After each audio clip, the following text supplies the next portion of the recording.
We are live. We are live. Welcome to college football's Peek Around the Corner with your host, Greg Pflugar. We cover everything in college football because we love everything in college football. And if you do as well, please subscribe to our channel. Smash the like button if you like our content.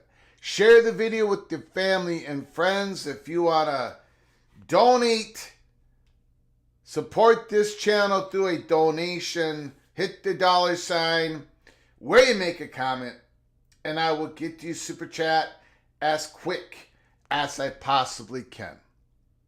Welcome everybody into the studio that sits on the corner of Keith Jackson Parkway and Kurt Gowdy Avenue. Do not be afraid.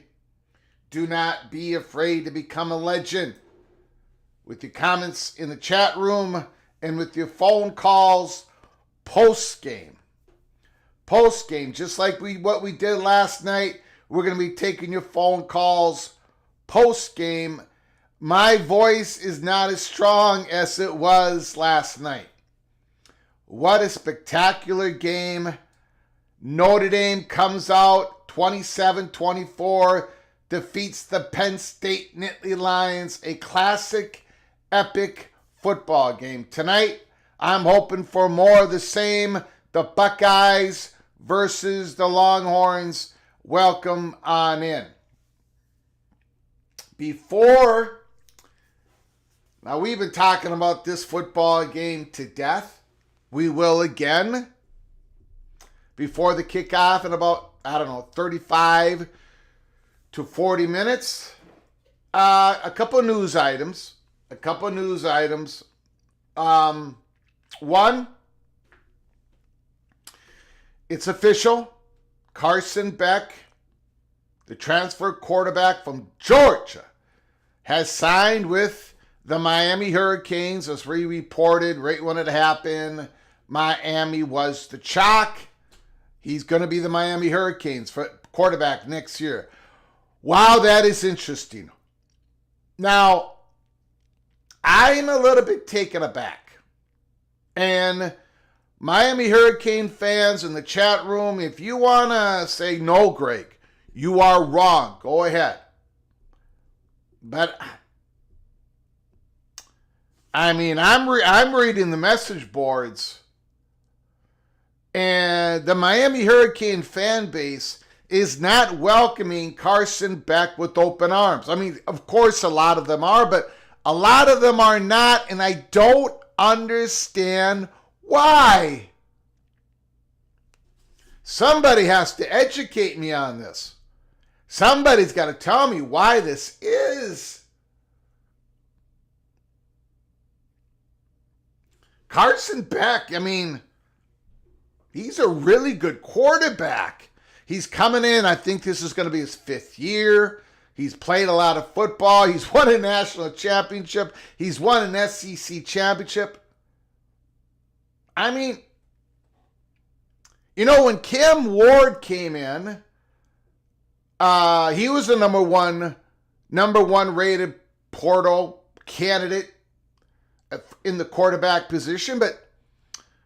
And I of course famously talked about Cam Ward's small hands and how he was fumble prone, and well, Cam Ward shut me up, and I've apologized profusely many times over this season. But Cam Ward wasn't, I mean, they were hoping, but they didn't know that Cam Ward was going to be ending up being Cam Ward. The incredible football season, goes to New York City, was a Heisman candidate. Why can't Carson Beck be the same thing? I mean, Carson Beck, man, he's got tools. He's a very good quarterback. Okay, this was a little bit of a down year, but come on. Georgia had still a very good football team, but, you know, you saw it. They led the country, or were really close to leading the country in drop passes. Carson Beck lost confidence. The whole thing went pear-shaped. He got injured.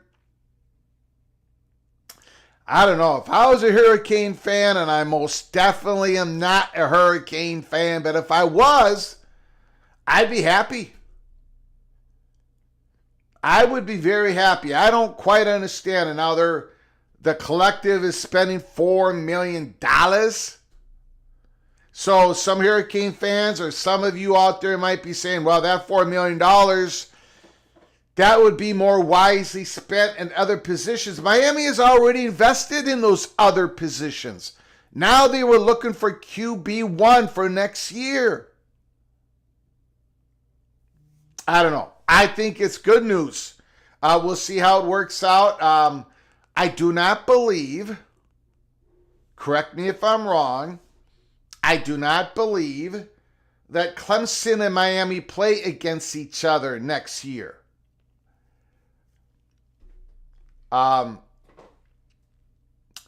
Very interesting. I think without a shadow of a doubt, Clemson is the chalk next year, but now Miami, the candidacy of Miami has risen, and of course we'll talk about that in the offseason. Also, other news, I saw a little bit reported about Utah. The Utah Utes are bringing in their outside collective in-house. A lot of athletic departments are doing the same thing. Bringing that outside collective in-house. So that news was out there today. I'm going to tell you guys something. I have a little bit of a timeline on some possible breaking news. But before I get into it, Bo Weevil, Jose is in the house. Mr. Trojan, Bo Weevil, Mr. Clemson Tiger is in the house. Jared Jones, Mr. Buckeye. The Ohio State Buckeyes versus the Texas Longhorns. My, oh my, the Buckeyes are looking to reclaim the national championship They couldn't quite win the Big Ten championship. All that will be forgiven if Ryan Day can lead the Buckeyes to a victory tonight and a victory over the Fighting Irish on January 20th. This is a big day for the Buckeye program and that massive, massive fan base. Wow. Expedition Greg, another Buckeye, is in the house. OHIO. Kenneth Stromanis is here. Nathan Campbell is here. North Carolina. Preston from Greensboro, North Carolina, picks up a safety from my beloved Golden Gophers who went into the portal. Humble Bumble Duck. Happy weekend, Greg, and all, having witnessed the Buckeyes in person twice this year. That is where I will stick my money tonight. Me as well, but I have Texas covered. I've got the Longhorns doing a backdoor cover. Now, I went belly up last night.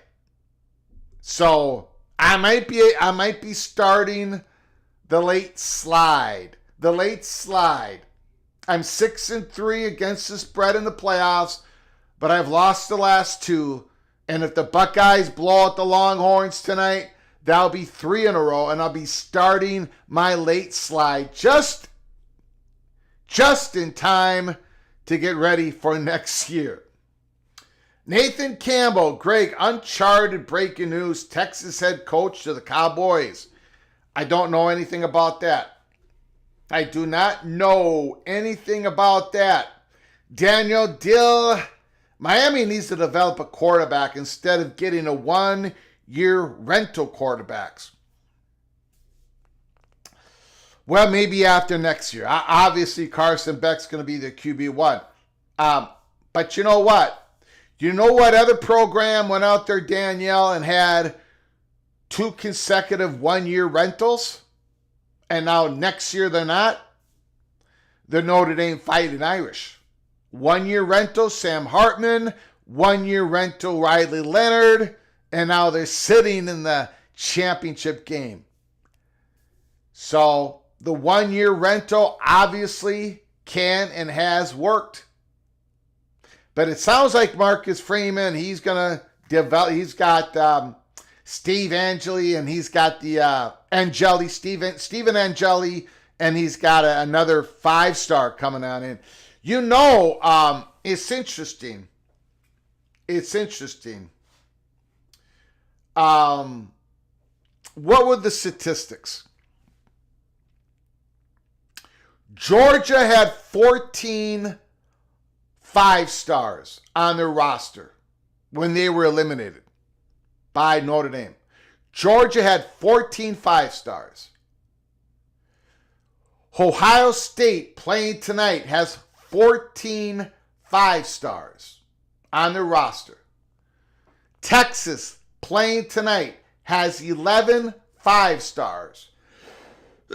Excuse me, on their roster. Notre Dame, who's going into the championship game January 20th, has 1 5-star on the roster.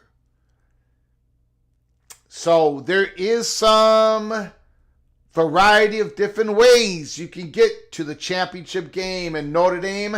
Not a whole lot of people hit the portal. They don't bring in a lot of people from the portal. The Fighting Irish. Bo Weevil's in the house. I do have a couple things I want to get to here. The alternative hypotheses. Let's go, Texas. Repping the Big 12. Holy smokes. Jeff Morgan, Mr. Mountaineer Sickos. Greg, ready for some football. Hope the Horns can win a tough one. The Buckeyes look good. Expedition Greg, Horns down. Randy Taylor, hot bubble of action.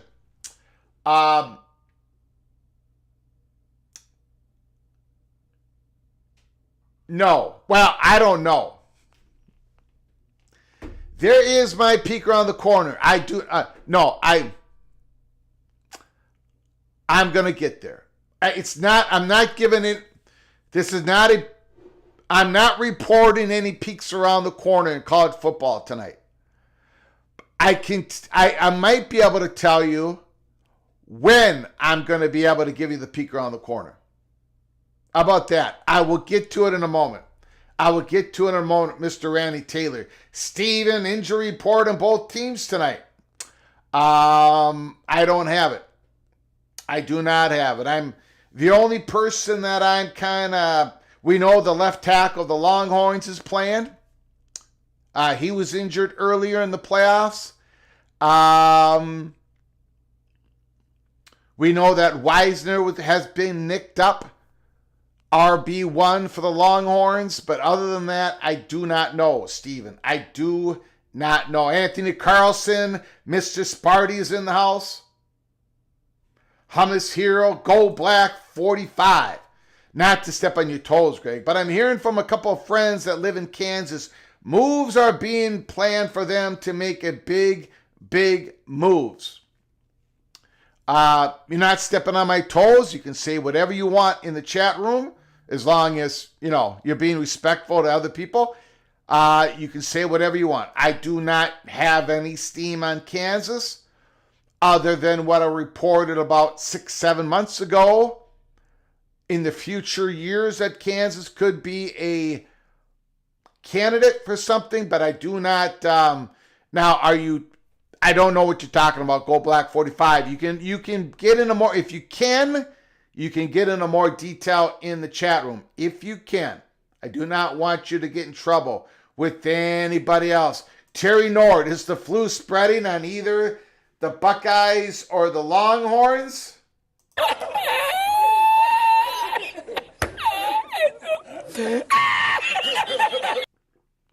I don't know what you're talking about. That is a very odd post by Terry Himmelacious, Connotacious, Sacrilegious Nord. Very odd post. I have no idea why he's talking about the flu. Who would make a prediction based upon rumors of the flu virus? Who would be stupid enough to do that? And then who would be stupid enough to spend 30 minutes pregame talking about that angle? I mean, you gotta, if a college football YouTube channel host actually did that, they'd be committing college football YouTube channel suicide. So no, I have no idea what you're talking about. Rock and Rant, I'm ready to tell lies again this offseason, Greg, but first, let's hope for the end of the SEC in the college football playoff tonight. Sorry, Longhorn friends. Preston from Greensboro, North Carolina, definitely happy about signing Bryson, the safety from the Minnesota Golden Gophers. Rock and Rant, thank you, Preston, so much. Thank you so much for your generosity. Holy smokes. Big super chat coming from North Carolina, Preston from Greensboro. Thank you so very much. Now I will sign Bryson away. You can have Bryson. That was the cost for him to get in the portal. I am one of his agents, so happy to serve Bill Belichick and the North Carolina Tar Heels. Thank you, Preston. I appreciate it. Breaking news, venue, we hardly knew you. Venue, it's all gone. The joint venture by ESPN, Fox, Warner Brothers is being shelved. Yes, Matt Schnuck had cube steak for dinner. No cheese. Well,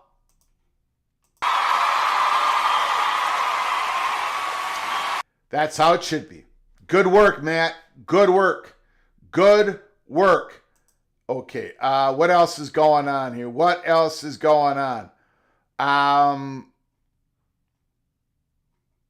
Stormy Cyclone is in the house. Heartbreak 25. Greg jinxed my Nittany Lions, but I'll continue to support your channel. We are getting started. Thank you, Heartbreak 25. And it was heartbreak once again For Penn State, thank you for your super chat. I do appreciate it. That was a tough loss, but an epic game. Epic game. Both teams showed a lot of grit. A lot of grit. Again, I'm not going to sit here and rake James Franklin over the coals. Although he should have called that timeout. He should have been ready to call that timeout. That timeout should have been planned if Penn State punched the run when they first, on that first carry, the first play in the last possession. That's all should have been known before they handed off the ball. If he pops a run, we call a timeout. You got 3 timeouts. Use the first one if you pop a run. It should have been automatic. I don't know what Franklin was thinking about. But I think Penn State, again, they did a lot of things right this year.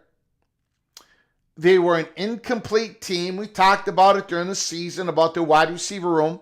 I talked about it before they played the Gophers. That's why the emergence of Amari Evans was so big early in the playoffs. I was like, whoa! If he that's a good development for Penn State. They were an incomplete team. A great team, but they were incomplete. It caught up to them just barely. They almost made the championship game. Congratulations to the Nittany Lions. A spectacular season. And yes, Greg the Cooler. I don't even want to talk about it. I don't know what you guys are talking about, actually. Go Buckeye. Steak for dinner. A lot of Buckeye fans are talking about cube steaks and wow.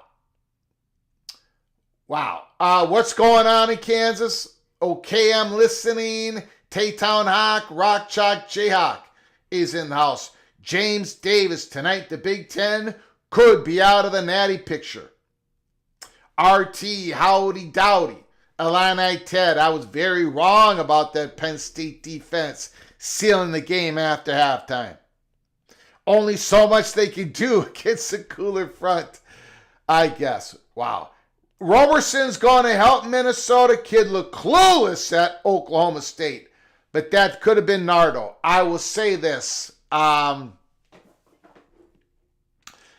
looked at Roberson's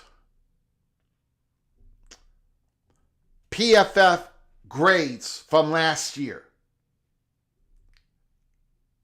If you compare them to Barnowski and Devin Williams and the linebackers that we got coming back for next year, Roberson might be linebacker number 3, maybe. So I'm hoping that those grades of Roberson, some of that was inflicted by variables out of his control, because they were not as high as the linebackers we got. And the Gophers, we need linebacker help, but I don't know. We shall see.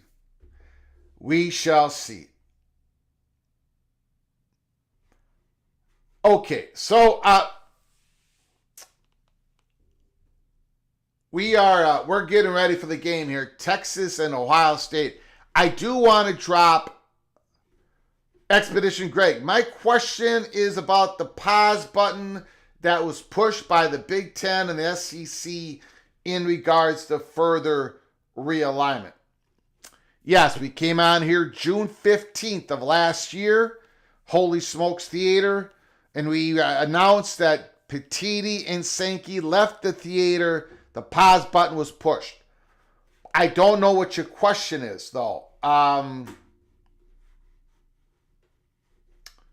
I don't know what your question is. So let me know, Expedition Greg, in another comment. I appreciate the super chat. Is the pause button still pushed?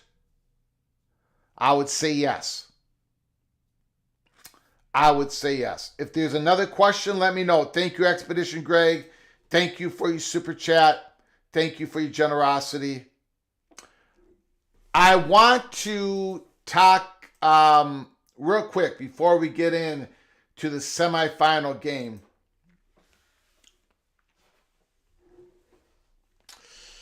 I have been told, and I was told a little bit after 3 o'clock Central Time today. So about 3 hours and 15 minutes ago, I was told by a source that I'm going to get some information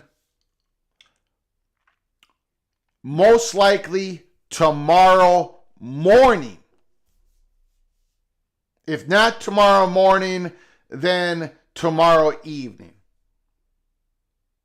The information that I'm going to be given is something to do, and I don't know what it is, something to do with the ACC and ESPN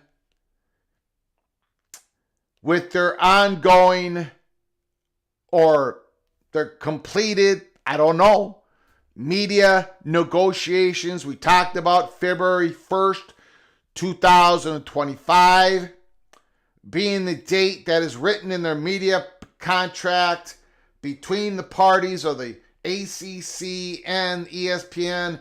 ESPN has the ability to walk away from the ACC, and that if they do walk away, the ACC will know in theory before or on February 1st, 2025, and that if they did so, if the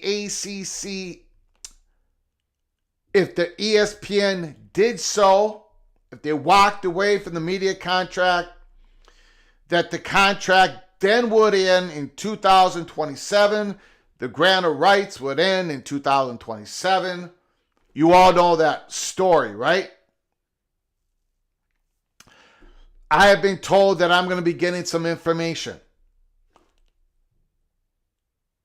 that the person wanted to make sure that I was available tomorrow. I said yes. My first question was, I got a feeling, I'm pretty sure that the person who's telling me this is waiting for the information. So he said, I'm going to give you the information. I said, thank you very much. I don't know what it is. But I know it's about that. But my very first question was, and this is often my very first question, is it something that I can go with? And that is basically shorthand for whatever you got from me, whatever you're giving from me, how much leeway do I have to talk about it on my YouTube channel? And the answer given back to me without any hesitation is, you're going to be able to go with it. So, my next question was, if you know that I can go with it, if you know that I can go with it, then you know what this is about, right? You know what it is already, right? And he says, I don't know all of it, but I know that I'm pretty sure that you can go with it. But he doesn't know all of it. Okay. So I'm going to get this information. And I know some of the circumstances of why this person is going to know more. Probably this evening.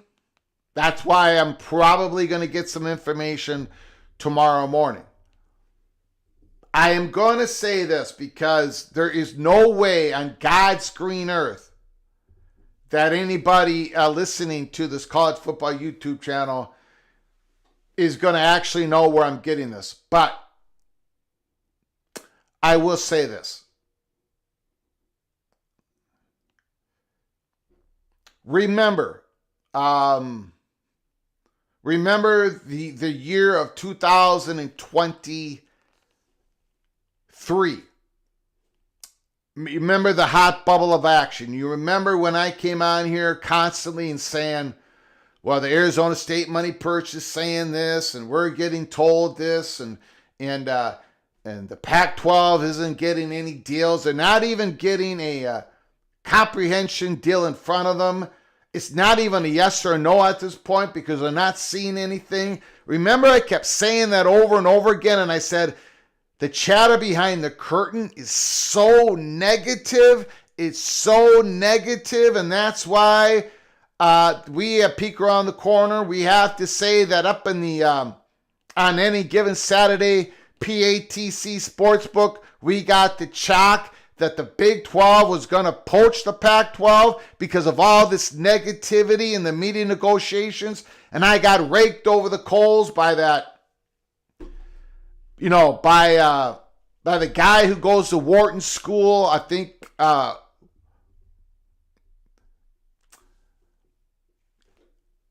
all that turned out to be true. All that turned out to be accurate. That was even before the hot bubble of action that we talked about. And it was a meeting between Colorado and the Big 12 on May 7th in Chicago.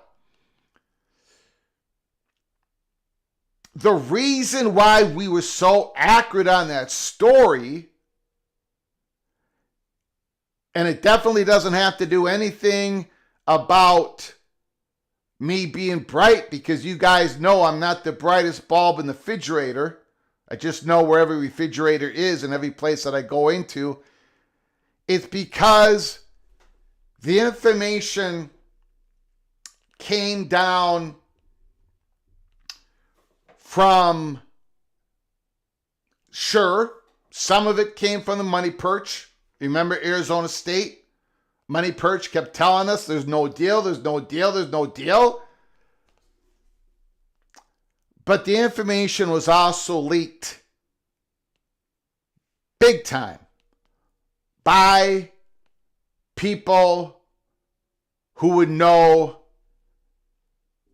in the field of media companies. Remember, I've told you often, nobody leaks. Nobody leaks like media companies. So, hint, hint, wink, wink. The information that I'm going to be receiving tomorrow or tomorrow evening, one of the two, tomorrow morning or tomorrow evening, we think it's going to be tomorrow morning, based upon particular travel schedule. I'm pretty confident in the information, whatever it is, I'm pretty confident in the information that I get is going to be substantial.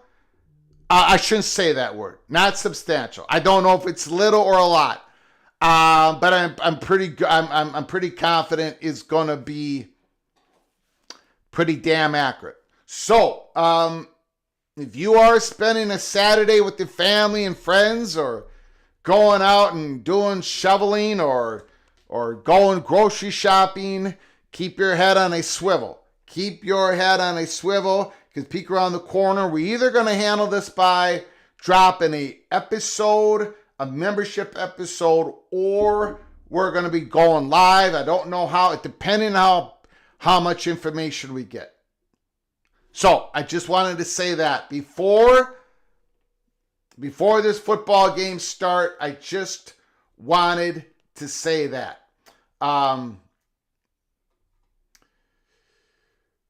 What is going on with the Sportical article? Is there a Sportical article? Jose, ESPN's going to lowball the crap out of the ACC. How do you feel about cheese on my fish sandwich? Ugh. There's only two exceptions. There's only two exceptions to mix meat and cheese. Number one, Parmesan chicken. And it can be a nice chicken breast, breaded, fried, or not, whatever, with Parmesan cheese over the top. Just the Parmesan, the chicken, that's fine. Parmesan chicken. Parmesan, if you get buffalo wings and you put a little Parmesan and chicken, an exception. And the other exception is turkey and Swiss. That's it. That is it. Cheese on fish? Boo. Cheese on fish, not acceptable. Larry the Jam, Longhorn, he's looking for a good game. He's hoping for a good game. He's hoping for a Longhorn victory. Texas and Notre Dame. Wow. That would be one hell of a football game. One hell of a football game.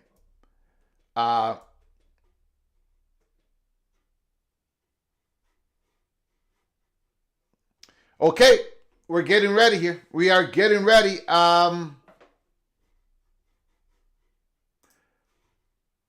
We're going to open up the phone lines after the game.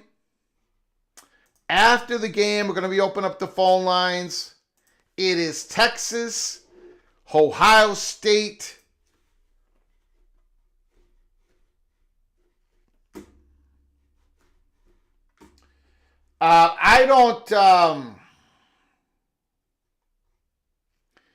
It's very difficult. It's very difficult to go against the Buckeyes in winning this game. I got the Longhorns covering. It's very difficult to go against the Buckeyes. And the Texas Longhorns are a fantastic team. Great players up and down. Matthew Golden, Quinn Ears, Wisner, Jaden Blue. Jaden Blue as an RB2 has proved that he's a whole lot better than I thought he was. Of course, Hunter Helm, the great defense, the way they tackle. Texas is a fantastic team. What is it? Barstool president, what's his name? Dave Portnoy, whatever his name is. He put out a tweet last night. Penn State is frauds. They didn't beat anybody. Blah, blah. I tell you what, I'm so up to here with that. We do this every year. Everybody talks themselves into that everybody stinks except for the team that wins the national championship. A lot of people, you see it all over the place on X. Everybody's like, that team lost. They should not have been in it. That team didn't beat anybody. Well, who is somebody? Who is somebody? Penn State was an excellent football team, not a complete team. An excellent football team. So is Texas. If Texas loses tonight, they were an excellent. Please don't say who did they beat. They had the easiest schedule in the conference. Well, somebody has to have the easiest schedule in the conference. That's how it works. But you know what? When you have the easiest schedule in the conference, you take care of business. And that's what Texas did. Oh, and by the way, they won a playoff game. They're in the semifinals. 4th and 13. Texas made it happen. And if the Buckeyes lose this game, I get it. Ryan Day should be fired. I get it. I get the emotion, the expectations, and all the money that the Buckeyes spent on that roster. So if you're gonna say Ryan Day should be fired, and if you're a Buckeye fan, I get it. I get it. I get it. But I'm not. Are we gonna actually say that the Buckeyes suck this year? They're no good this year. They were fake. They were frauds. Boy, you guys can write whatever you want in the chat room. But man, if we're gonna do, I hope I don't see that tonight. All I'm saying, I don't see that tonight.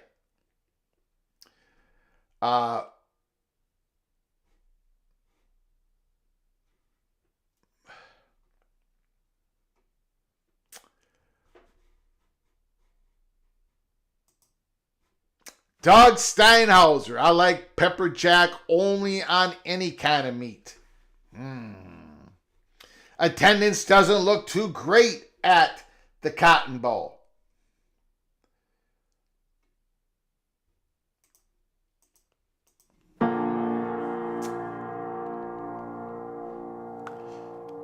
Jeremiah Smith. You can't do a pregame without talking about Jeremiah Smith, the true freshman wide receiver. An absolute beast. Tonight, I think he puts his stamp. I think he becomes a college football legend. He's already one of the greats of all time as a true freshman. But I think he becomes a legend tonight. Jeremiah Smith. I don't think you can talk about the 2024-25 college football season without mentioning Jeremiah Smith. Not after this game. Not tonight. Greg the Cooler is no match for the greatness of Jeremiah Smith. Sure, I might have been stupid last night talking about the flu. Not going to go down that road tonight. Nothing can stop Jeremiah Smith. Not the flu, he doesn't have it. Not the Longhorns, they don't have it. Not even Greg the Cooler. Tonight is Jeremiah Smith's night. The Buckeyes win, and they go on to play the Fighting Irish. The Fighting Irish they want the Buckeyes. They want revenge over the last 2 times they played them and lost to them in the regular season. Jeremiah Love wants the Buckeyes. Ryan Day, Marcus Freeman. But the Longhorns, they've got a chip and a chair and a chance. They're sitting at the table. They still got a chip to play, and they got some really good cards. Quinn Ewers has got to show everybody that he is the man. He is the man that can lead the Texas Longhorns to a national championship just like they did how many years ago? My math is pretty off. I can't even count. It doesn't matter when they beat USC. Quinn Ewers, Jeremiah Smith, those are the 2 storylines that I'm looking at in this semifinal football game. Put down your comments and thoughts. The national anthem is going off. Phenomenal Hebrew is still not happy about last night. Michigan won the last year, national championship. The Buckeyes will win it all this year. Translation, Penn State needs to fire mediocre Franklin. Let me ask you a question, Phenomenal Hebrew. Let me ask you a question. Let's say for whatever, now they're not going to fire James Franklin, obviously. But let's say we're just pretending. We're pretending. Let's say that James Franklin walks away. For whatever reason. He takes the Chicago Bears job. Whatever the reason. We're just pretending.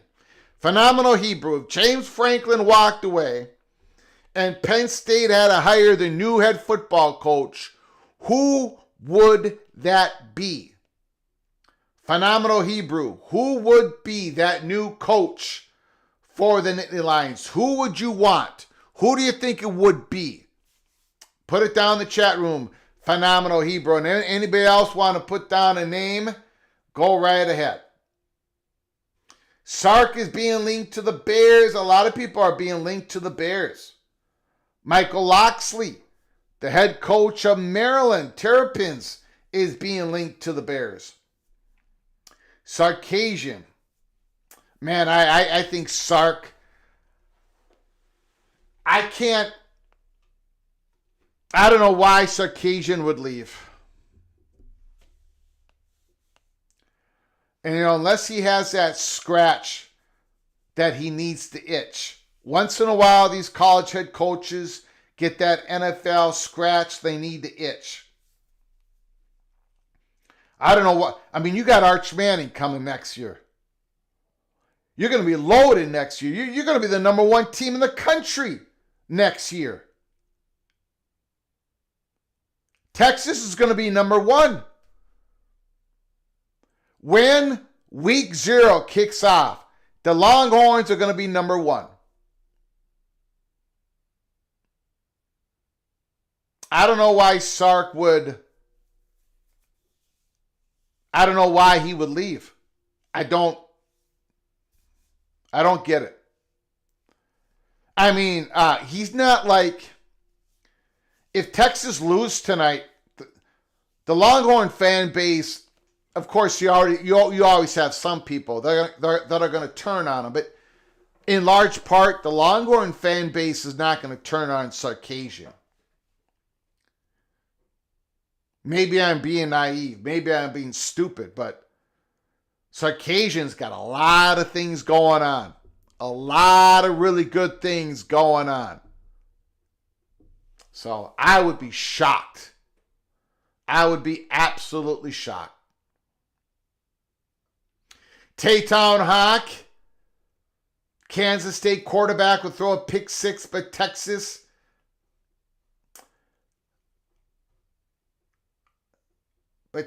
will puke it up in the third quarter. Saban, no, I don't think so. Jimbo, I don't think so. Does Ryan Day get fired if he loses? You know what, Tony? We'll talk about that post-game, if it happens. If the Buckeyes go down tonight, we're going to open up the phone lines after the game, no matter what happens. If the Buckeyes lose, I think people are going to be talking about it. The expectations could not be higher for Ohio State. By design. Intentional design. Intelligent, intentional design. The stakes, the expectations, the pressure could not be higher. The standards could not be higher for the Buckeyes. It's national championship or bust. Mr. Hoosier, Ricky Tungate, who's going to be watching Fernando Mendoza, the starting quarterback for the Hoosiers next year. It's going to be tough. Indiana is going to be tough next year, guys. Sure, they're going to have a little bit more difficult schedule. And you guys know how much I like Curtis Rourke. I was talking about Curtis Rourke 3 years ago, winning the MAC Player of the Year for the Ohio Bobcats. I was talking about him on this YouTube channel. But Fernando Mendoza, as good as Curtis Rourke is, and he's good, and he's going to get drafted.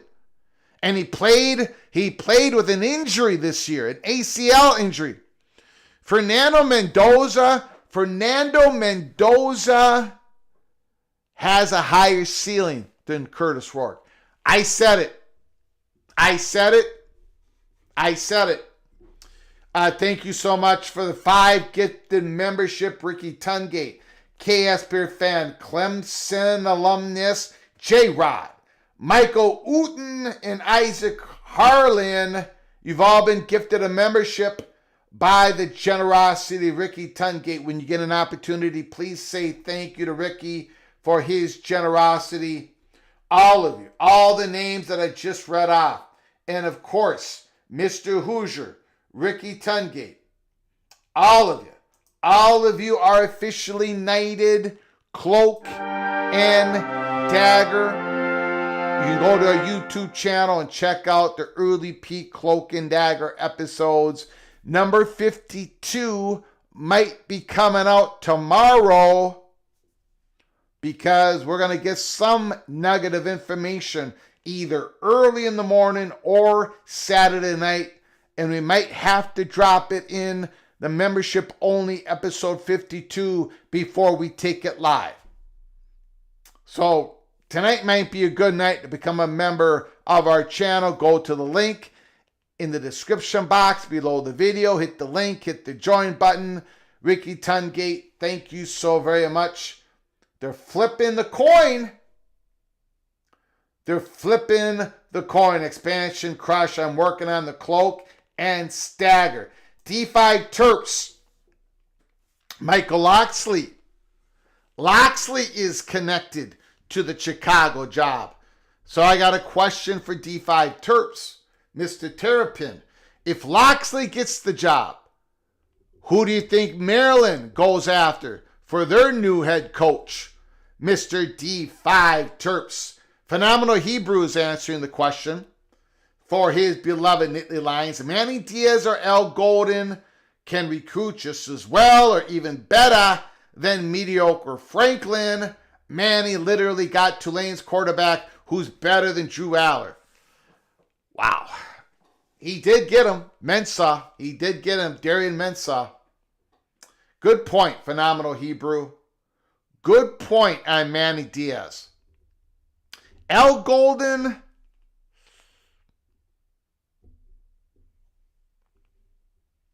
Good point. Good point, Phenomenal Hebrew. Larry the GM. Texas ball first. Texas starts it out first. Preston from Greensboro, going to be a horribly officiated game.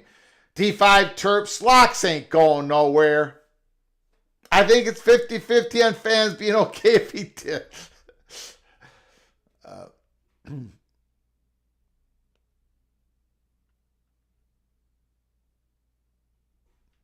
I don't know, RT. I don't know if they're going to call targeting tonight. Uh-oh. Look who just entered in the chat room. Look who just entered into the chat room. Longhorn Replica. Now it's time to rumble. Maprov, Horns need attack. Ohio State defense vertical. Not that wide receiver screen crap. Maprov, Longhorn Replica, Longhorn. Larry the GM, Longhorns. There's Longhorns all over the chat room. Expedition, Greg, Jared Jones. There is Buckeyes all over the chat room. Okay, here we go.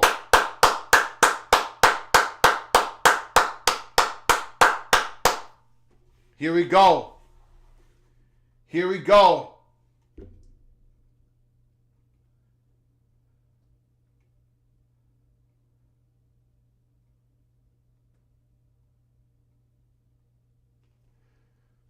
First and 10.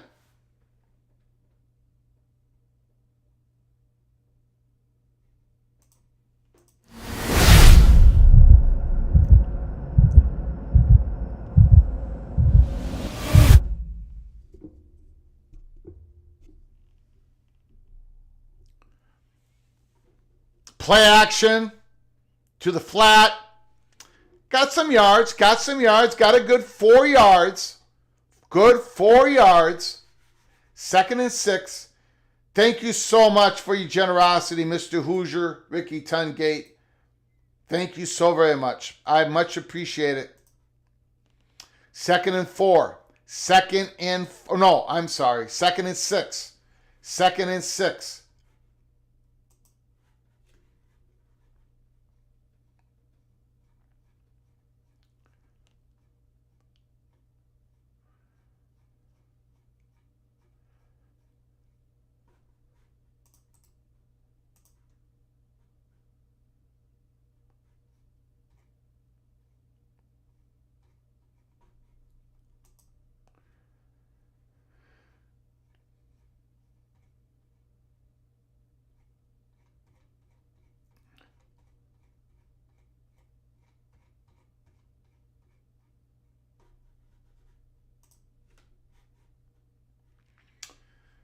Third and 2. Wisner with the 4-yard run. Golden sets up in the slot. Play action. Coleman! One-handed catch! Oh!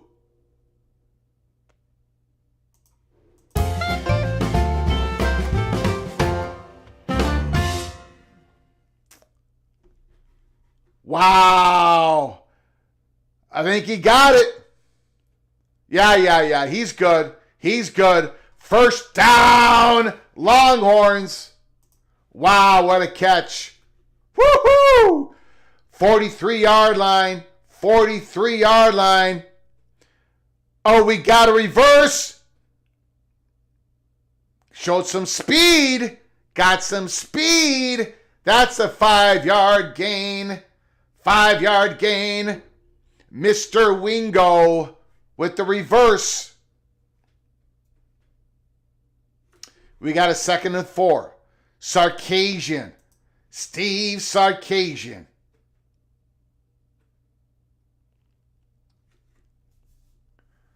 The offensive mastermind. 2nd and 4. We got an empty backfield. Wisner's way out wide. Wisner's way out wide. Nope, going over the middle. And it was slapped down at the line of scrimmage. Slapped down by Mr. Jack Sawyer. 3rd and 4.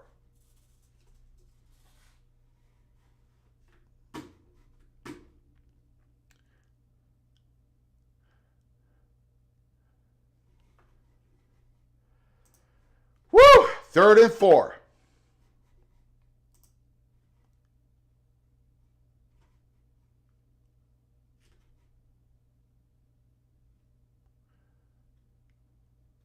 Nope, he did not get there. Stuffed. It's going to be 4th and 3. Pete Thamel has just reported.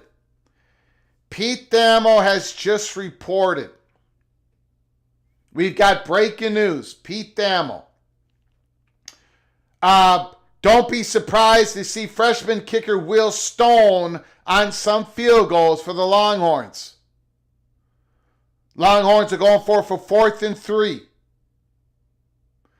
Quinn Ears, getting rushed, dumps it off, incomplete. It's Buckeyes football. Let me finish this report. One thing to watch tonight, after talking to a few sources on the Texas sideline. This is Pete Thamel from ESPN. Don't be surprised to see freshman kicker Will Stone on some field goals. It's not certain. But the junior lefty did work with the first team snapper in the pregame. There's been serious discussion at Texas, especially on the longer field goals, as starter Bert Auburn has struggled. Auburn is 16 of 25 on the season and is rated 116th out of 129 kickers with at least 10 attempts. He missed 2 late field goals against Arizona State. So, we got to watch that storyline. Will Stone, the lefty kicker, he might be the kicker the Longhorns put out on the field if they go and choose to kick the field goal. Now, there was some talk in the chat room earlier in pregame that there wasn't going to be a sellout. Well, it looks packed. It looks absolutely packed. The Cotton Bowl, if it ain't a sellout, it's damn close. Damn close. A lot of people there. A lot of people. Okay. All right. I just wanted to make sure I gave you that report on the Longhorns.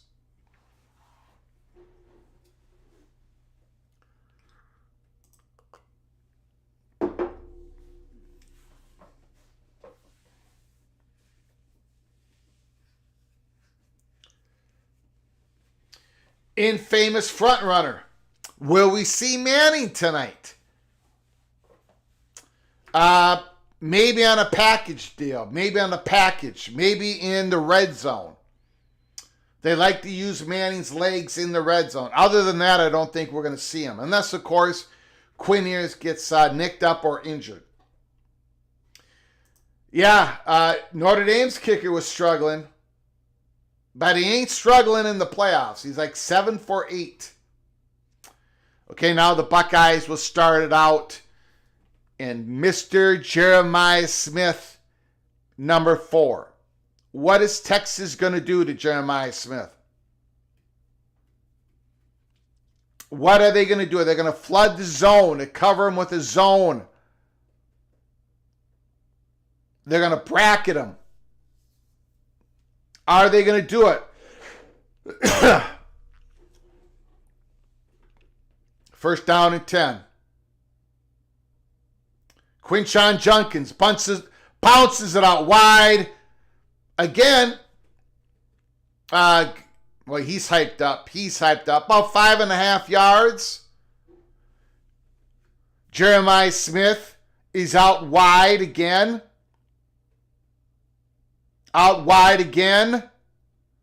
And the Longhorns stop that run.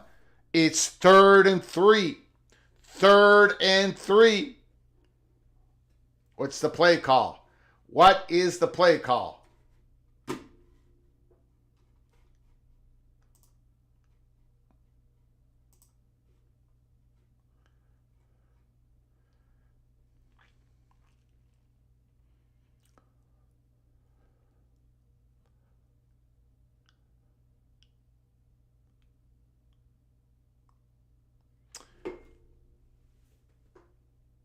Howard back to pass. Wide open. Complete. First down. Buckeyes.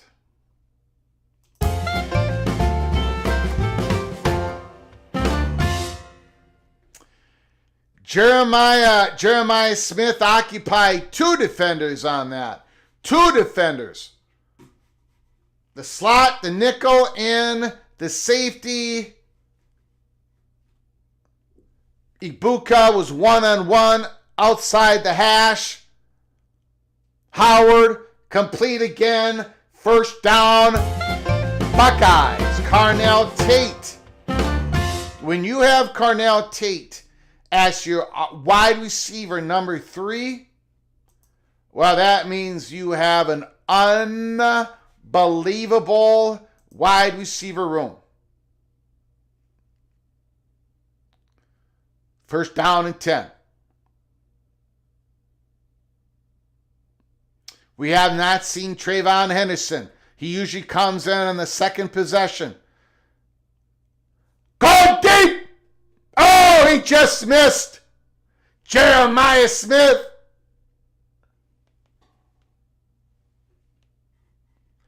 Kerry Golnose, thank you so much for the super chat. I do appreciate it. Once again, sir, Mr. Seminole. He was open, but Howard missed him.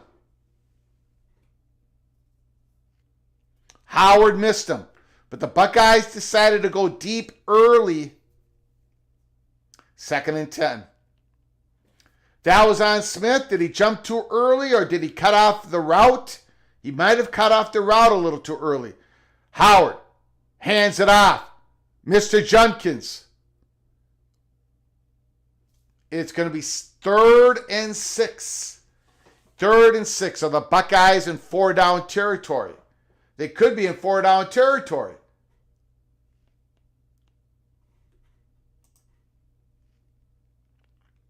Trayvon Henderson is in. Uh-oh. Watch Trayvon Henderson come out of the backfield. No, he's wide. He's lining up wide. We got trips left. Henderson's coming back to the backfield. A lot of pre-snap motion. Howard back to pass. Henderson was wide open. Ibuka, first down. Look at 32. Look at 32 on this. Ooh, man. I mean, 32 would have gotten a first down easy. Nobody was on him. First down, Buckeyes. They've got about 3 first downs on this first drive. Midway through the first quarter. 1st and 10. 23.5-yard line. Howard back to pass. Great pass once again. First down, Buckeyes. Ibuka. Ibuka is owning the first drive of the first quarter for the Buckeyes. Ryan Day, first and goal. Do they take a shot in the end zone here? Do they take a shot right here, Chip Kelly? Or do you run that ball? Run that ball. Jeremiah Smith is at the bottom left. Bottom. They're incomplete. Incomplete off the hands of Carnell Tate. That should have been 7 for the Buckeyes. Can the Longhorns take advantage of the Buckeyes' first mistake? It should have been 7. Howard put it right there. Can the Longhorns take advantage? The Longhorns are going to need the Buckeyes to make a few mistakes to hang in this game. The Buckeyes just made that mistake. Second and goal. Man in motion. They're going to run it. Jenkins! Touchdown! Touchdown! Buckeyes! Touchdown! Quinn, Sean, Touchdown! Jenkins. Touchdown! Touchdown!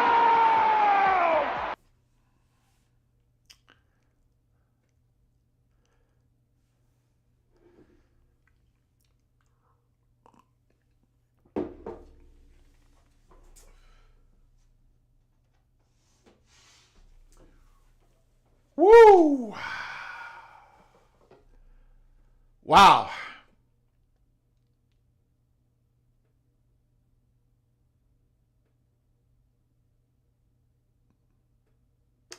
Okay. No panic. No panic, Longhorns. No panic. No panic. I can panic because, I'm the fat guy from Minnesota. All I have to do is eat more carbs. That's how I deal with my panic. But the Longhorns are going to have to play the Buckeyes for 60 minutes. 60 minutes. The Buckeyes only made one mistake. No pre-snap penalties. No holdings. They weren't confused. Communication. Now, again, those were scripted plays. We'll see what happens in the second and third drive of the first half of the Buckeyes. Buckeyes looked real sharp. Howard looked real sharp. He put it right into Tate's hands. He dropped it. Might have been a little bit off on the Jeremiah Smith pass, but maybe not. But the Buckeyes were open. They were open guys. In the middle of the field, Howard was going to the middle of the field. Trayvon Henderson was wide open coming out of the backfield, but Howard put it to Ibuka. 7-0 Ohio State. Texas is going to have to answer back. They're going to have to answer back. Longhorns are going to have to be perfect to win. D5 Terps, what a statement. Confidence keeps climbing. Whew. All right, let's see if there's any reports out there. Jerry World is sold out. It is packed.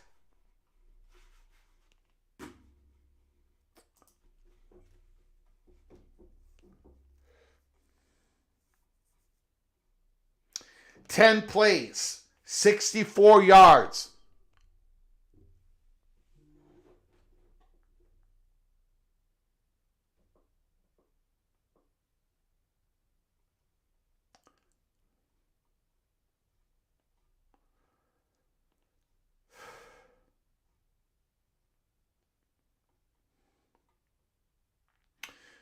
Quinn Ears told ESPN's College Game Day he plans to play in the NFL next season.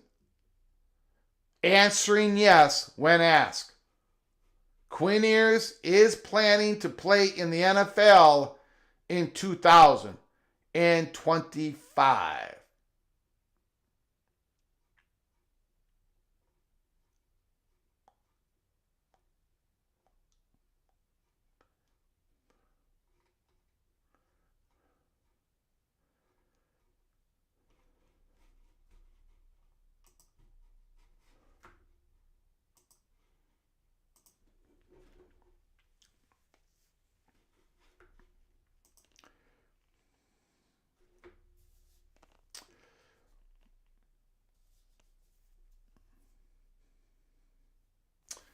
Replica. My co-worker is at the game. It's standing room only. Sellout. Wow.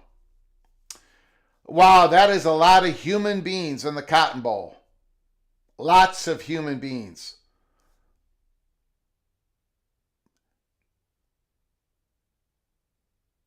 Okay, Texas will start their second possession at their 25-yard line. This is when the Longhorns lean on Gunnar Helm.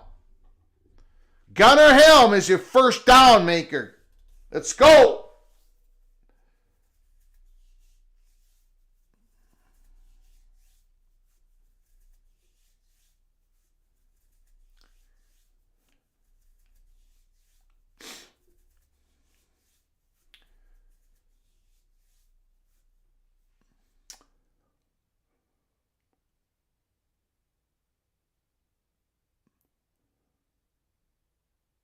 Helm was covered. Gunnar Helm was covered right out of the backfield. Gunnar Helm did a 5-yard out pattern. Quinn Ewers locked in on him, and he was covered. Look at that. Look at that. Buckeyes, good recognition on that. Good coverage on that. Quinn Ewers did not have time to go to his second target. Oh, good pass. Good pass. First down. They caught him in that zone. First down. Longhorns.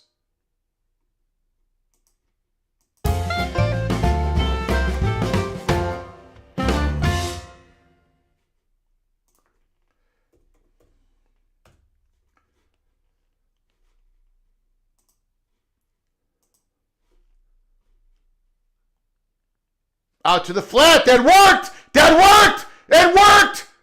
Big play by the Longhorns. Holy smokes. Woo!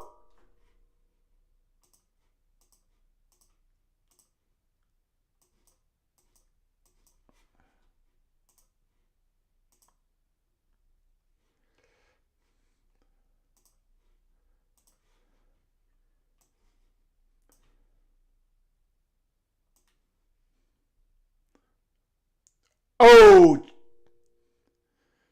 Wisner couldn't catch it. The throw was a little bit outside. Second down and 10. Second down and 10. I think the Buckeyes are going to be coming again. I would throw a little bit of a screen pass here. A little bit of a screen pass. I think this is the time to hit them.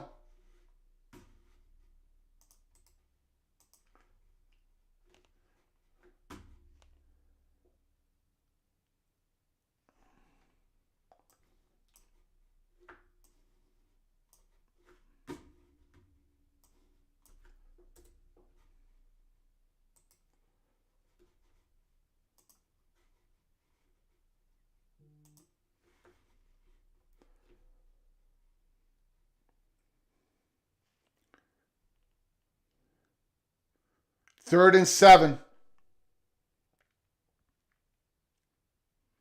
39-yard line. And we got a pre-snap penalty, illegal motion. Illegal motion. Not good. Not good. False start. Now it's 3rd and 12. Not a good situation to be in. Some confusion at the line of scrimmage. 3rd and 12.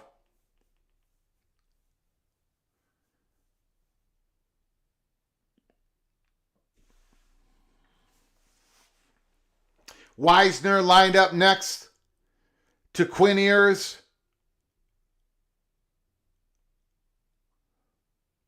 I don't know what happened there. I don't know what Quinn was doing there. I'm not sure what he was doing there.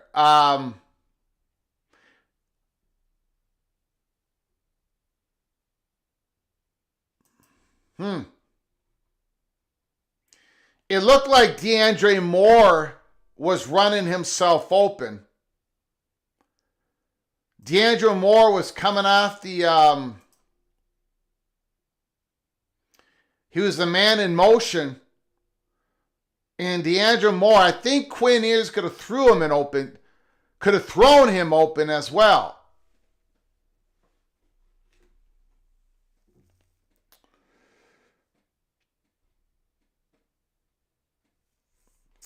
T-Town Hawk, all 4 home playoff games hosts made the semifinals. All the 4, I see what you're saying. I don't know if they just, I mean, I don't think, I think this is too small of data points. I think it's going to change. The playoffs are going to change no matter, and I don't think it necessarily had to do with the results of one year. I think it has to do with politics and people exerting their power and money and interest, using their influence, and I think it has more to do with all that than the results of one year. That's just my opinion.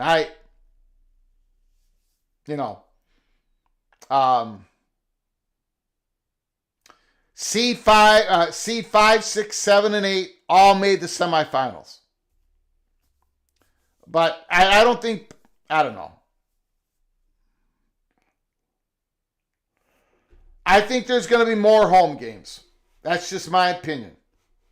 However they do it, if they go to 14, if they go to 16, there's going to be more home games on campus in the first round.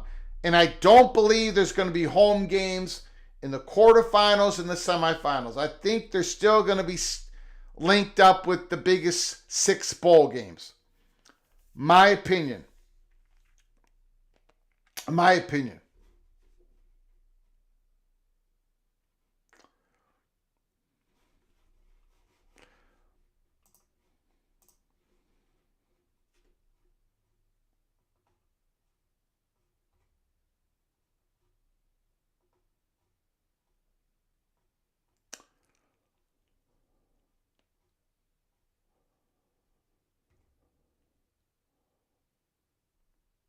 Will Kane, big Longhorn fan, Will Kane.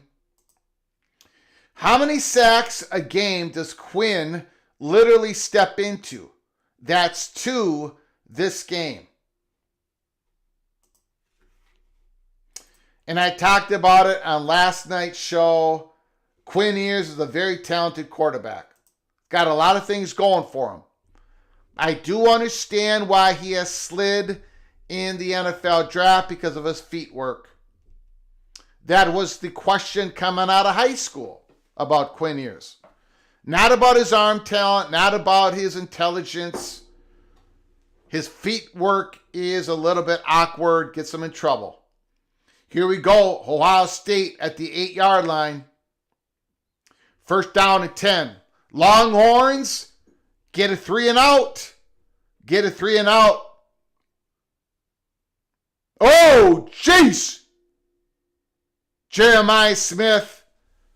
That could have been dangerous for the Buckeyes. Woo! Calling that type of play that far down in your own territory is dangerous. 2nd and 7.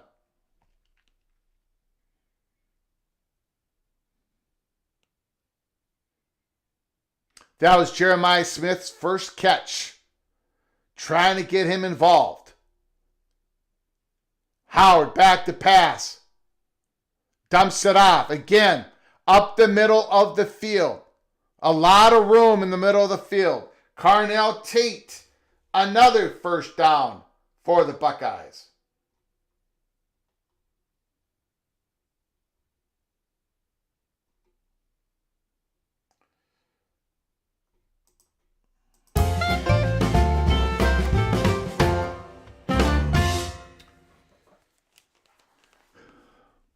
Under center, play action.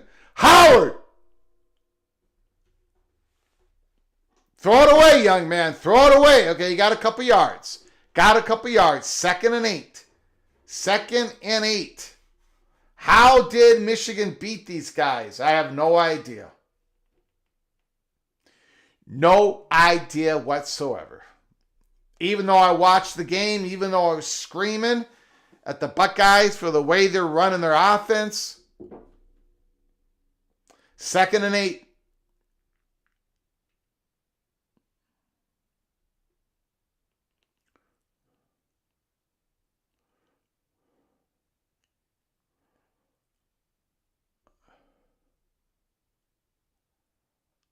Boy, that was a great run by Trayvon Henderson. What a run. I mean, this guy is faster on January 10th than he must have been nicked up earlier in this. Now, he's had a fantastic season. But every single week, he looks faster and faster and faster. Trayvon Henderson, man. I would be drafting him as well. Holy smokes. We got trips left. Bunch left. Bunch left. Howard.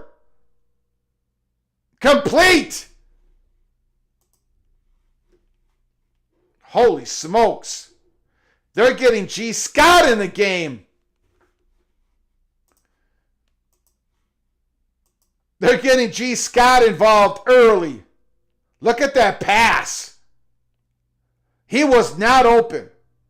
How that G. Scott was not open. Ooh, that was, holy smokes. That was dangerous. Howard might be feeling a little bit too much bravado right now. Okay, stopped him there. 2nd and 9. Machismo, yes. Machismo. Howard, settle down. Settle down. Settle down, Howard. Replica, did our linebackers miss the flight to Arlington? Unsportsmanlike conduct on the Buckeyes. Okay, Trayvon Henderson being spoken to by his offensive lineman, by his coach. Henderson's not happy. Not smart. Not smart at all. Okay, you cannot do that here. You cannot do that here, Henderson. You're playing the Longhorns.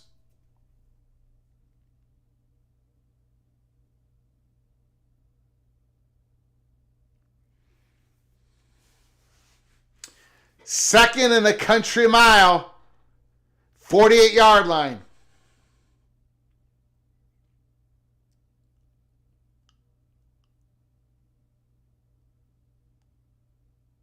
Down goes Howard. It's 3rd in the country mile. The Buckeyes have made 2 mistakes on offense. The first one did not cost them. Carnell Tate dropped a touchdown, a perfect pass. And now the second mistake, Trayvon Henderson, terrible decision. The punch a Longhorn, that probably most likely has cost the Buckeyes on this drive. 3rd and long. If you're going to make a mistake, Howard, make it long. Make it downfield. Make it downfield. Dumping it off. Okay, the Buckeyes are going to punt it. We'll see what type of special teams play the Buckeyes have tonight. The Longhorns going to get this ball back at the start of the second quarter. Trayvon Henderson stopped. He stopped the Buckeyes. That is how he stopped them.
Kerrygold knows, says momentum and a game-changing penalty. Preston from Greensboro. Stupid penalties will kill you every time. Hope better from a North Carolina kid.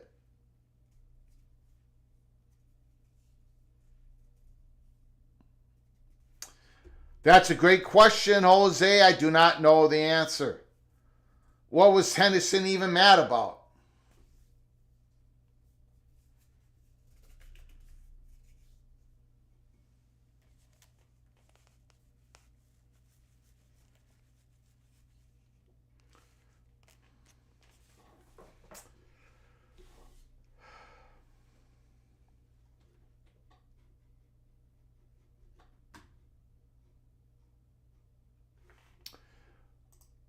Okay, let's see if there's any reports out there.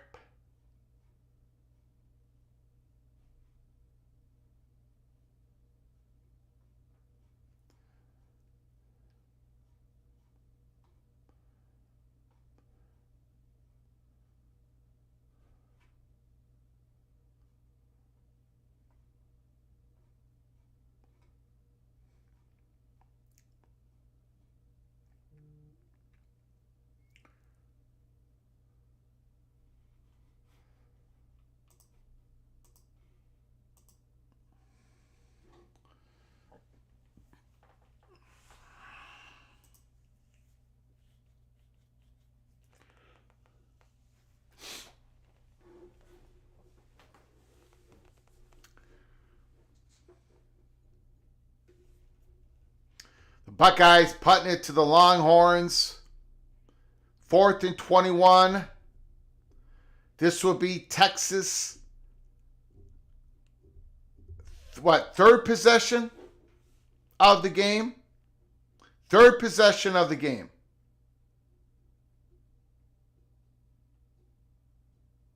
He's going to take it out. He's going to take it out. There, oh, stripped. Oh! The ball was stripped from him. He was going to take it some more yardage. Holy smokes. All right. That was crazy. That was absolutely crazy.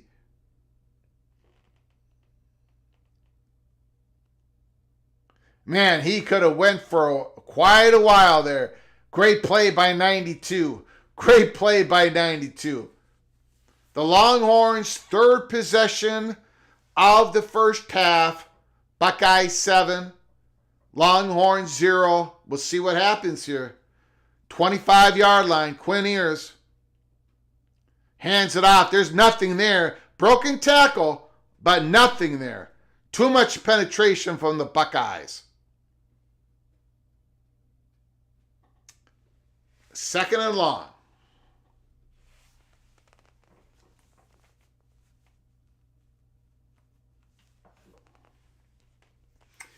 I want to thank you all for joining us. Semifinal watch party, Texas, Ohio State. If you haven't done so, please subscribe to our channel and smash the like button.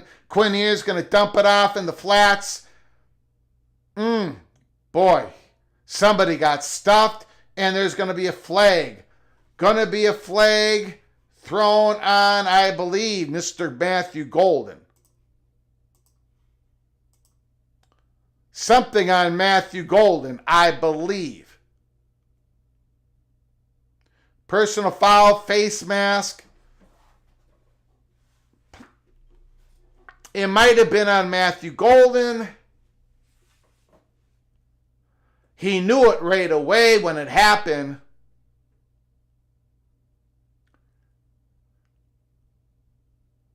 Yeah, he got it. He got it. Okay, now Texas made a big mistake on offense. A big penalty.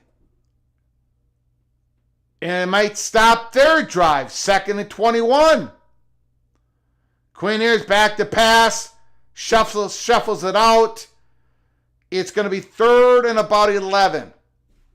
3rd and 11. DeAndre Moore. I think that's the second catch of the game.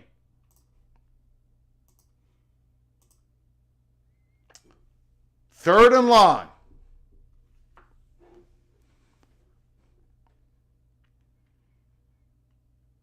Gunnar Helm. Look for Gunnar Helm. Number 85. No, he's blocking. He has to stay in there and block. There's a fumble. Strip. Texas gets it back. Texas had max protection and still could not protect Quinn Ewers. The Longhorns had max protection. They had everybody blocking. Look how many people they had blocking. They even had the running back. Weisner went to the left and the pressure came from the right. Weisner went the wrong way on the blitz block. Weisner picked up blank. There was nothing there. The pressure came from the other side. Nothing on that punt return. Wow.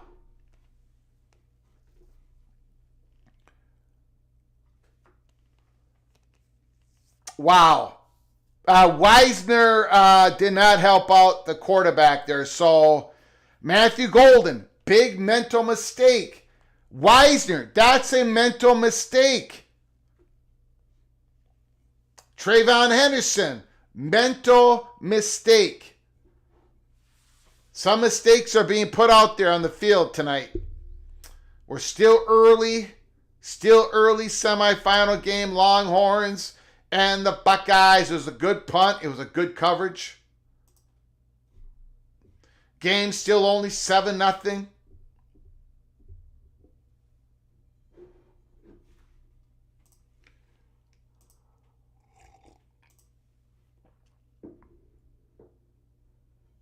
We've got breaking news. We've got breaking news. Breaking news. 3 minutes ago, Pete Thamel reported Texas wide receiver Matthew Golden is out of the injury tent. The Texas medical staff taped both of his ankles. And then 23 seconds ago.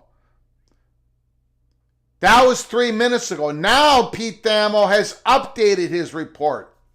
Matthew Golden is now heading to the Texas locker room, accompanied by Texas trainers. He returned, and then he picked up the 15-yard penalty, and now he's headed to be looked at in the locker room. Matthew Golden, I don't know if he's got an ankle issue going on here, but he is heading towards the locker room. Matthew Golden, breaking news, breaking news. He was in the game and now he's back heading towards the locker room. That's what I just said, Larry the GM. He did the face mask and then he returned to the sideline and is going to the locker room.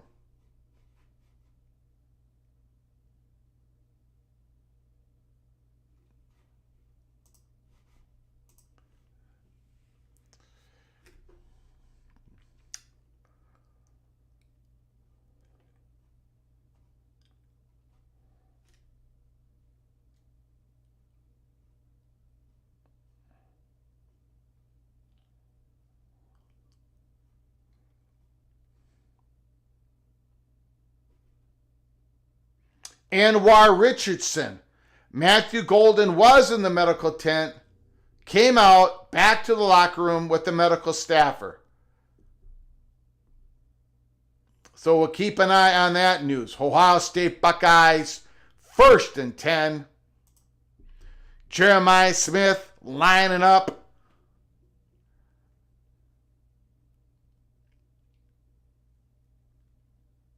Howard rolls left. Rolls left. Complete. 7-yard gain. The Mr. Carnell Tate.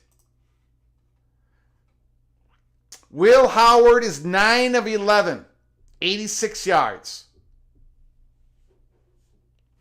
9 of 11.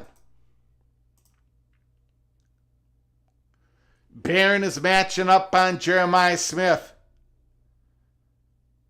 He's first down Buckeyes. Again, Carnell Tate.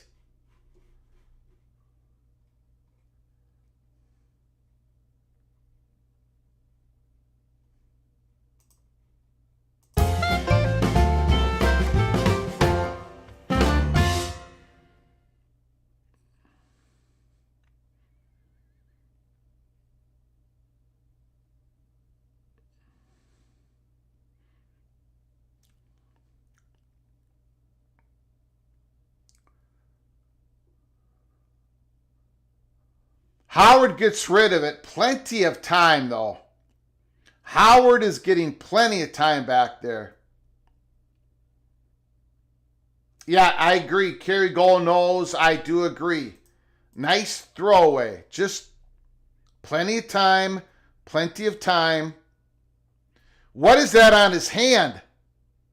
What is that big bulge on Howard's left hand? Is that new? That thing is busted. Jeremiah Smith, nothing there. And there's a flag. It's probably going to be on the Buckeyes. Oh, boy. Oh, boy. And not. That thing's got to be busted, man. Look at that swelling. Is that new, holding on the Buckeyes? Is that a new swell? I mean, it's got to be, right? I mean, that's not natural. That's not Will Howard's left hand, correct? That thing might be broken, ladies and gentlemen. That thing might be broken. Replica. I mean, Howard hasn't been touched. We would like to find out. We would like to find out if that thing's busted or not. Holy smokes. We got to keep an eye on that situation.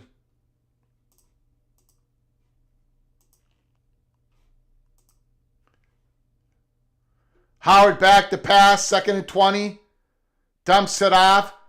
Gets a lot of yardage back.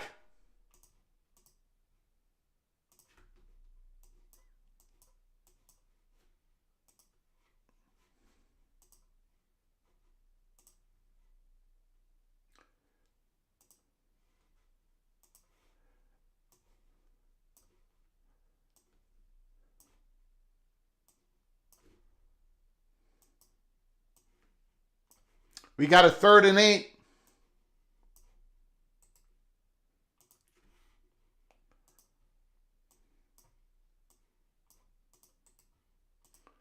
Howard back to pass. Plenty of time again. Incomplete. Incomplete.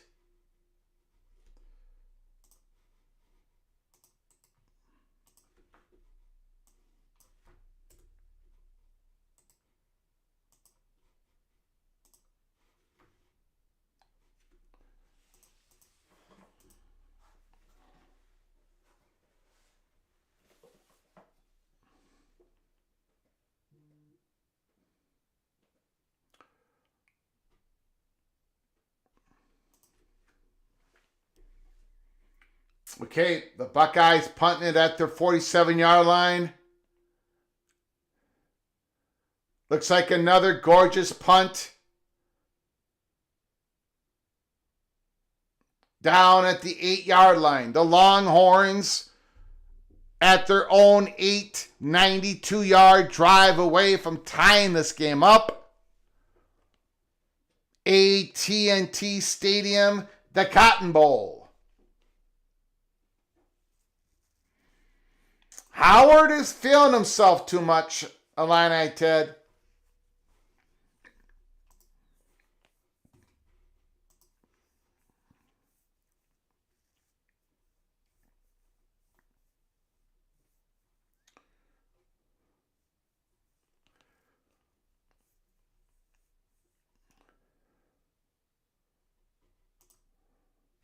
Let's take a look at Will Howard's left hand.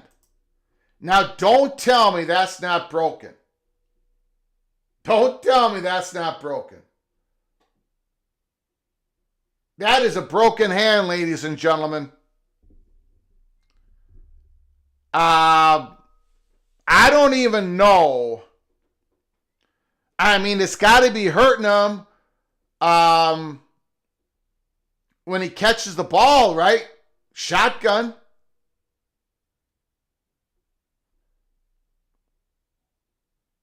This is a physical, violent game.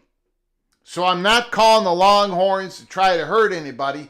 But you know what? One of the aspects of football is you try to hit the quarterback.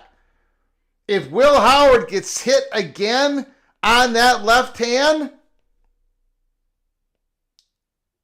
and then you're talking about January 20th game, the championship game. Holy smokes. Okay, I'm putting up a poll question. Is there a doctor in the house? Is there a doctor in the house? I'm putting up a poll question.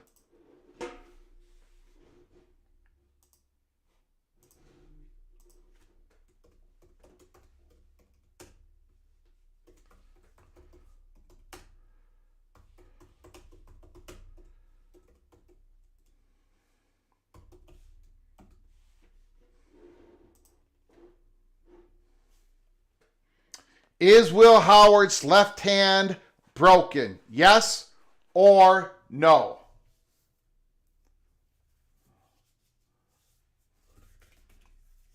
Bill Gun Shop, any drone updates? I tell you what,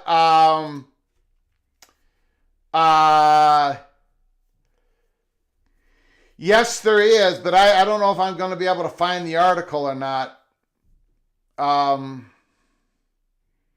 There is an update. I just don't have it in front of me. There was an article from The Hill or somewhere. Weisner, good run. 2nd and 3. Okay, that's what Texas needs. Take the pressure off of Quinn Ewers. 2nd and 3. Peek around the WebMD. Peek around the WebMD. I'm going to give you guys 5 more seconds on the vote. 5, 4, 3, 2, 1. 52% of you say no. The PATC Einsteins, the PATC geniuses say that is not a broken hand. Well, if that's not a broken hand, what you're saying is it's a strain of some sort, right? It's twisted, strained. Quinn Ewers back to pass. He's got time. He unloads. Gunner Helm. First down. Is that targeting? Is that targeting? No, it's not. No, it's not. It's just a good hit. Very good hit.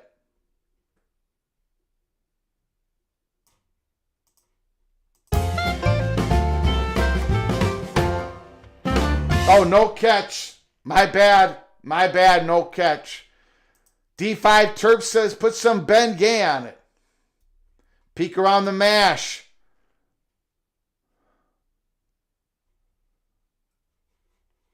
That wasn't targeting. I thought that was a shoulder-to-shoulder hit, to be honest.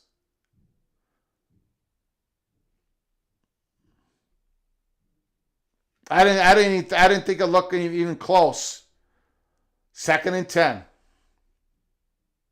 Are they reviewing it? I didn't even know they were. I did not know they were reviewing it.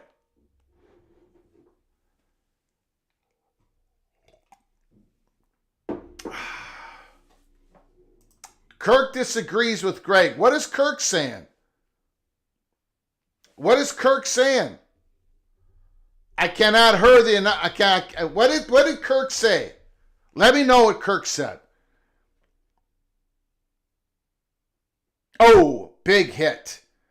Third down, big third down play by the Longhorns. I don't know who McBuck, I don't know what this is. I don't know what play you're talking about, but that definitely wasn't even close to targeting. That was a shoulder-to-shoulder hit from what I saw. But again, ESPN doesn't show replays when we want them to show replays. Oh, he got twisted up. Oh, that Achilles, that calf muscle. Defenseless.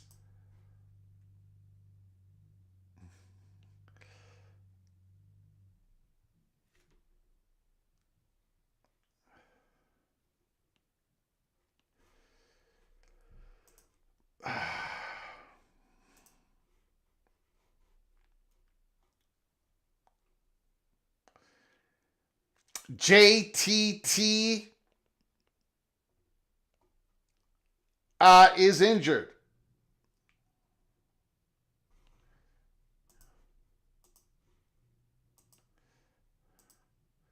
And that looked pretty nasty. And he's one hell of a player. And he's already had a great game, a great first half. Hopefully he can walk off the field. Hopefully he can walk off the field for the Buckeyes. I don't know. Replica, I hope that's not an Achilles injury.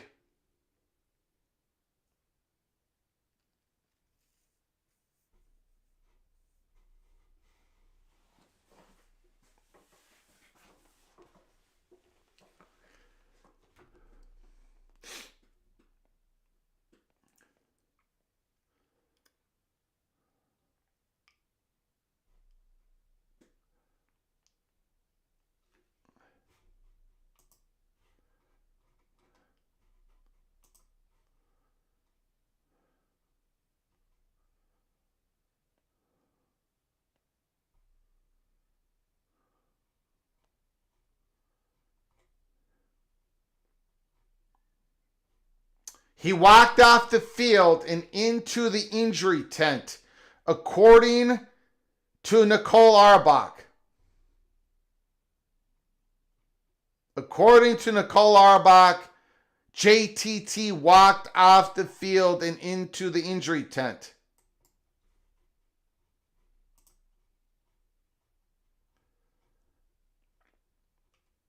He walked off the field on his own, according to Kevin Noon.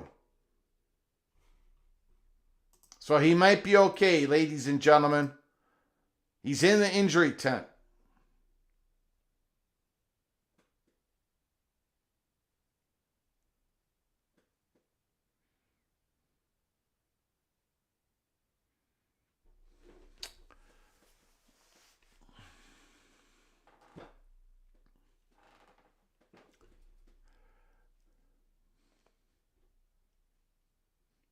Third and 6. Wisner. No, that was Jadon Blue. Oh, what happened there? A missed throw. The play was there. I don't know what happened. I don't know if the receiver ran the wrong route. Oh, he's held. A little bit of the jersey grab. A little bit of the jersey grab. No, it wasn't back. They missed a holding. They missed a hold. Texas is going to have to punt it. 8:14 to go in the first half. The Buckeyes started out, okay, so Texas has had the ball 4 times, I believe. I believe this is the Buckeyes' 4th possession. And all we got is a 7-0 lead. 7-0 lead.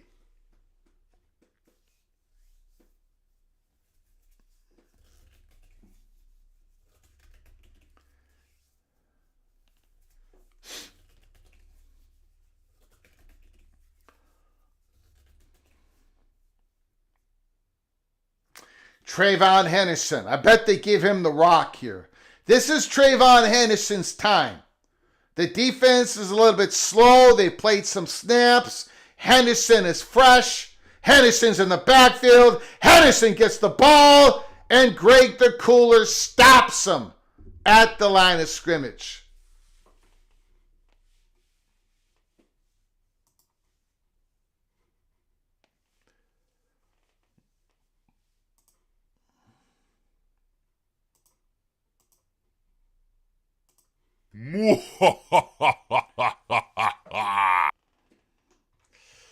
Second and 10.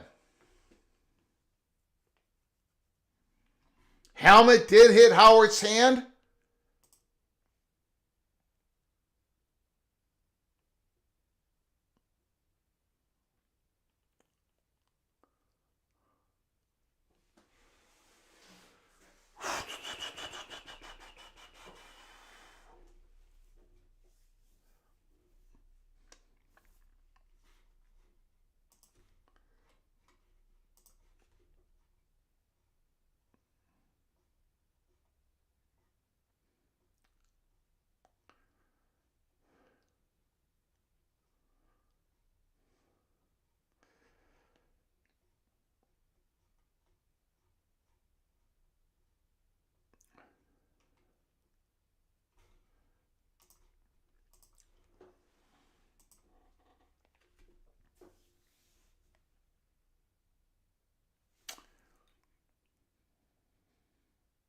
Second and 10.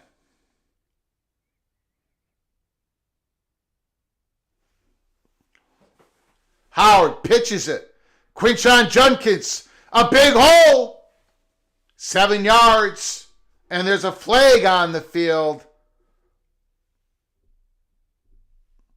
Holding on the Buckeyes. The Buckeyes are struggling. Struggling. The Longhorns defense, of course, is more than legit. An excellent defense.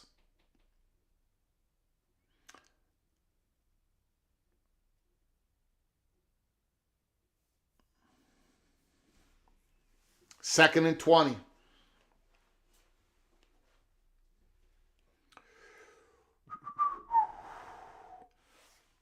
Finally tuned. Face mask hit Howard's hand. Thanks for the updates.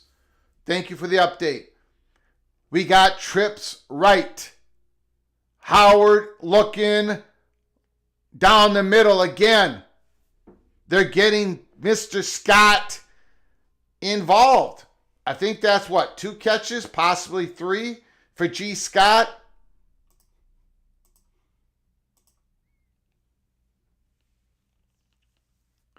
Third down.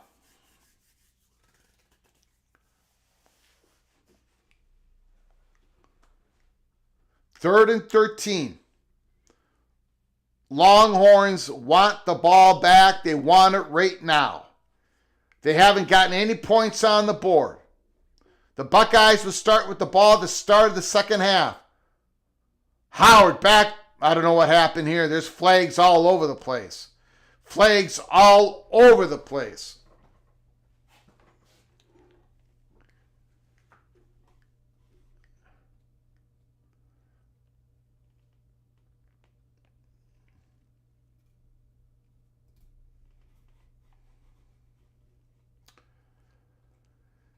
The offenses have gone pear-shaped here. What is your NIL deal? I've got nothing. Nothing, Preston from Greensboro. I've got nothing. The only support this YouTube channel gets is from the PATC members. That's it. No sponsors. Nothing.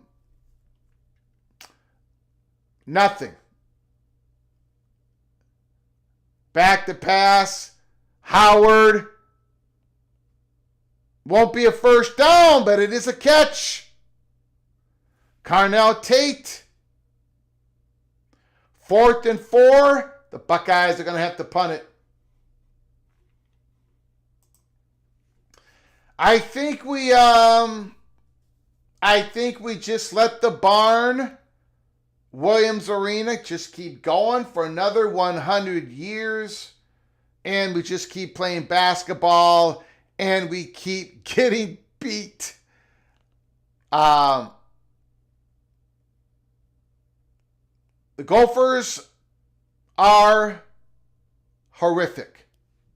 And I know they're going to get a new coach and blah, blah, blah, but it ain't going to change. It's not going to change. First down, Texas. I think this is their 5th possession of the first half. No points. No points. That is true. That is true. Yeah, we had Tubby Smith and he did a decent job, but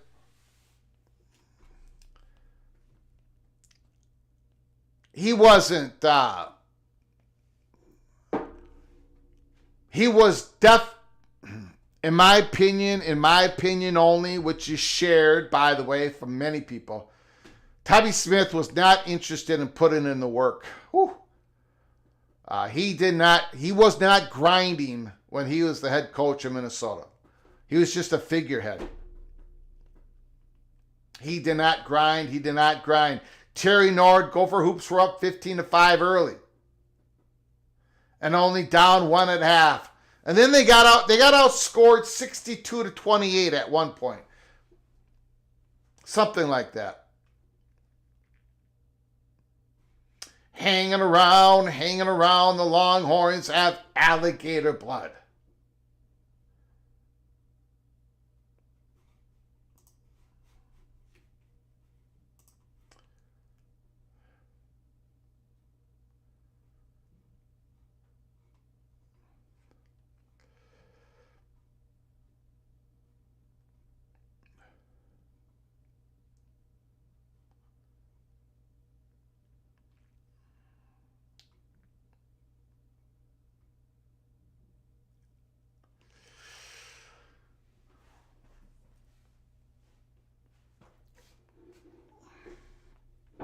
The Buckeyes have had 4 offensive drives.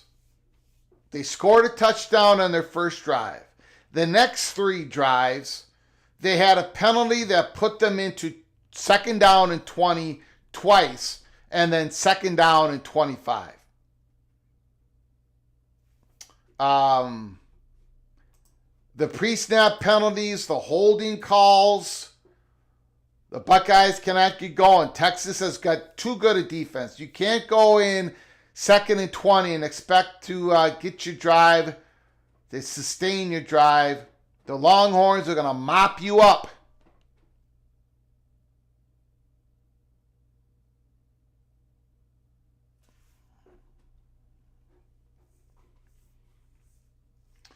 Greg, can you name the character who gave that quote? What quote are you talking about? I don't know what quote you're talking about. Let me know the quote. I probably do not know the character's name. But, okay. Good play by the Longhorns. 2nd and 2.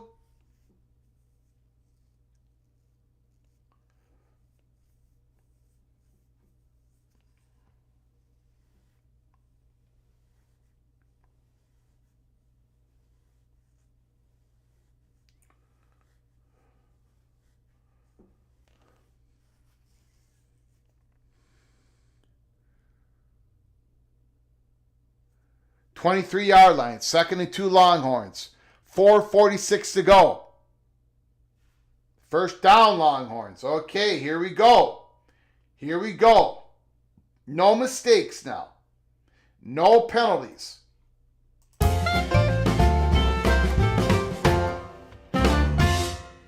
Clean drive, Sarkisian. Clean drive. Let's see what happens. Ears shotgun. Wisner next to him. Good run by Wisner. Another 5 yards. 2nd and 5.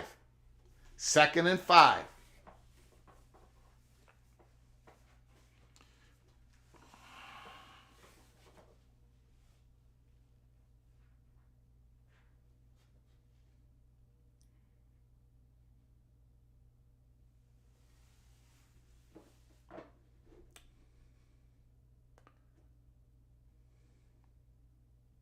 Going long.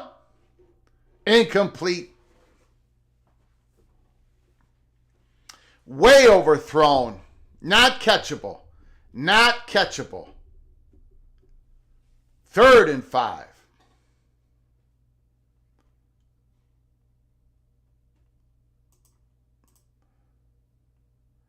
Yeah, I wouldn't have known, Steele Austin. I would not have known. John Malkovich is a hell of an actor, but I can't remember. My memory on movies and quotes does not exist. First, oh, he dropped it! No! No, I didn't mean that. No!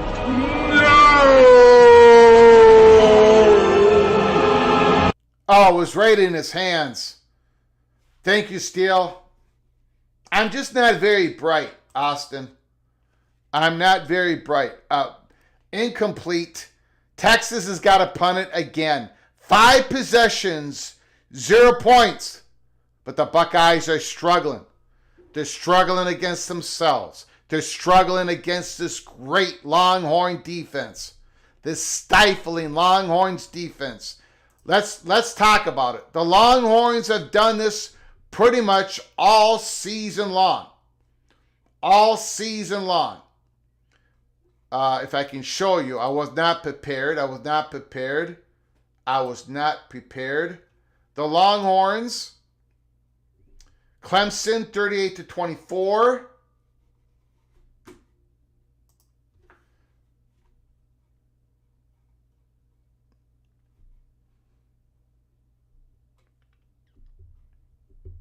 They held A&M to 7, Kentucky to 14, Arkansas 10, Florida 17, Georgia 15, Oklahoma 3, Mississippi State 13, Louisiana Monroe 3, UTSA 7, Michigan 12, Colorado State 0.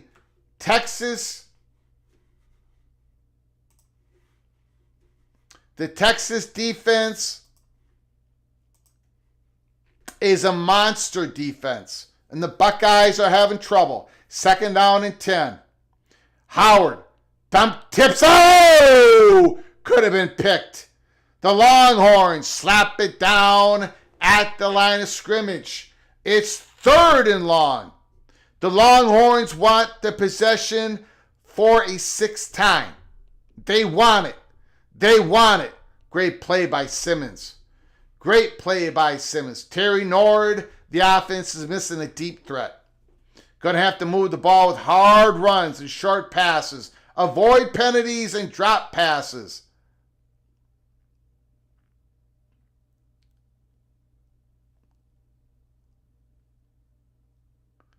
Third and 10. Howard sacked. The Buckeyes have got no answers. Chip Kelly is going to have to make adjustments.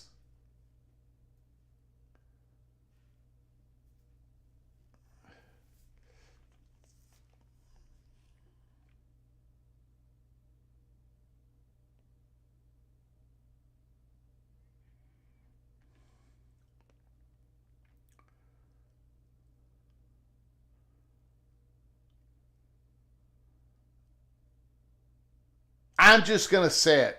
I am going to say it. I'm going to go ahead and say it. I am not afraid to say it. That big knot on Howard's left hand, I mean, that kid's got to be in monster pain. Look, he's down on the ground again. Every time he gets sacked, every time he gets hit, every time he catches the bleeping ball on a shotgun. I don't know. I mean, is he going to be able to play in the championship game? Oh, of course, 52% of you thought it was not a broken hand. I don't know what do you think it is if it's not a broken hand? A severely strained hand?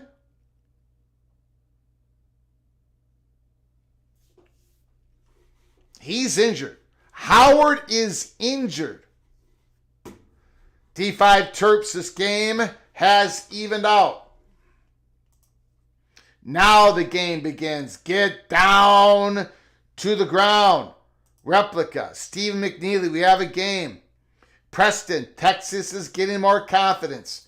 Did they hit his left hand? Well, I don't know, but I don't think there's a soft player in either team. And Terry Nord would know a soft player because he went against the soft player for about 25 years. The fat guy from Minnesota. Moprov, a popped blood vessel that got hit.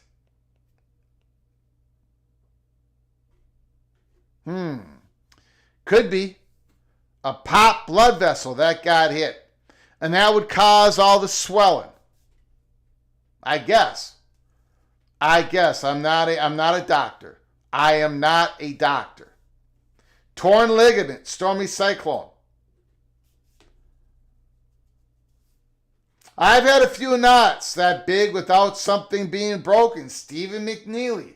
Stephen, they call him Stephen Big Knot McNeely. Rock and Rant. I told you, man. It's a mini drone from the alien inside his body. I would not, it's probably that. It's something. It's something. And it's got to hurt. It's got Terry Aloysius Simulacious connotations would tell you. The fat guy from Minnesota, I have the lowest threshold of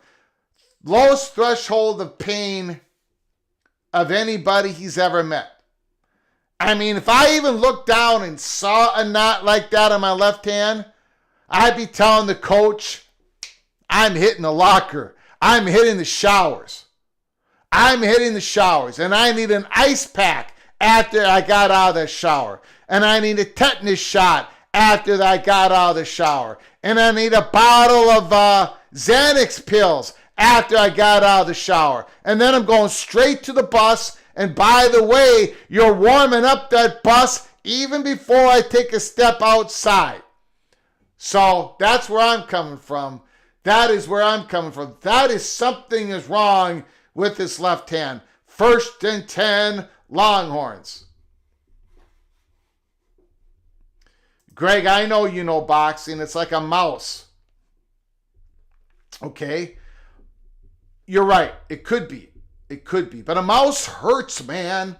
You get a swelling above your right eye, and you get hit again by just a flick of a jab, you're in pain.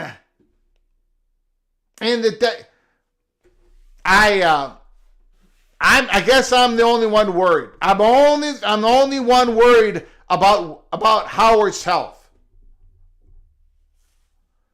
Yes, our host was very soft.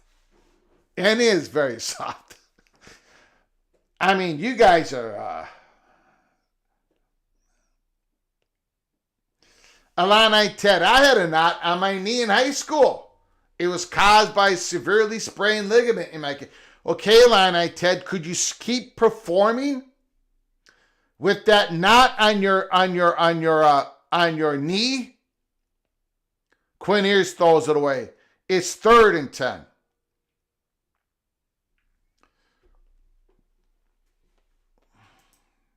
Cutney Mick. Will Rocky Howard He was giving hand signals, no problem. Well, that is something. That is something. 3rd down and 10 is Larry the GM. Best field position for the Horns. They got to capitalize. There's only a minute to go in the first half. 41-yard line. Quinn Ear's getting rushed. He's going to run for it. I think he got it. That's the play. That's the play of the game. That's going to turn it around.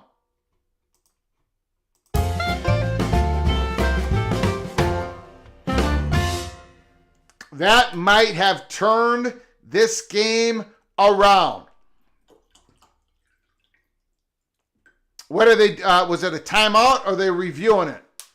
Are they reviewing it or is it timeout? The hand signal was just ouch. Oh man, he got hit.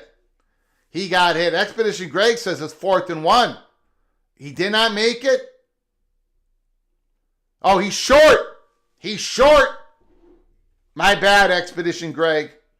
My bad. I'm not only soft, I am blind. Soft and blind. 4th and 1. Well, they got to go for it. You got to go for it, right? Right? Do you have to go for it? You got to go for it.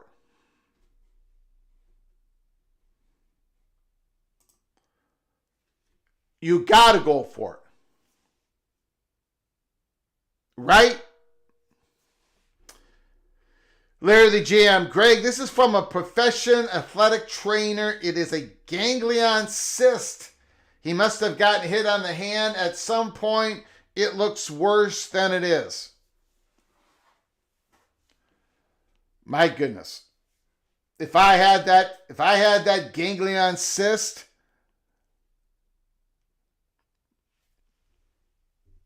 I probably would faint, and then the biggest stretcher would need to be needed to get me off the field,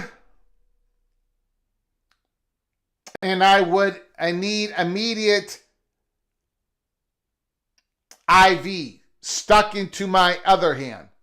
IV stuck into my other hand.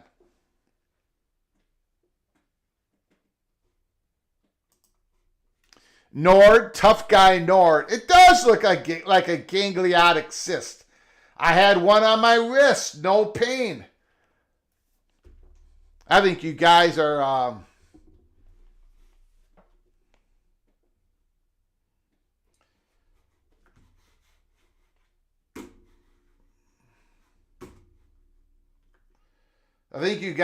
little bit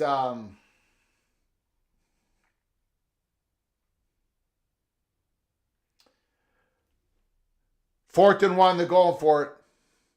I think you guys are a little bit delusional. I don't know how that can hurt. 4th and 1, 4th and 1. The play of the game. 50-yard line. Manning takes it wide. First down, Manning. He was down. He was down. First down, Longhorns.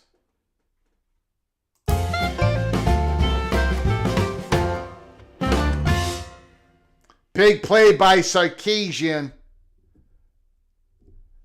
Huge play.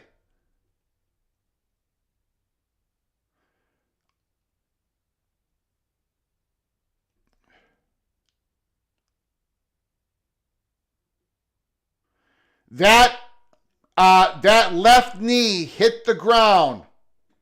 It was close, but the left knee hit the ground before that ball just became a little ajar. It's close. Much closer than I thought. Much closer. But that left knee is... Oh, in the left hand. He's down. He was down. He was down. First down. Texas has got it at the 42-yard line. What do we got? About 50 seconds to go? Something like that? Yeah, he's got it. No fumble. No fumble.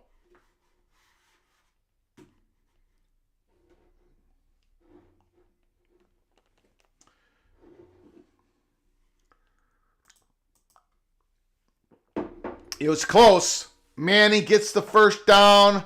Great call by Sarkisian. 42-yard line. The Longhorns trying to tie this up. The Buckeyes will start with the ball at the beginning of the second half.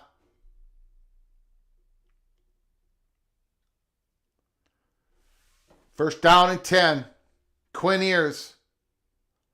You got DeAndre Moore in motion. Look for more. Nope, nope. I broke the tackle. Down to the 18-yard line. Holy smokes.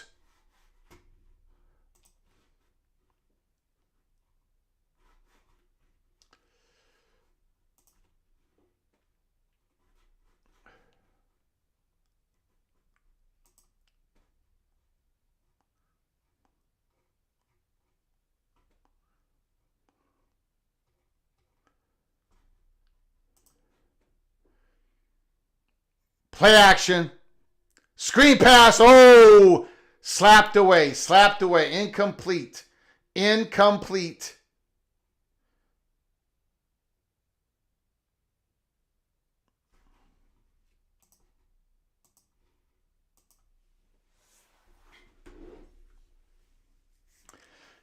Terry, that Bolden's got some, he's got some quickness to him.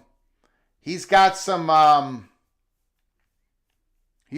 definitely has juice in his game.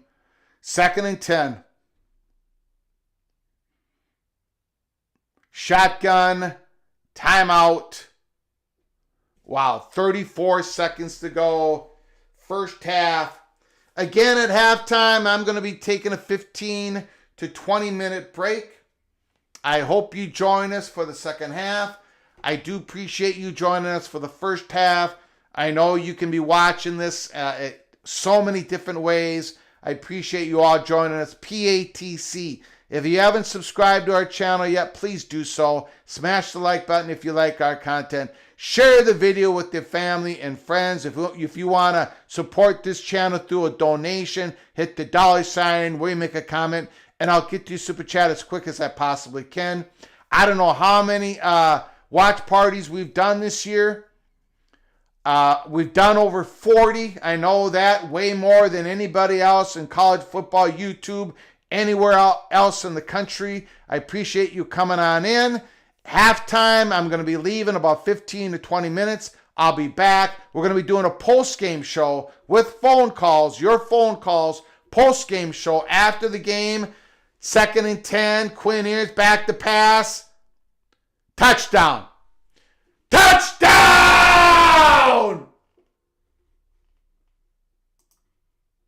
Touchdown! Jay! Done! Touchdown! Blue! Touchdown! Buckeye fans not happy in the stands. Not happy in the stands. Quinn Ewers threw a beautiful ball. Now, the left tackle did get beat, but he was able to hold off the pass rush just long enough. 7-7. 7-7. Maria, Hernandez, Garcia, Flugar simply says the word Texas. The moderator who rules with an iron fist.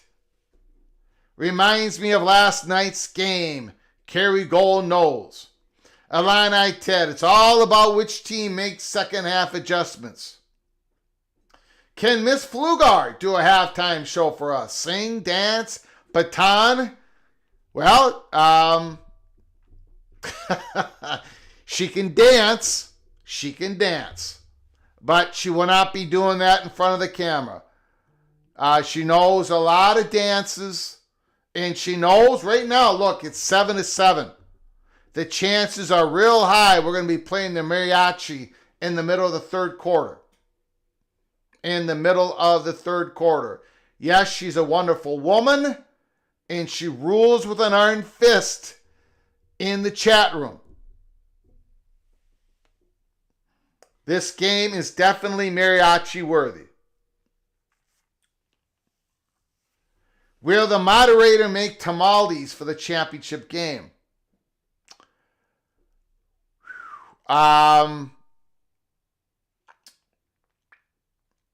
Probably not.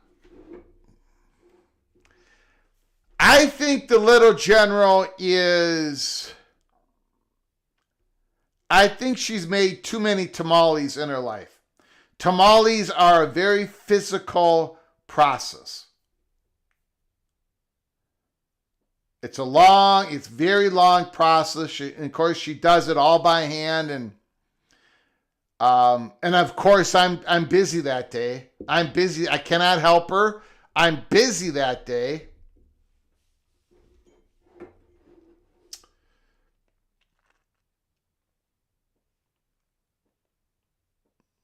First and 10. They set up the screen. Trayvon Henderson. Trayvon Henderson. Trayvon Henderson. Trayvon Henderson. Touchdown! Touchdown! Touchdown! Touchdown! I was just about to say that number 70 got beat. But 70 intentionally got beat. The right tackle did a beautiful job of selling that. Wow. Great blocking, and Trayvon Henderson picked the hole perfectly. Wow. You cannot let that happen, Longhorn. Not only that, but the Buckeyes start with it at the start of the second half. Oh, he missed it. No, he made it. How did he make that kick? 14-7. Two big plays. Manning getting that first down led to Texas 7 points. Look at that. Look at that. It was all set up. Oh my goodness.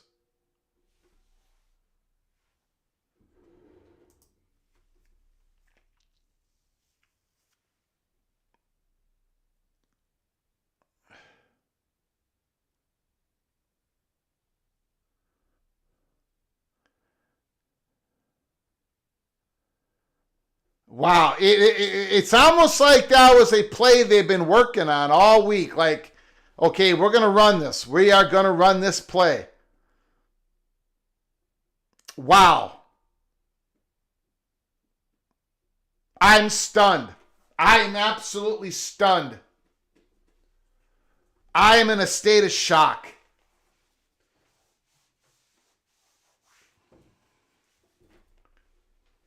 Ryan Day and Sarkisian going back and forth.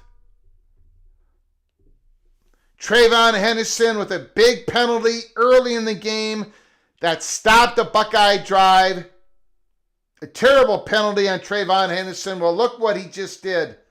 He turned that upfield. 14-7. Replica, our linebackers are still at the hotel. Anthony Hill has been terrible in the first half. That is serious speed. And I think he's getting faster. Like every week, Trayvon Henderson has another gear.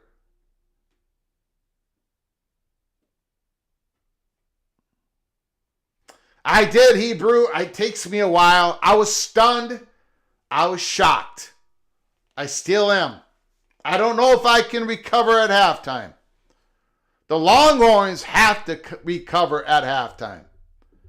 The Buckeyes start out with the ball at the start of the second half.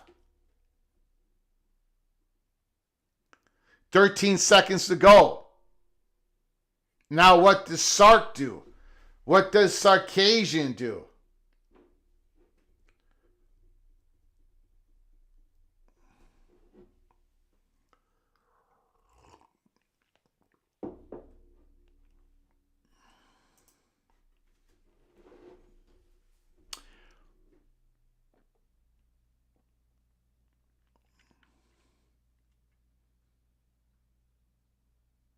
It doesn't look like Texas is just going to kneel down. They've got 2 timeouts.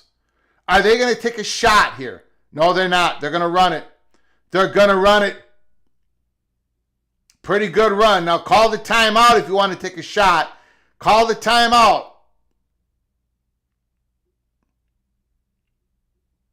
Nope. Yep. That's what Franklin needed to do. When Penn State had a good 13-yard run to start their last drive with 50-some seconds to go, after they punched that run, Franklin needed to call a timeout immediately. And he should have known that before Penn State ran that first play. Look what Sark did. Sark is thinking, if we punch that first run, I call a timeout. It's that simple. It's just that simple. No matter what happens here, Sark, he knew what he had a plan. Sark had a plan for this 13-second drive. Oh, he dropped it. He could have been out of bounds. He could have been out of bounds.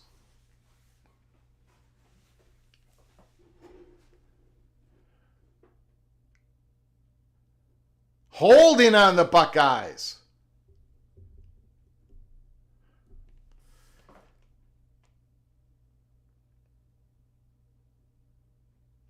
Infamous front runner and everybody else. No personal shots in the chat room. No personal shots in the chat room.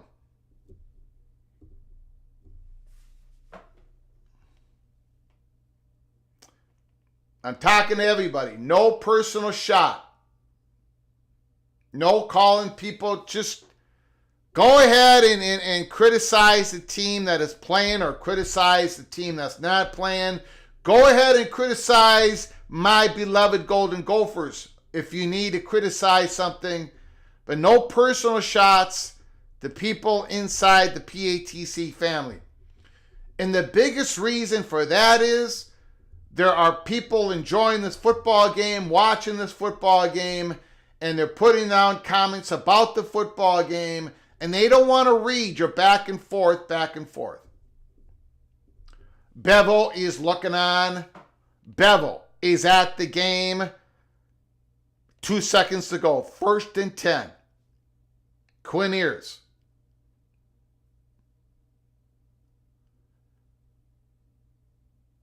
Back to pass. You got to let it fly, young man. He lets it fly. Oh, incomplete. Okay, that is the end of the half. 14-7 Buckeyes. I'll be back in 15 to 20 minutes. I will see you then. Hopefully you come back for the second half. I think it's going to be a good one. I will be back in 15, 20 minutes. Thank you, guys. Appreciate it.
All right. Okay. 14-7. Woo! My, oh my. This is college football, rock and rant. Y'all new to college football.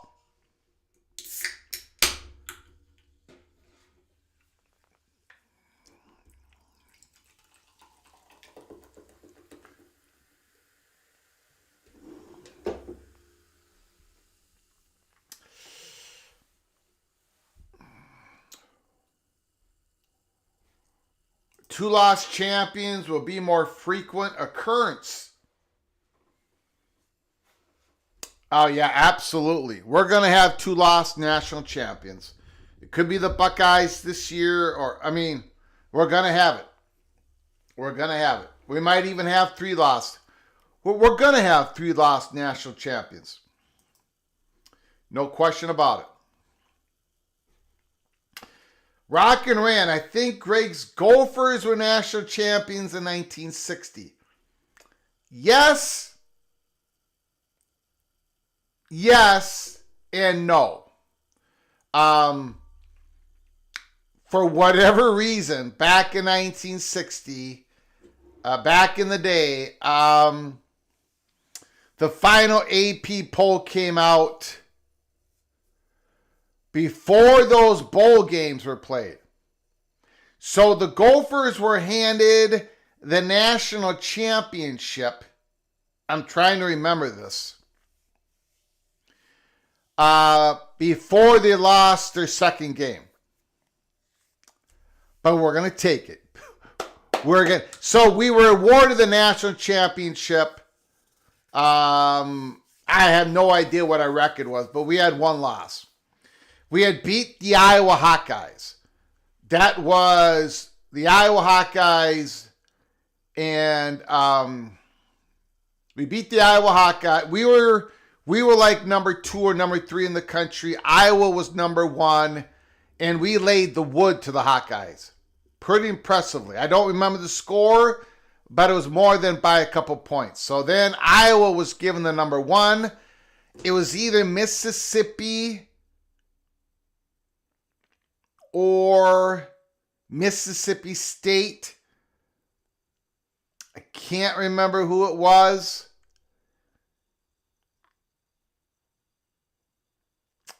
Mississippi or Mississippi State came in second, and Iowa came in third, I believe.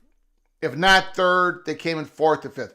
So it is the most controversial Gopher National Championship.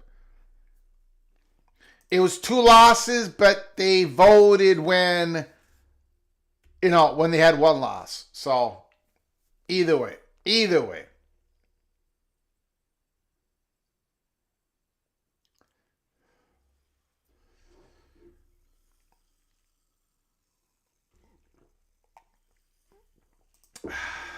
Yes, Jose, you are now. That wasn't the only year that happened, though.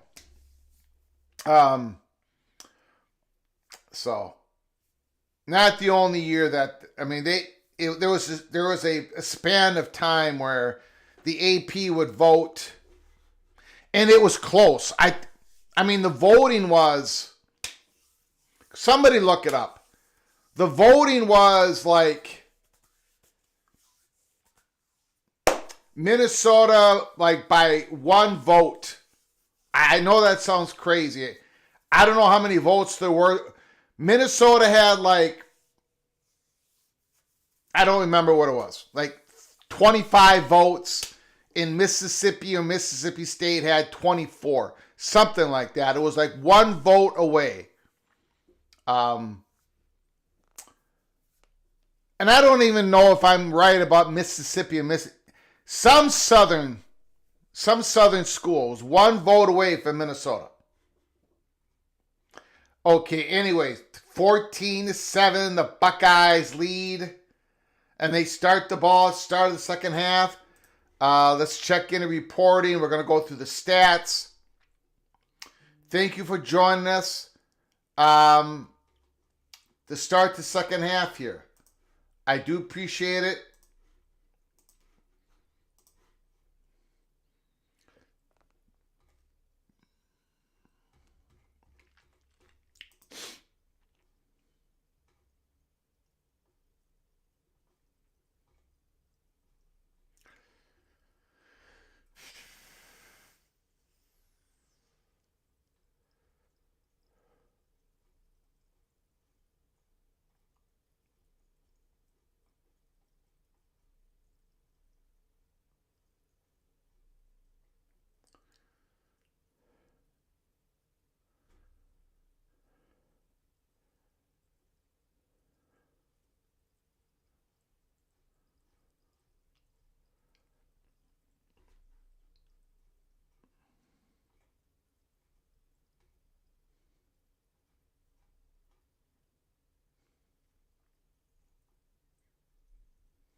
247 Sports.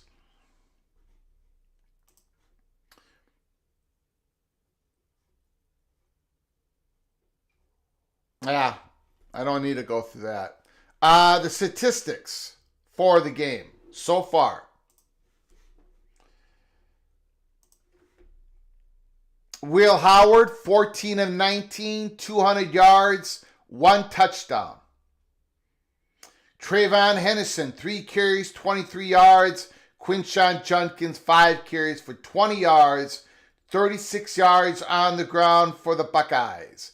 Henderson, 75-yard on 1 reception, the TD, the big screen pass TD for Trayvon Henderson. Carnell Tate has 5 catches. Ibuka has 3 catches. Look at Jeremiah Smith. Greg the Cooler did cool down Jeremiah Smith. Holy smokes. On Texas, Quinn Ewers, 10 of 20, 133 and a touchdown. Wisner, 8 carries, 33 yards. Receiving, DeAndre Moore, 3 catches, 29 yards. Matthew Golden, 1 reception for 24 yards. And if you remember, Matthew Golden, I don't know what happened, got nicked up. He got nicked up. I don't know if it was his ankle. He went to the injury tent, went to the locker room. If anybody has more information.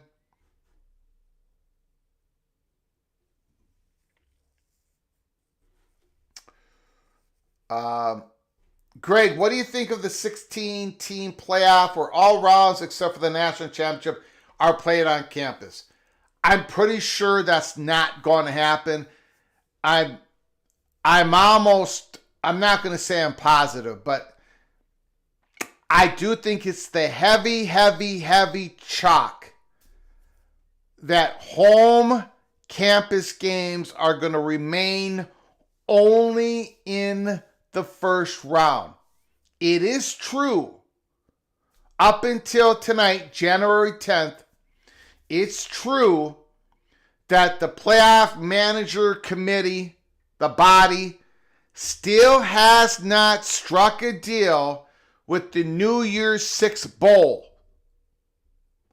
Those 6 bowl games, the Cotton Bowl, the Orange Bowl, the 6 bowl games. Peach, Fiesta, Rose, Sugar. So for 2026 and beyond.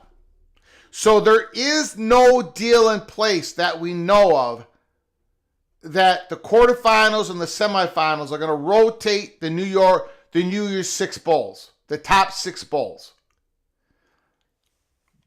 But I do think a deal is going to get done.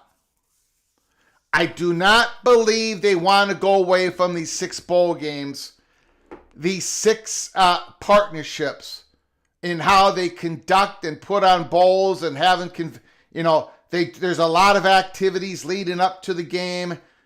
I don't think they're going to go away from that. So I believe that the home campus games is going to be only in the first round. But again, I think the first round is going to expand because I think the college football playoffs are going to expand again. So that is my take on it. Okay. Here we go. Buckeyes started out 1st and 10. 1st and 10. Up 14-7.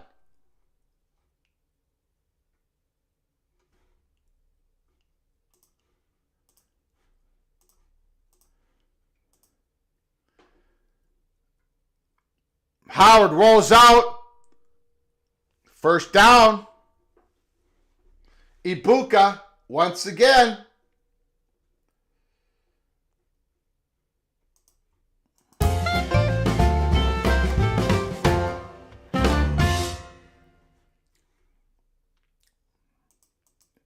No, the bowl games contracts, I believe, are 2025, and then it's over.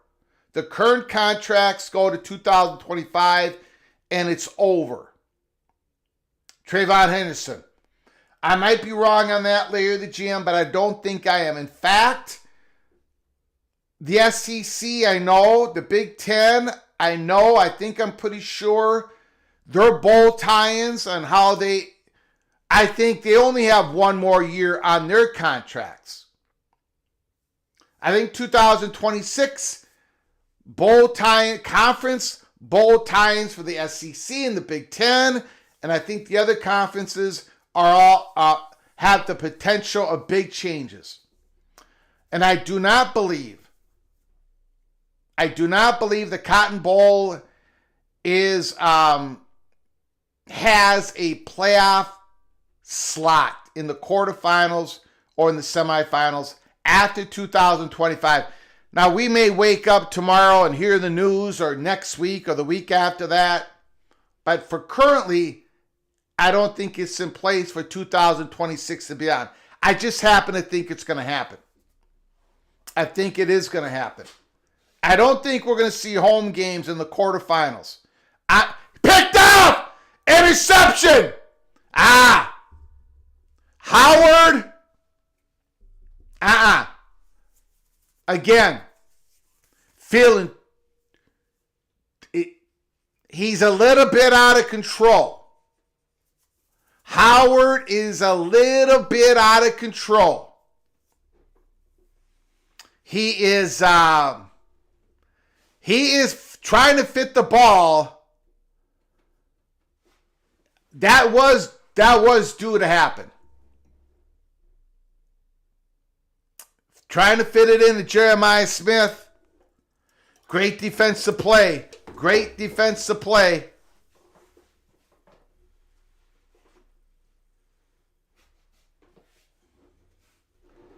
Holy smokes. And now we got the Longhorns.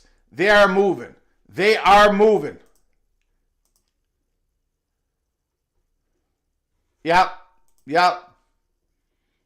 1st and 10. 40-yard line, Longhorns. Buckeyes did nothing. Did nothing but give the Longhorns good field position with the first possession in the second half.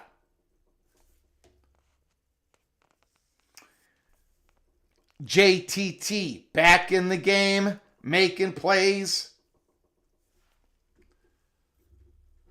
They're not agreed to, Jose.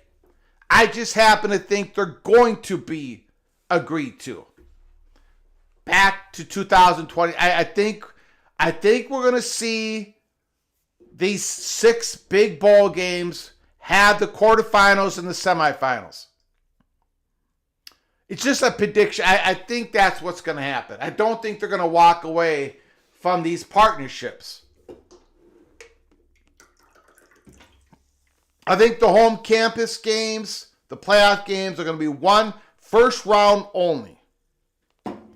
And I would take the L if it doesn't happen that way. I'm not giving a peek around the corner, but there is. I think it's going to happen. I don't think they're going to walk away from these relationships.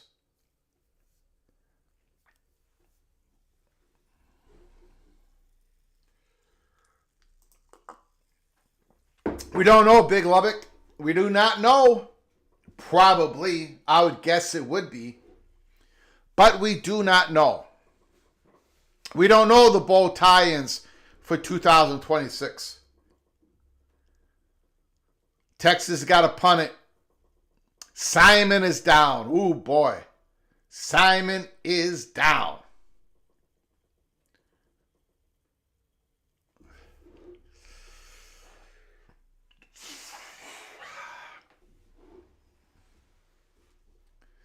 I tell you, these playoffs, though, this 12-team playoff that's probably going to grow to a 14-team playoff, eventually to a 16-team playoff, it's a game of attrition. These teams are all battered up.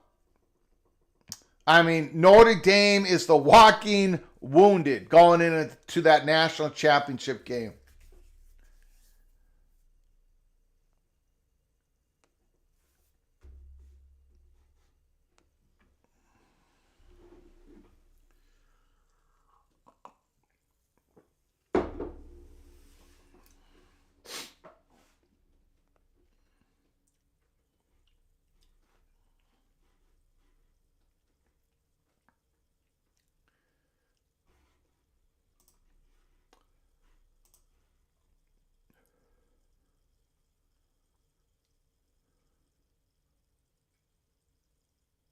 Fair catch.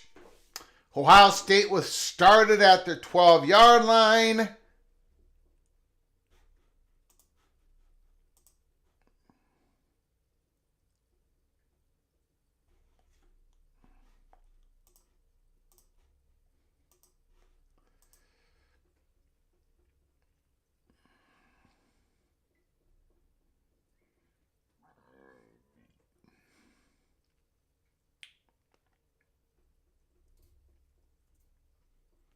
I don't think the rosters are getting bigger though. D5 Terps. I don't look at as the rosters getting bigger. I mean, it's still going to be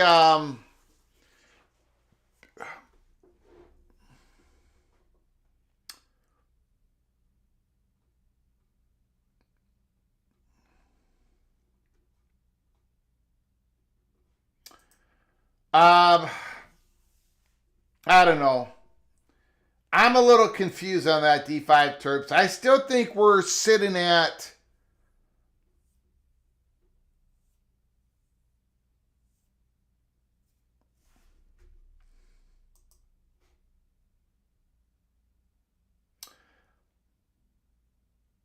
no walk-ons, but even the scholarships isn't going to go that high. I thought it was like 95 or something, and before it was 85.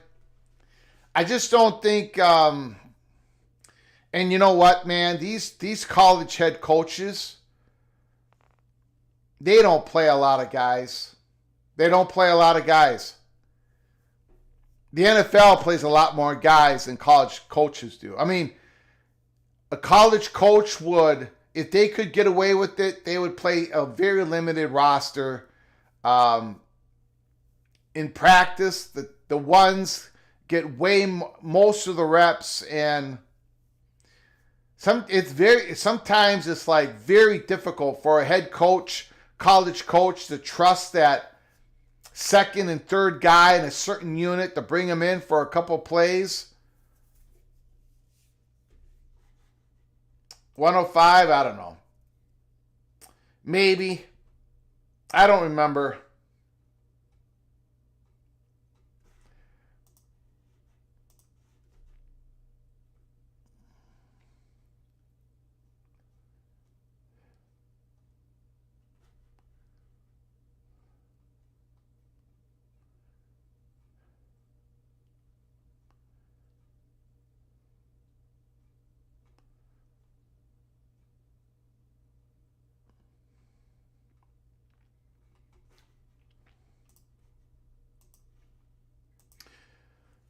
Thus far, the Texas Longhorns have done a great job on Jeremiah Smith.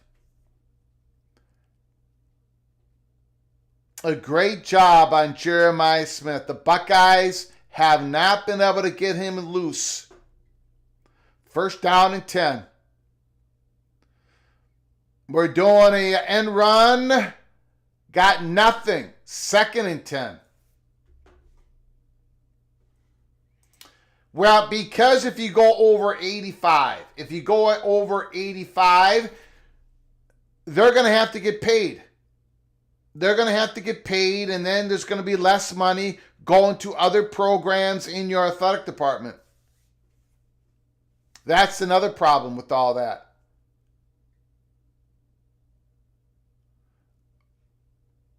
Boy, that was some strength. That was some big-time strength.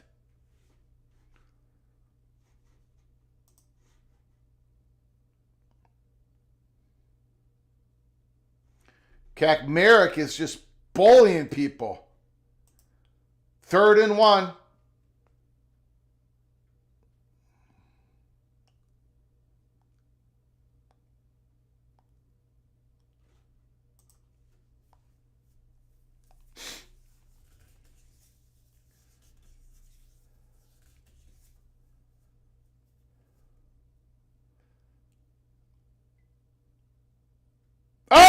He did not make it.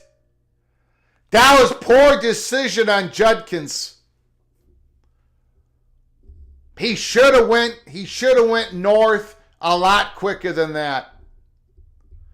The Buckeyes are going to have to punt it. Judkins has got to turn that up north quicker on that.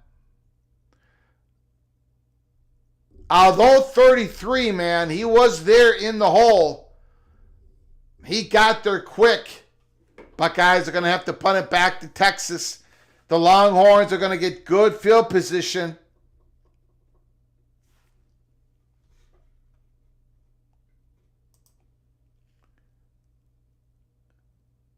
Bolden, 33-yard line. Pretty good punt by the Buckeyes. Pretty good punt. Here we go. Per the traditions of PATC Watch Party, the mariachi gets played in the middle of the third quarter when we have a game with inside 10 points, 14-7. Let's go.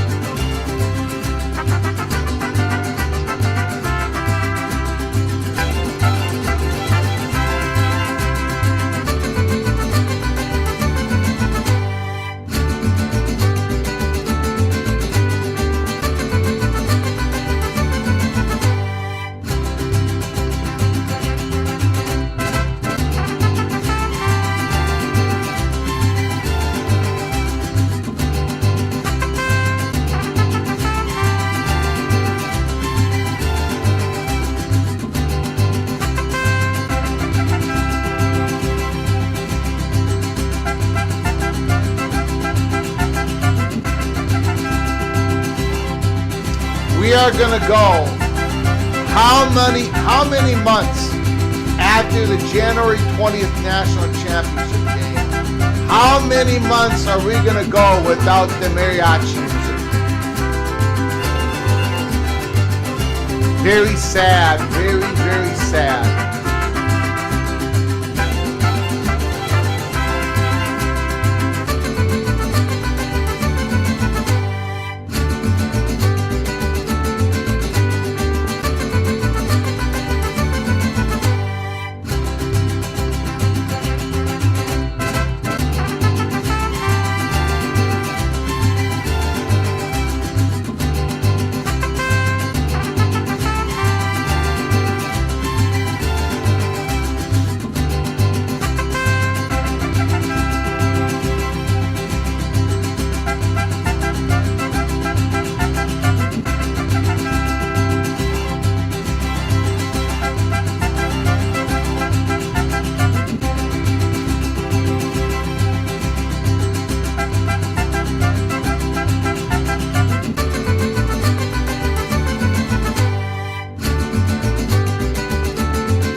All right. The mariachi, beautiful, absolutely. Vox Quindaro somewhere.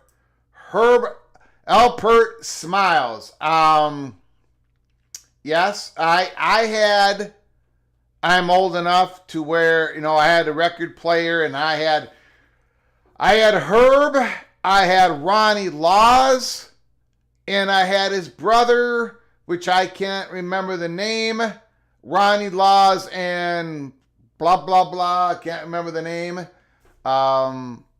In fact, I did a Terry Nord, if he's still in the chat room, if he's still watching this game with us, Terry Nord had a speech class with me in which I went up and I talked about the flute jazz of Ronnie Laws and a song of Ronnie Laws, and I talked about what this music meant to me and everything. Oh, geez, that could have been a pick six. And I remember the class basically falling asleep when I was doing my presentation. They were bored out of their minds, but I was having a great time. I was talking about a little bit of jazz. Wow, that was almost a pick six. Second down and long. Slim Whitman. No. Oh, Simon. He's hitting people out there. A long third down again by the Longhorns. Thank you, Joseph. Beautiful. My kids don't care about sports. They're not paying attention to the game, but even they are dancing with the music with me. Thank you, Joseph. Thank you, kids, for me. We're just trying to have fun. Queen Ears. Oh, no! No! Downing! Oh, he got rid of it!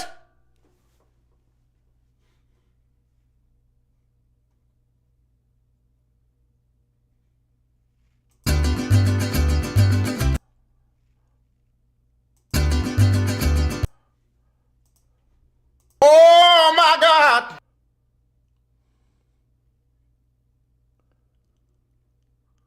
Oh, my God! Oh, and the ball was tipped!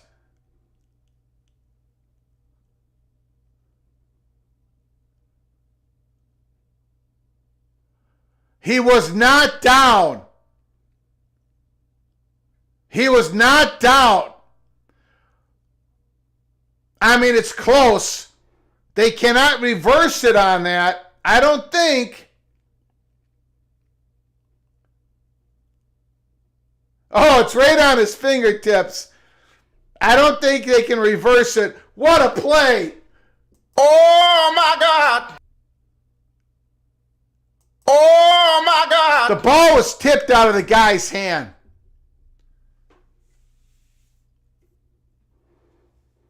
Wow. There has been some epic. I mean, we had Jeremiah Love, what he did last night to score that touchdown. Wow. Jeremiah Love. And now we're seeing Quinn Ears do that and Trayvon Henderson do what he did. My goodness. Holy smokes. He just got out of it. Jadon Blue. Wow, these guys are flying, man. These guys, No, he caught it in the air. It was a pass. He caught it in the air. It was a forward pass. Completion, I think.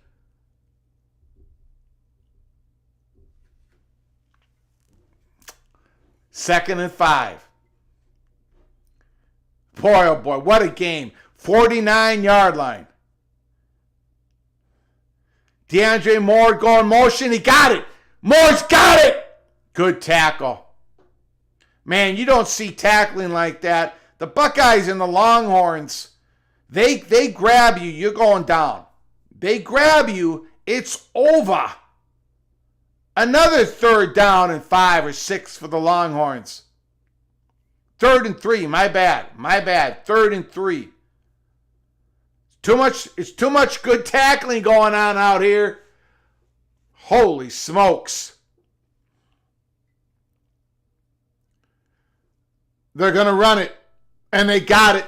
First down.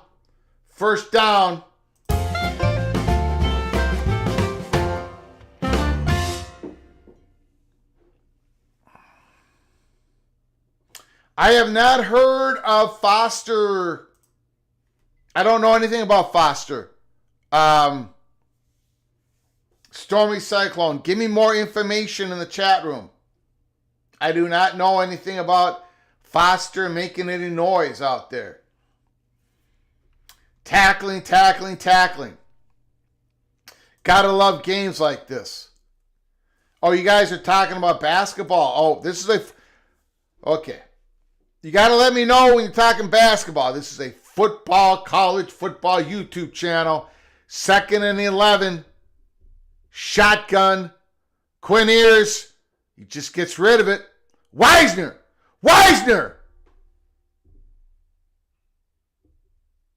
3rd and 2. There is a lot of complaining going on X about the play call, Chip Kelly on 3rd and 1. A lot of people believe that they should have called a big old Will Howard quarterback sneak on that. A lot of people upset with the play call. 3rd and 2, Quinn Ewers. Buckeyes 32. Wisner, first down, and he almost broke it. First down. The Longhorns are finding success right behind the center. Right behind the center. And 1% UFO. Jose, you are a genius. You are a genius.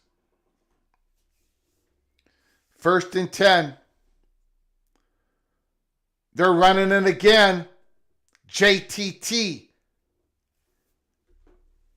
2nd and 8.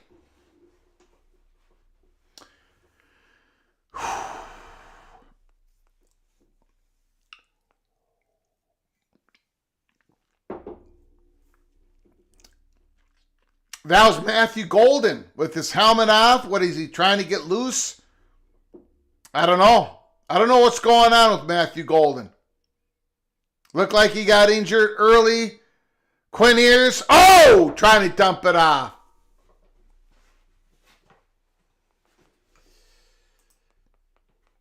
Stormy Cyclone, this is 98% football. 2% whatever. Knocked down at the line of scrimmage. Texas isn't going away. The Big Lubbock. The Big Lubbock. If you want me to sing the Texas Tech Red Raider song, you got to put a donation in. The real route! Flugar's favorite play! Touchdown! Touchdown! Jay Dunn Blue! Touchdown! Touchdown! It's all tied up. It's all tied up. And the Longhorns, they did a lot of good things on that drive. The big one was Quinn Ewers. That beautiful play where he almost went down.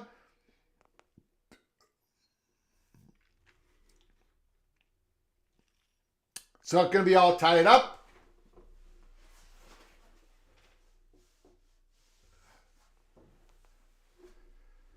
Woo-hoo-hoo-hoo.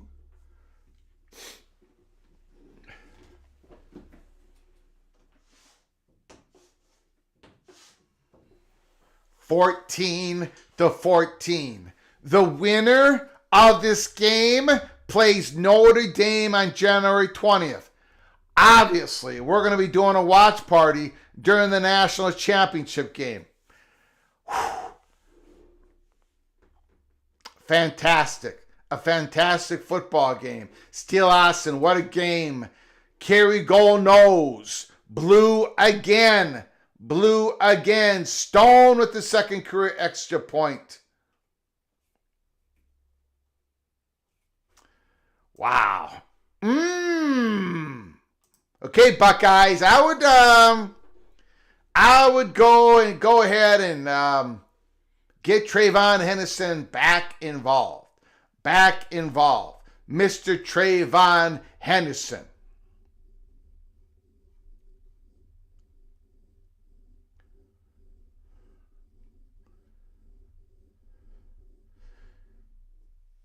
The same play. They scored on the same play. Same play. Same result. Blue for 6.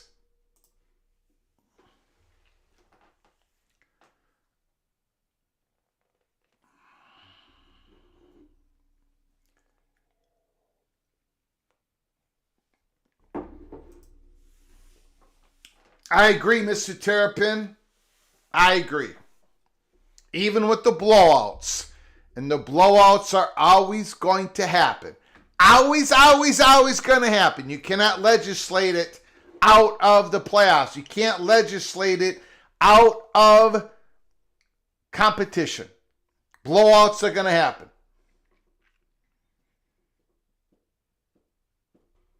Drew Aller. Oh, boy. should be watching Quinn Ears to learn how to throw a real route more accurately. My goodness.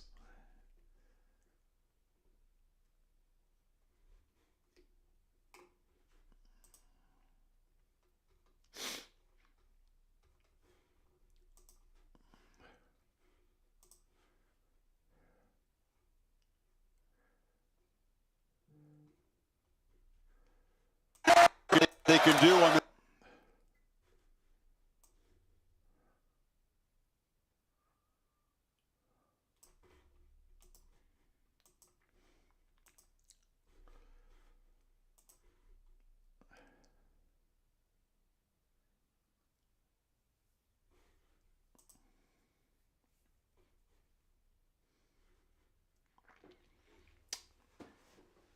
Jeremiah Smith, Trayvon Henderson. That's what the Buckeyes have got to do. Jeremiah Smith and Trayvon Henderson.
If you remember that Ohio lawmaker that tried to make it a ban on putting flags in the middle of the turf,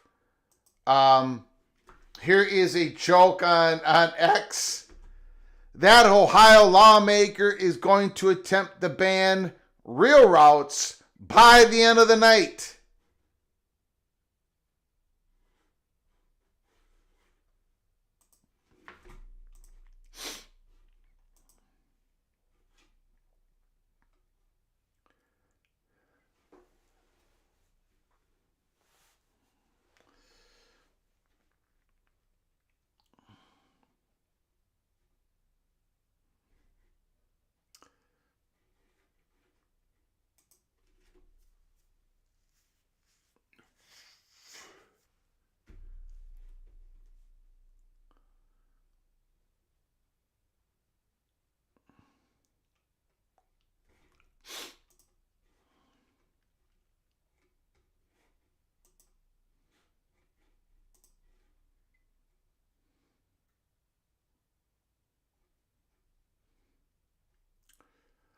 Again, we are going to do a post-game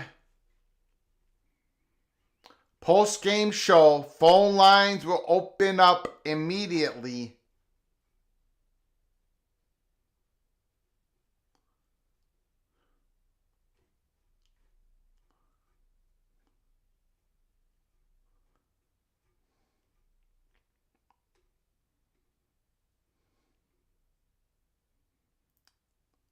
New mandatory evacuations in Encino.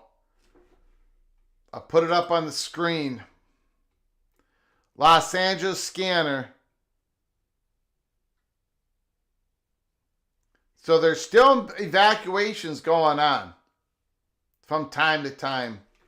Different areas.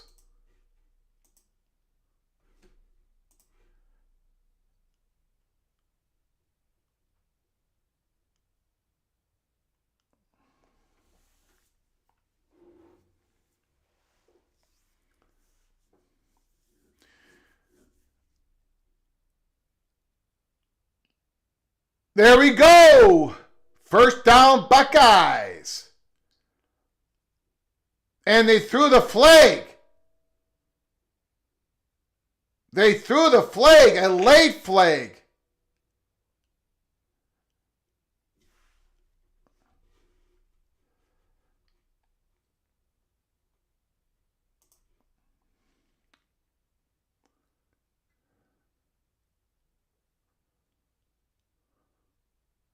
Personal foul on the Buckeyes.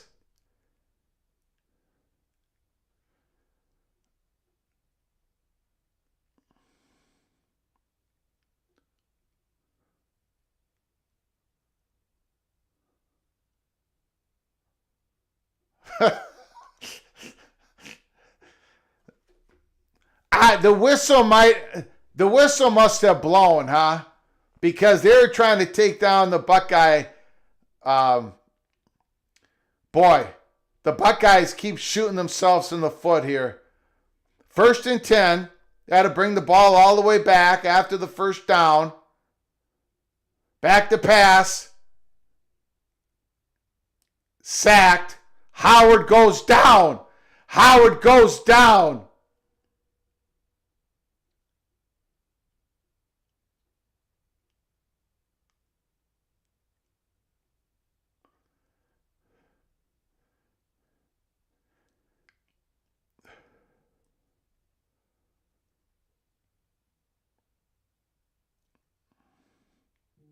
Lucky he did not lose that. Lucky he did not lose that. We got second in the country mile. The Buckeyes are going backwards again.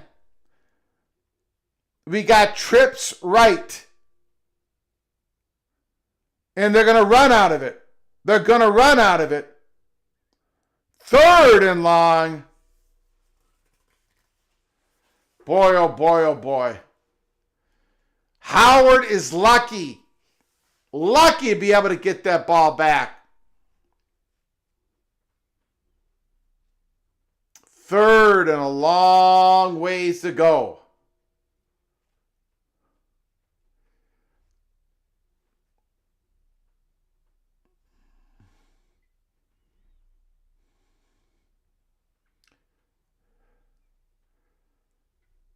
Third and 15.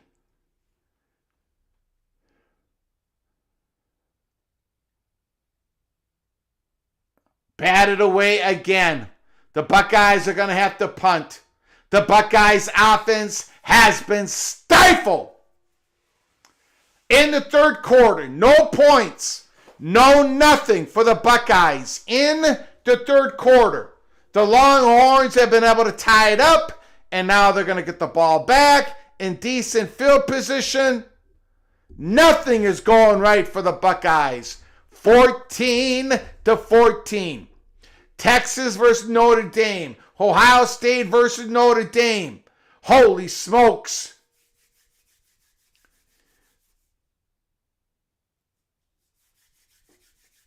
Texas was started out at the 39-yard line.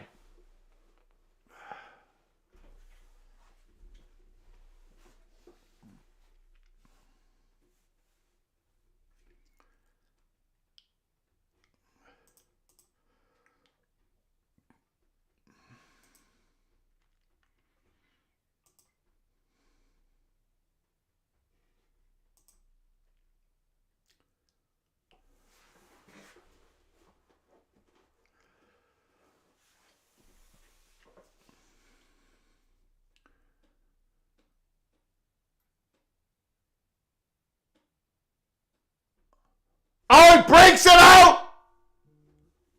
7-yard gain. Good run by Wisner. 7 yards.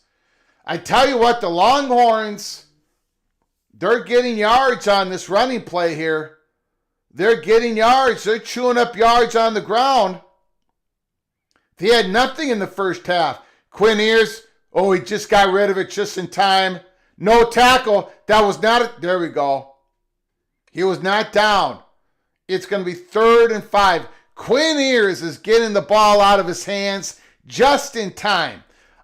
But the Buckeyes are getting real close to making a game-turning, a game-changing play with their D-line. They're about to knock it out of Quinn Ears.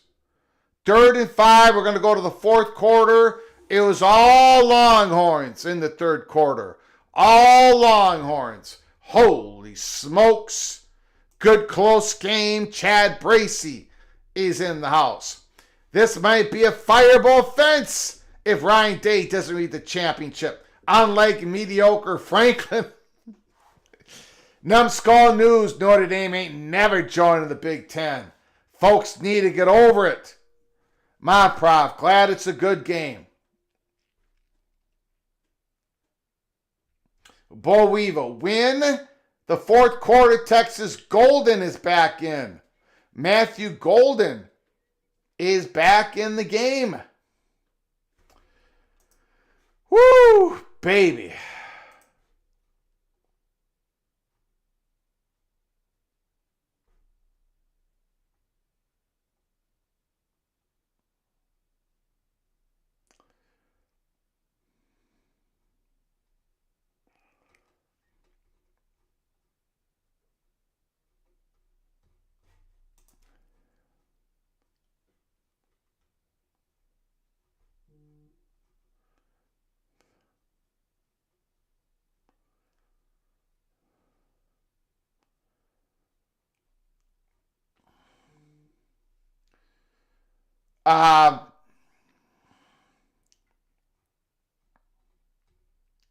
Encino, California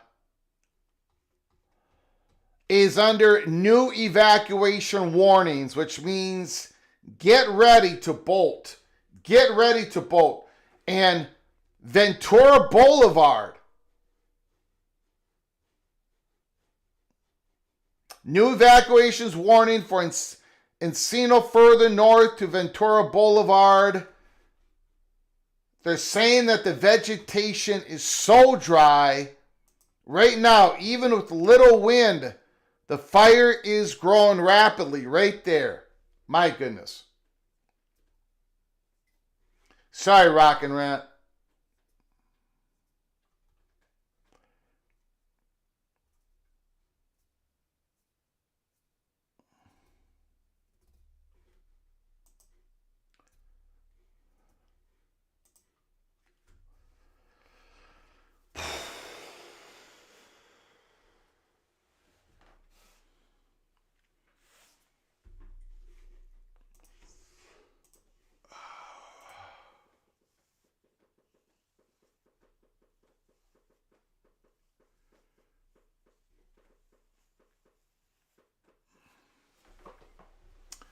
The Buckeyes, again, Greg the Cooler. I said that Notre Dame had the flu. They would not be able to hold up for all 60 minutes. And then tonight I said this is going to be Jeremiah Smith's night. This was going to be where he becomes a legend. A legend. Jeremiah Smith, 1 catch for 3 yards. Jeremiah Smith has been shut out, shut down. Oh, the pass was just wide and high. The Longhorns are going to have to punt it. The one thing that the Buckeyes have been able to do is that front line has been consistently been able to get pressure, quick pressure on Quinn Ears, consistently throughout the game. That's the one thing the Buckeyes have been able to do. Consistently throughout. Jeremiah Smith, 1 catch. And that catch was a little flat pass at the Buckeyes, like 12-yard line. Something like that. Remember that play?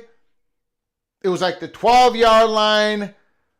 It barely got to Jeremiah Smith. He barely caught it. The Longhorns were right there to tackle him. The night that Jeremiah Smith was going to become a legend, he's been completely shut down. This is the time where you just got to heave it. Throw it deep. Let him make the play. Let your star player make the play. 14:47 to go, 14-14. Ibuka is up high. Ibuka. They're going to him. They're going to Ibuka. They got a flag. They did get the flag. Greg the Visionary. It's called Greg the Moron. Greg the Loser. Still mayor of Loserville City. Ibuka. He got the flag. Ooh, they had to call that. You cannot put both of your arms around the waist and then say, whoops. They're going to throw it. They're going to throw it. I don't know. I don't see the Buckeyes. I have a hard time thinking the Buckeyes are going to drive the field here. So many penalties. So many mistakes. Boom! Down he goes. The Longhorns tackling is too good. It's too good. You got to throw the bomb. The nickeling and the diamond ain't going to work against the Longhorns. You got to heave it, young man. You got to heave it. Heave it. Give your players a chance. Give your big-time players a chance. Longhorns are too... They tackle. They know what they're doing out there. Throw it up, young man. That ain't going to work. That does nothing. Nothing. Jeremiah Smith. Just throw it to him. Send him. Just send him and chuck it.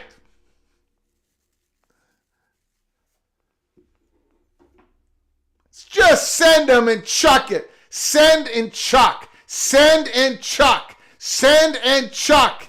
Right here. Right now. Right here. Right now. 3rd and 8.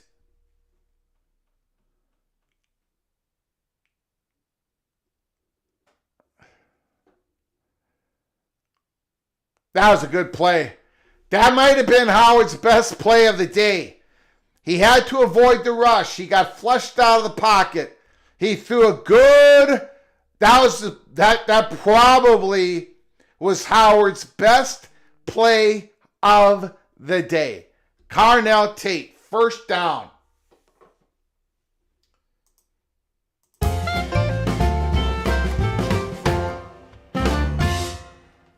I'm going to be honest. I did not think Howard had that in him at this point in time in this game against this opponent. Howard back to pass. He's got time. He lets it rip. And Carnell Tate did a great job. Great defensive play by Carnell Tate to avoid the interception.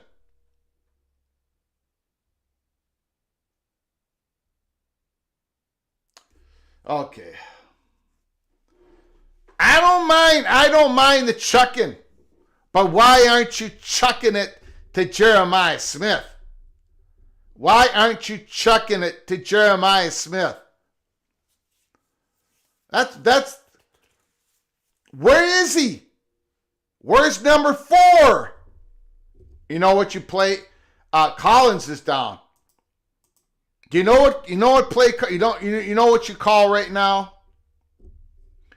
You call the old screen pass back to Trayvon Henderson. Ryan Day, listen to me. Ryan Day, give me a call. 763-260-1333. Ryan Day, give me a call. 763-260-1333. You run the screen pass right now. Trayvon Henderson. Let Trayvon Henderson carry the rock on this play.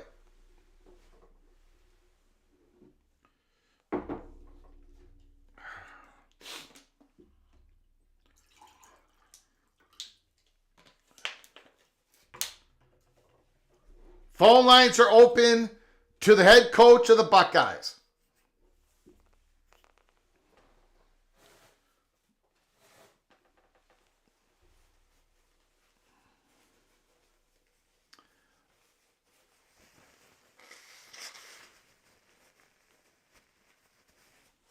I ain't saying, but I'm saying.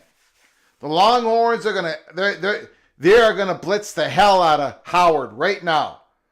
They have not been able to touch him here, sending a 4-man rush, even a 5th guy. The Longhorns are going to be sending the horses. They're going to be sending the steers. Screen pass to Trayvon Henderson. Right here, right now. Ryan Day does not want to call me up because I did that PATC rendition of Love on the Rocks. Ain't no surprise. Pour me a drink and I'll tell you my lies. Yesterday's gone and all I want is a smile. I did a PATC rendition. Ryan Day was the main character. And ever since I did that, Ryan Day will not give me a phone call.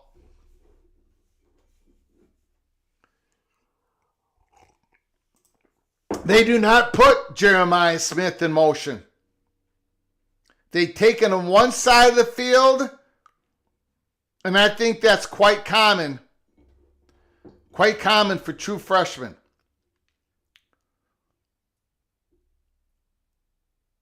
Now that should work. That should work. First down, Buckeyes. Again, they throw it to the opposite side of Jeremiah Smith.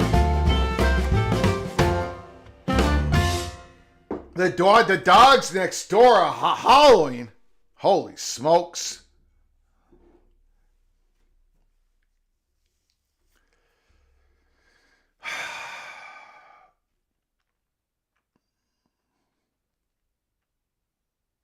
Will Howard, 1st and 10.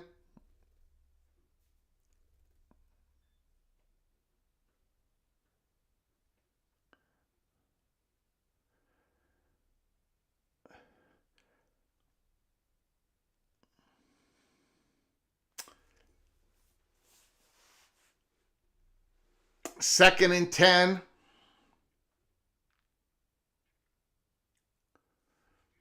Great coverage. Great coverage by the Longhorns. Howard back to pass. Dumps it off. That Longhorn defensive tackling is absolutely magnificent. Again, it's been that way all year. That's why every single week I said Texas is passing the eye test easily. 3rd and 4. Give it to Trayvon. Give it to Trayvon.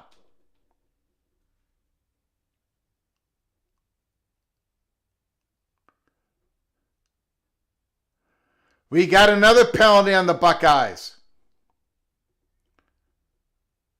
Wow. Sloppy. Sloppy. Too many times. Too many times. Now it's 3rd and long.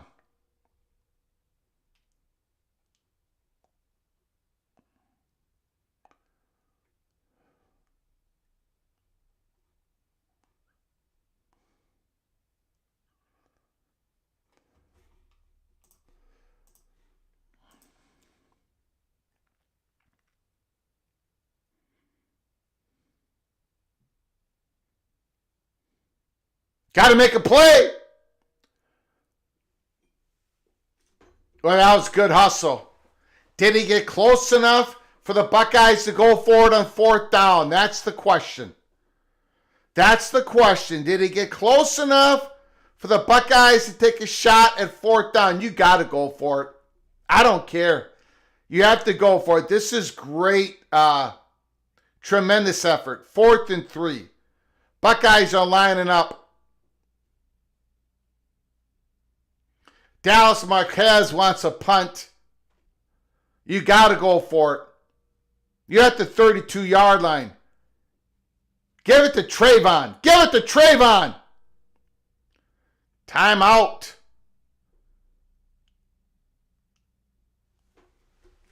You have to go for it.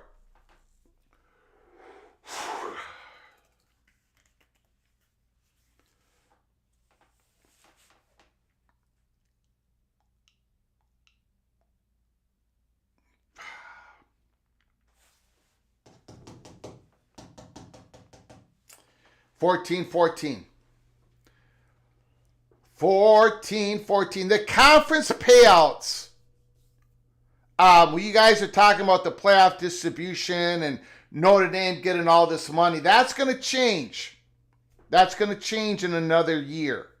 So, Notre Dame is making hay right now. But remember, here soon, supposedly, the distribution is going to be based on it's going to be less on performance. It's going to be based on numbers that are basically, Notre Dame is going to get like $14 million. I don't know. It's also confusing because we've seen so many different reports. Terry Nord, this is the first of many plays of the game.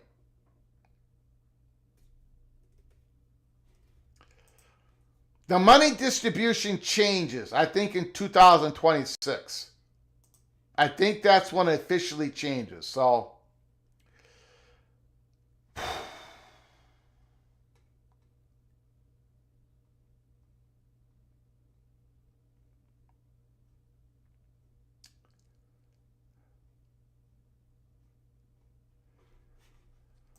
fourth and 3, what is the play call?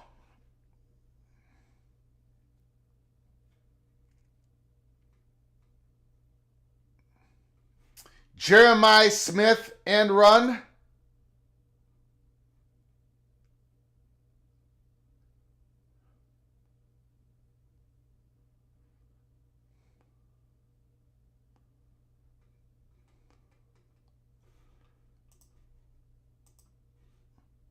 This has got to go into Trayvon Henderson or Jeremiah Smith. Bootleg? I don't know about that. I mean, I don't know. I would just give it to Trayvon Henderson. I would run the ball. I sound crazy, I know. But Trayvon Henderson is the guy who can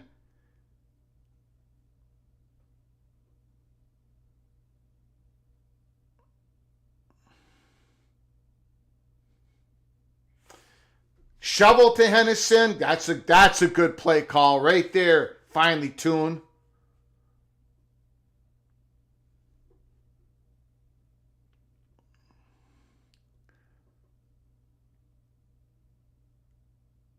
Give it to Henderson. Howard! Oh, he tripped down!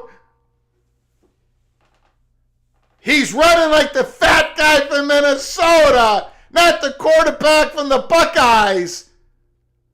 What tackled him? What happened? Rumbling, bumbling, stumbling. I mean, what happened? Why did he fall? What happened? 16-yard line, first down and 10. Trayvon, no. They give it to Ibuka. 2nd and 2. The yard marker got him. Yes, that's a rat on his hand. It threw him off balance. That's a good point. That's a good point. That is a good point. A lot of extra weight on that left hand. 14-14, 2nd and 2. We got 8:36 to go in the fourth quarter. The Buckeyes made it on a 4th and 3. Howard kept it. He bounces it. Judkins down to the 2-yard line. Okay, now, Buckeyes, this is what you got to do. You cannot turn over the ball. Secure the ball. The ball is everything. The ball is the program. The ball is the program. When you're carrying the football, you're carrying the Ohio State Buckeye program. Secure it. First down and goal. No turnovers.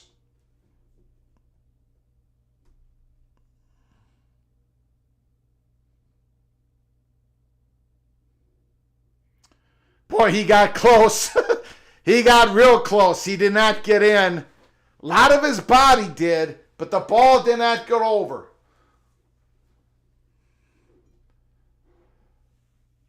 Second and goal. I guess you got to have Howard keep it. That left hand, look at that left hand. It looks like a beach volleyball. A beach volley. No, it looks like a...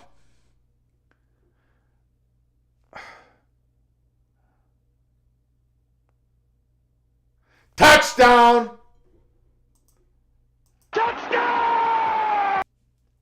Touchdown! Touchdown! The Buckeyes have taken the lead. Touchdown!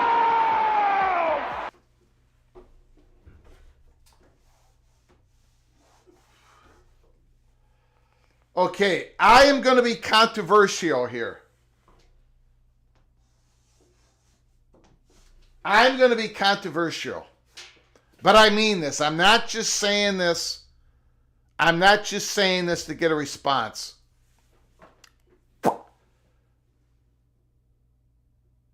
If you watch that third quarter, and even the start of the fourth quarter, I really honestly believe that the Longhorns can sustain a long drive. I think they can sustain a running game here.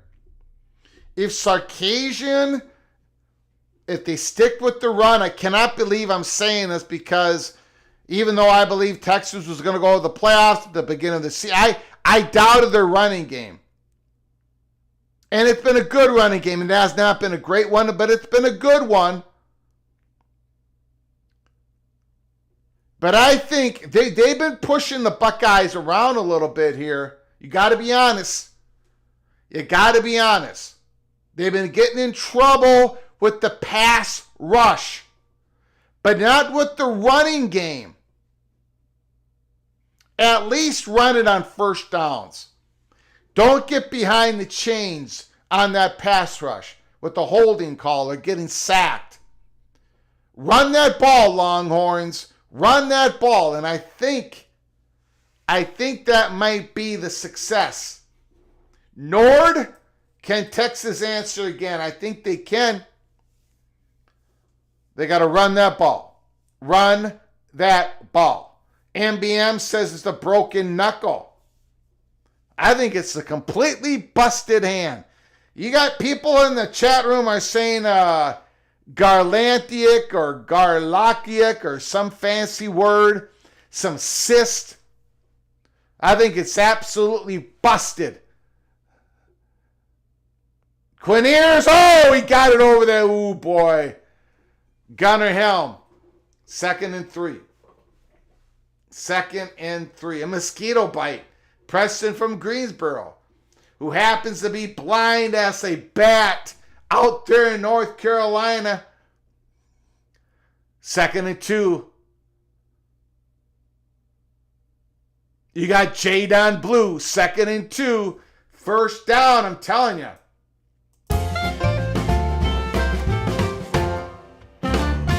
Run that ball. Run that ball.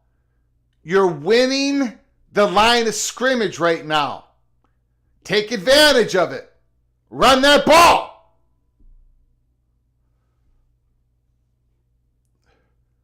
Wide open. Oh, he just throws him to the side. Gunner Helm, a big play. There's a flag. We might have got a holding on the right tackle. Somebody was taken down. Was it taunting? Yes, taunting. I thought maybe they were going to call a holding play.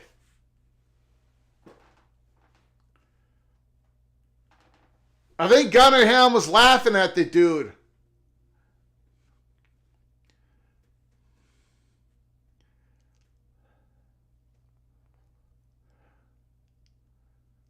Man, he was wide open. Holy smokes.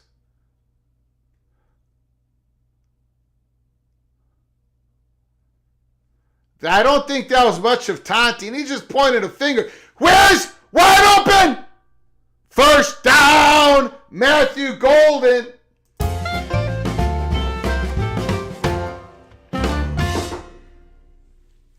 Man, they're running wide open right now. The Longhorns are running wide open. You're going to score too quick. You're going to score too quick.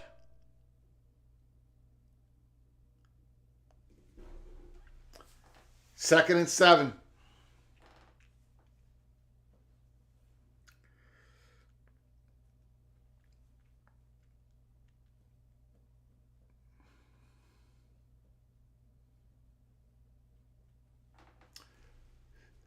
Second and 8.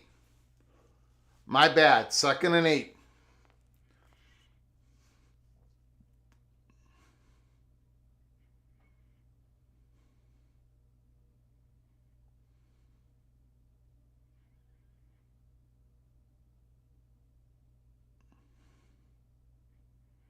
Third and about 4.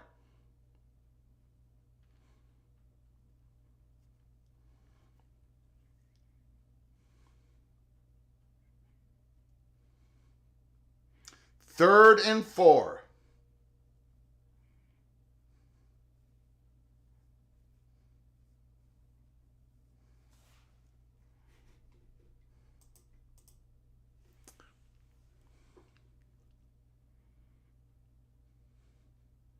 This is for a shot at the national championship against the Fighting Irish. Quinn is going to get hit. He gets rid of it. They throw the flag. First down and goal for the Longhorns. The Buckeyes are probably going to have the ball. Tied up game. If the Longhorns make the extra point, the Longhorns are knocking on the door.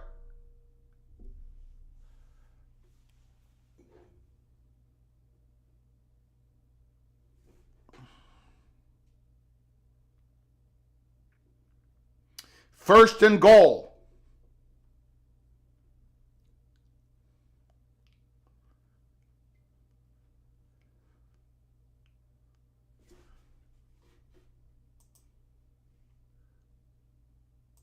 Touchdown! Whoops.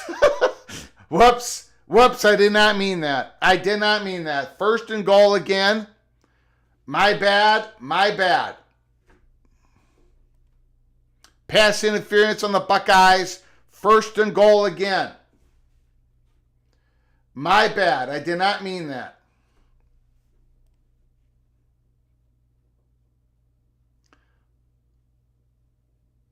Just run that ball. Hang on, Sloopy. Thank you, Hammer Hennison. Mr. Wolverine, appreciate the super chat. Thank you so very much. Thank you for helping us keep the lights on. First and goal. Just run it in. Listen to Terry Nord. Run it. He got nothing. Do not listen to Terry Nord. The guy is a complete moron. Second and goal.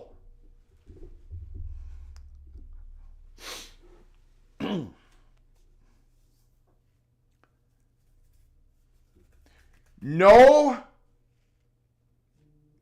penalties here, Texas. No penalties, and hang on to the football. And you're going to be okay. You're going to be okay.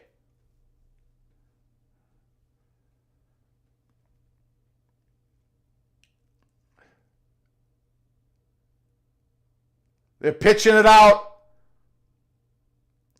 Boy, Yikes.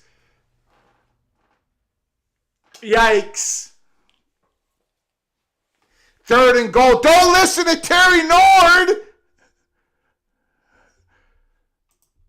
Don't listen to Terry Nord.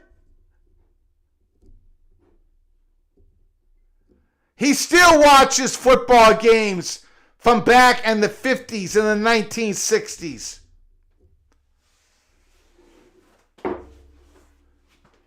Third and goal. You got Deuce Wright looking for Gunnar Helm. Look for Gunnar Helm. They're not going to throw it that time. You got to get this to Gunnar Helm now. 4th and goal. Gunnar Helm's going to be open. Listen to Greg Pflugar.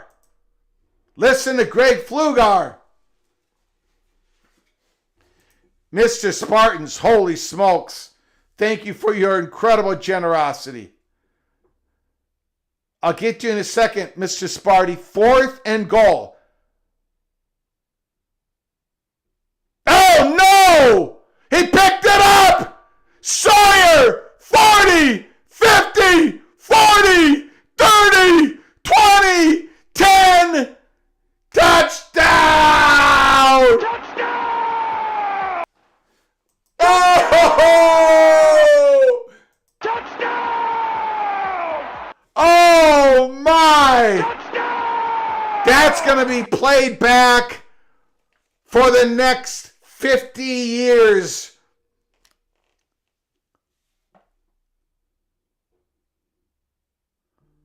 Wow. Unbelievable. The Longhorns were 1st and goal at the 2.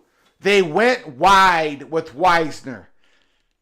I know that 2nd down play was brutal. Don't call that play.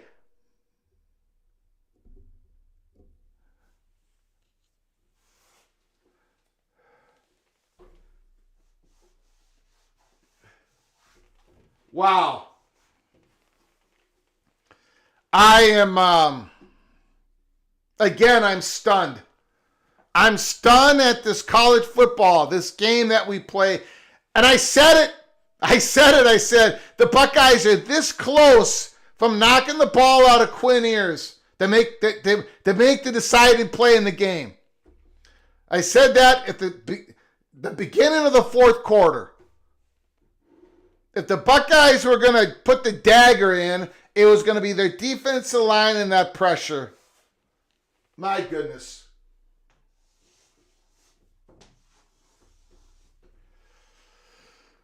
(28-14). Maria, I think Maria is rooting for Texas.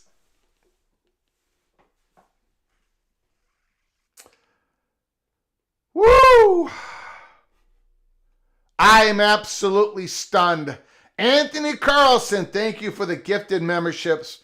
My goodness. Scott P, Sample Tex, Alice Gray, Finally Tuned, K-Do, Marcus Stiggers, Yahoo Cougar Football, Prime Time Travelers, Alex Jackard, and David Osborne. All of you have been gifted a membership. You are now members of the College Football Peek Around the Corner. Early Peek, Cloak and Dagger, the episodes. And by the way, there might be an important one dropping tomorrow. I went through that earlier in the live show. There might be a very important episode 52, Early Peek, Cloak and Dagger, dropping tomorrow. And because of the incredible generosity of Mr. Anthony Carlson, you're going to be able to go into the YouTube channel and watch the members only episode and episode 52 dropping tomorrow. Anthony Carlson, thank you so much, Mr. Sparty, for your incredible generosity. Once again, helping us keep the lights on here at Peek Around the Corner. Anthony Carlson and the 10 names that I just named off, you are hereby officially knighted Cloak and Dagger. Cloak and Dagger. Wow, thank you, Mr. Sparty, Anthony Carlson. Always been incredibly generous to this channel. Really, thank you so much. Wow. Yeah, I think the wife, no disrespect to the Buckeyes. No disrespect to the Buckeyes. But the wife, the little general, you know, she grew up in Mexico City, first 30 years of her life, 28. I think she has an affinity to Texas. She got a lot of friends in Texas. So, anyways, what a play by Jack Sawyer. Expedition Greg. It's the college football playoff rules. Wow. Mireya is not happy. Not happy. This game did have it all. It did. Oh, man.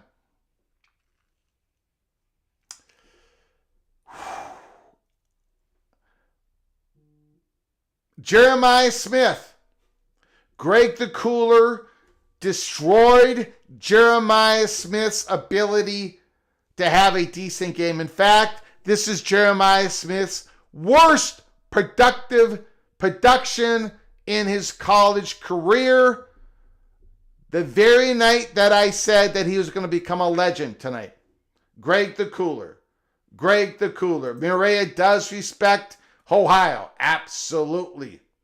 Absolutely. New mandatory evacuation orders. Yep. I'm seeing that on X. You know what, though? The one advantage that the Buckeyes had was the defensive line. Quinn Ewers did a pretty damn good job. Quinn Ewers did a good job because he made some plays out of all that pressure. We talked about his awkward footwork, but he made some plays, man. Okay, look, this game is not technically over. We're going to the 2-minute timeout. 28-14 Buckeyes. Longhorns get a touchdown. Onside kick recovery. Get a touchdown. Put the game into overtime.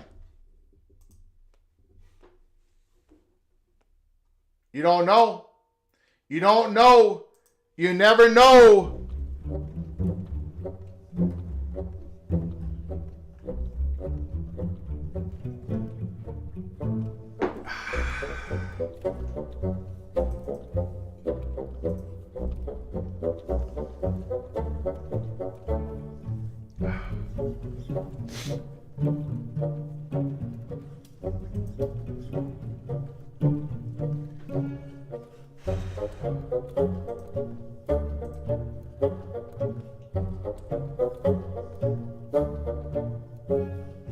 Can a miracle be made right now? Game's not over. When you got Sarkisian as the coach, game ain't over. Game is not over. He's going to roll the dice. He's going to roll the dice here.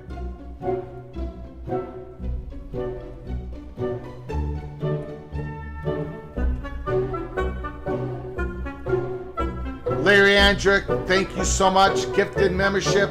Creighton Rabs, you are a new member of the College Football Peek Around the Corner. Both of you are knighted, cloak, and dagger. Thank you, Mr. Mountaineer, Larry Andrick. It ain't over. It ain't over.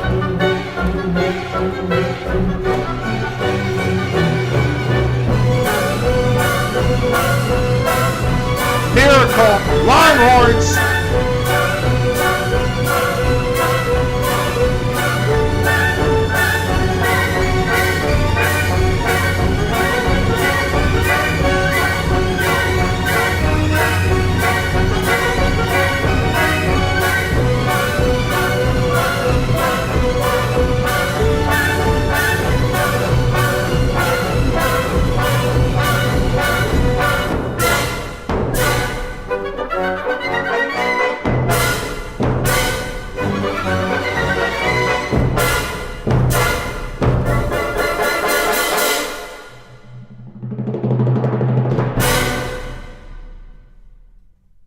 Nobody believes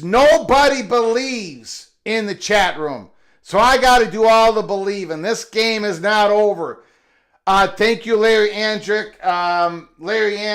And the person who got the gifted membership, you are hereby knighted cloak and dagger. Bill G, Jelly Jungle, Joe Atkinson, Marquis Crenshaw, ACC West Commissioner Gumby, and Jeff Navidad. Thank you for joining us tonight. All 5 of you are now a member because of the generosity of Bill G. So now you can go to the YouTube channel and check out our Holy Smokes early peak Cloak and Dagger episodes, giving you the early nugget on the workings of the college football in this crazy landscape. All of you are knighted Cloak and Dagger. And for those who want to be a member, go to the link in the description box below the video. Hit the link, hit the join button, and become a member of the most unpopular college football YouTube channel in the country. 3rd and 4. A miracle, it's going to happen. Interception! Greg the Cooler has lost again. Everything I've ever said, the Buckeyes. Ohio State versus Notre Dame. Wow.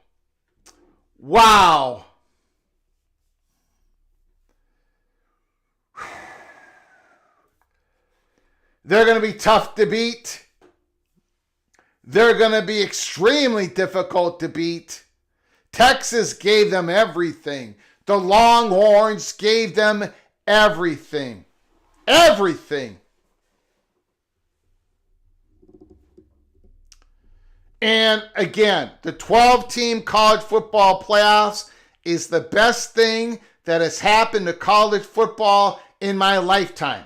In my lifetime. And I'm a very old man. In my lifetime.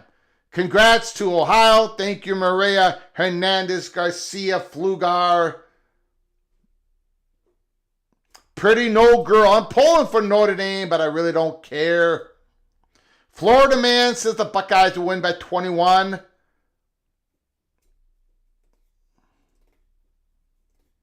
I really enjoy cheering for the Buckeyes. I can never cheer for the Buckeyes. I could never cheer for the Buckeyes. I could never cheer for the Longhorns.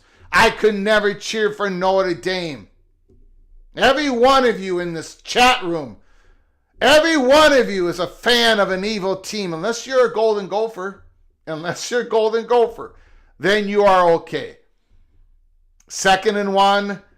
Buckeyes, okay, we're going to open up the phone lines. Congratulations. Congratulations to Ryan Day. Really. Kerry Gold knows. I apologize. I did not see the super chat. Night, Texas. Thank you once again, Mr. Seminole, for your generosity. Thank you so very much. And again, I apologize. I did not see it. I was going crazy. Thank you for your incredible generosity. Wow. We're going to open up the phone lines. We got post-game. 763-260-1333.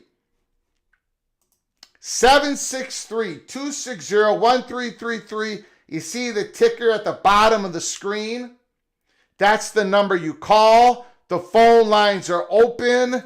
Talk about this football game. Let it rip. What do you think is going to happen in the national championship game? I do believe the Buckeyes are going to be about a 9-point favorite. 9-point favorite. Or 10. 9 or 10. 9 or 10.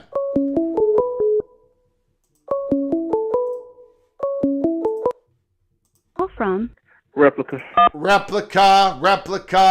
Mr. Longhorn. Sorry about the loss. The Longhorns play tough. They play great. Maybe a mistake on that 2nd down and goal. Go ahead, sir. Let it rip. First and foremost, congratulations to Ohio State, all the Ohio State fans in the PATC community, mowing, Expedition Grade to ride, the whole nine. They earned it. Yeah. That's really all you can say. They were a better team. It was on the edge. It was on the edge. Yeah, Heritage kept us in that game. If you just being honest, if you just look at how the players performed and coaches as well, that game shouldn't have been that close. But we had experience in key areas. I thought Quinn did as much as he could to keep us in the game, but just I've been saying it all year. This team isn't good enough to win a national championship. This offensive line is so overrated. All these supposed first and second round picks we get on the offensive line, we've been getting cooked all year. The second down play, it's a bad play call, but at the same time, what do y'all expect Sark to call in that situation? Like our right side of offensive line is filet mignon. Like there's no way around it. Yeah, we couldn't run the ball again. Well, you could for the middle of that game. You guys were running the ball pretty good, I thought. But that's just stretches, though. Like we can pop a run here or there, but when you have to be able to run the ball when people know it's coming. When there's no doubt between all 22 players on the field what's coming, you have to be able to execute. When it was 4th and 2 and they had a 4th down, they ran QB power, they got what they needed to get. When we were down 1 yard away from tying the game, we're getting blown off the ball. We're getting no push. We're getting washed down. This team, it wasn't good enough. We can sit here and, yes, Sark cost us the game. If you just want to be technical about it, that play call did cost us the game. But, I mean, what else can you run? Yeah, I mean, you do have to gamble a little bit more when you're the Longhorns on that. You are correct. Yeah. You just players. Here's the thing about coaching. It's easy to point the finger at a coach, but yeah, a coach knows who his best guys are. Yeah. And at the end of the day, all they can do is give instructions. Players win games. Yeah. Players go out and win games. That kid Jack Story that they're interviewing right now, he has taken over this college football playoff, and he's leading by example. When his team needs a play to be made, he's making the play. Yeah. And when our guys need to make plays, they did. Pre-snap penalties cost us points on 3 drives in the first half. You had drop from Golden. I know he was banged up. They gave him a Toradol shot. He went back in, but I mean, you're dropping passes, pre-snap penalties. The ton call just completely screwed us. Yeah. It's just this isn't a young team. This team's been through a lot. They played together a long time. They've been in a lot of big games. They know what it takes to win. Yeah. They just didn't execute. And now let's. I know we got a lot of phone calls probably lined up, but one more thing, Replica. And I know this is tough. Mm-hmm. I know this is tough, but my goodness. I mean, Texas are going to be going into the next season. Texas is going to be like number 1 or number 2 in the country. The expectations are going to be high. Maybe it's going to be a little bit unfair. Are you able to just make a quick comment about, I don't even know what to ask. What are your thoughts? I know this is like way too early, but what are your thoughts on the high expectations of the Longhorns next year with Arch Manning as the starting quarterback? And I love Arch Manning. I think the hype is absolutely, I think he is the real deal Holyfield. Go ahead, Replica. He got to come in and prove it. Yeah. He's the chosen one from the boosters. Yeah. They're pushing Quinn out the door for this, so he has to deliver. I believe in him, but he has to come in and prove it on the field. I'm not gonna. I'm not an arch sexual. I'm not one of these guys who have been clamoring for him because I know the best chance for us to win a national championship this year is with Quinn. We've seen this before with Chris Sims and Major Applewhite. The boosters are going to get their way, and whatever decision Quinn makes as far as him going to another school or going to the NFL, I'll support him 100%. He's done everything that he was supposed to do. Yeah. As the quarterback at the University of Texas, he's one of our all-time greats. And hey, Replica, man. Whatever he does, Replica, you are all class. You've always been all class, and again, you showed it again tonight. You are definitely a legendary PATC caller, right along with Lewis and a few others. Replica, thank you so much for giving us a call, my man.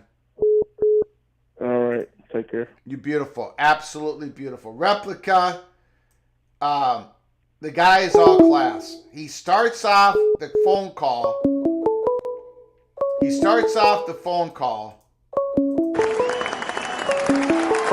By congratulating the Buckeyes.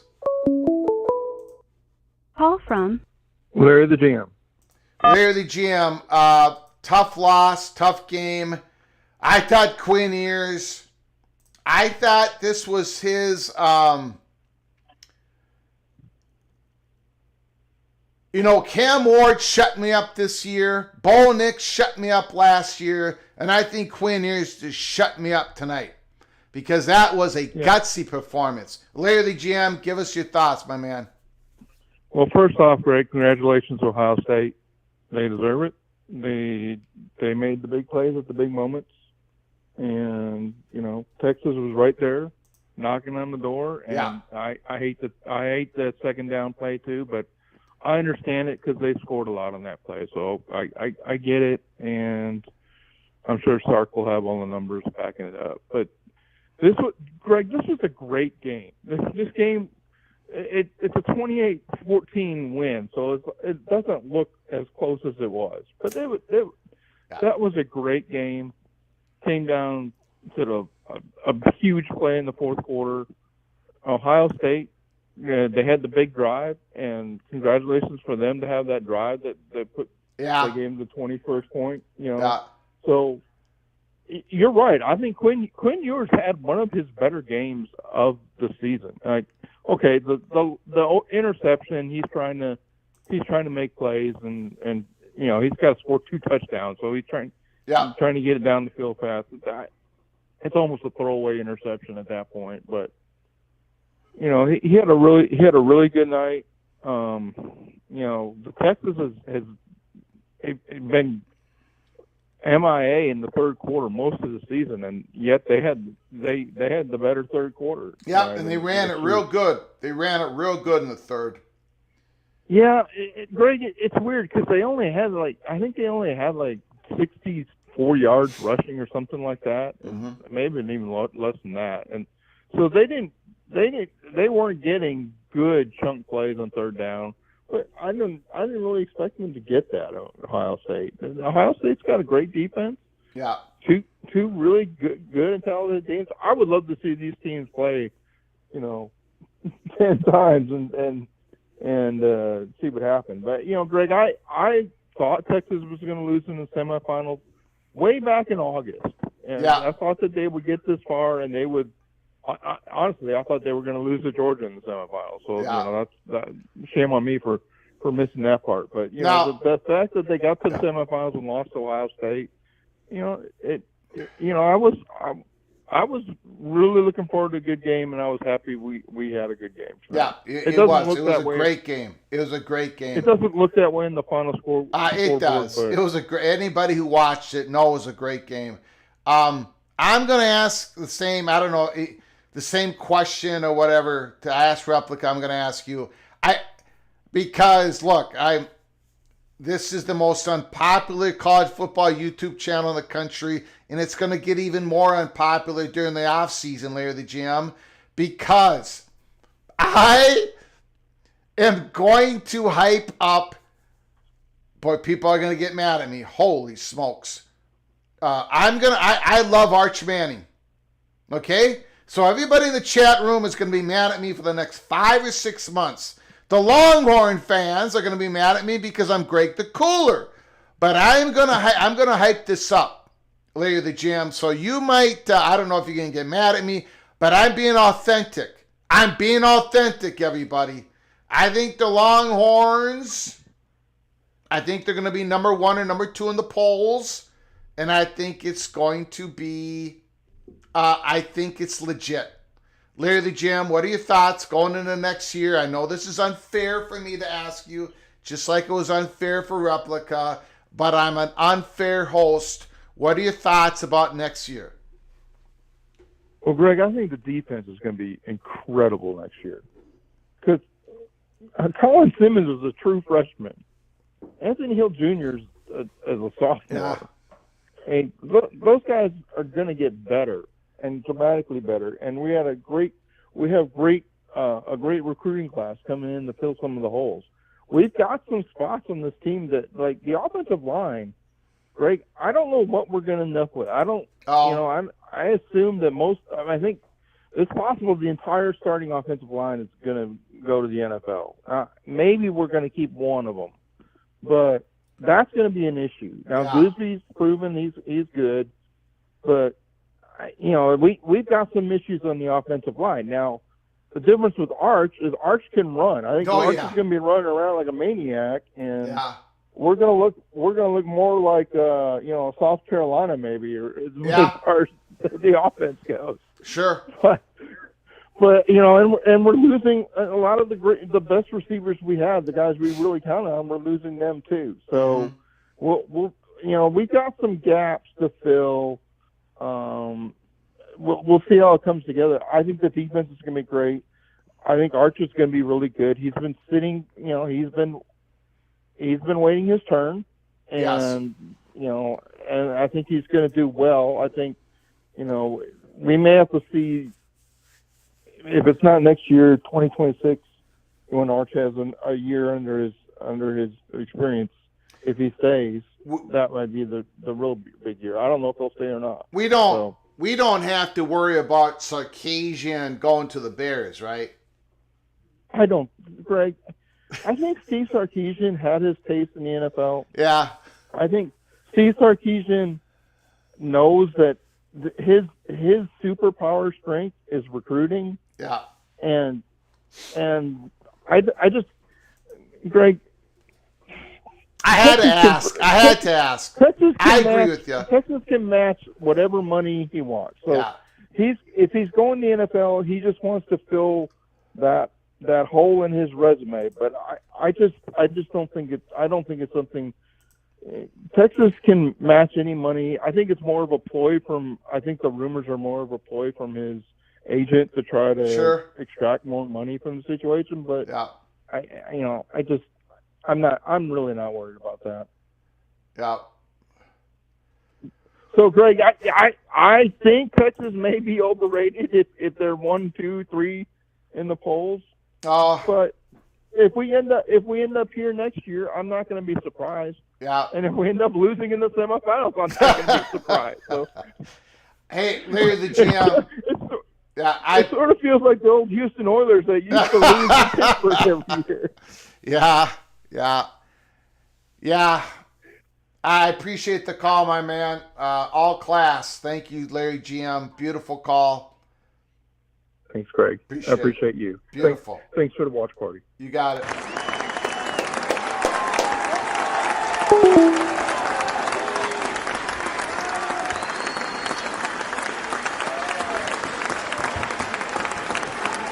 Phone lines are open, 763-260-1333.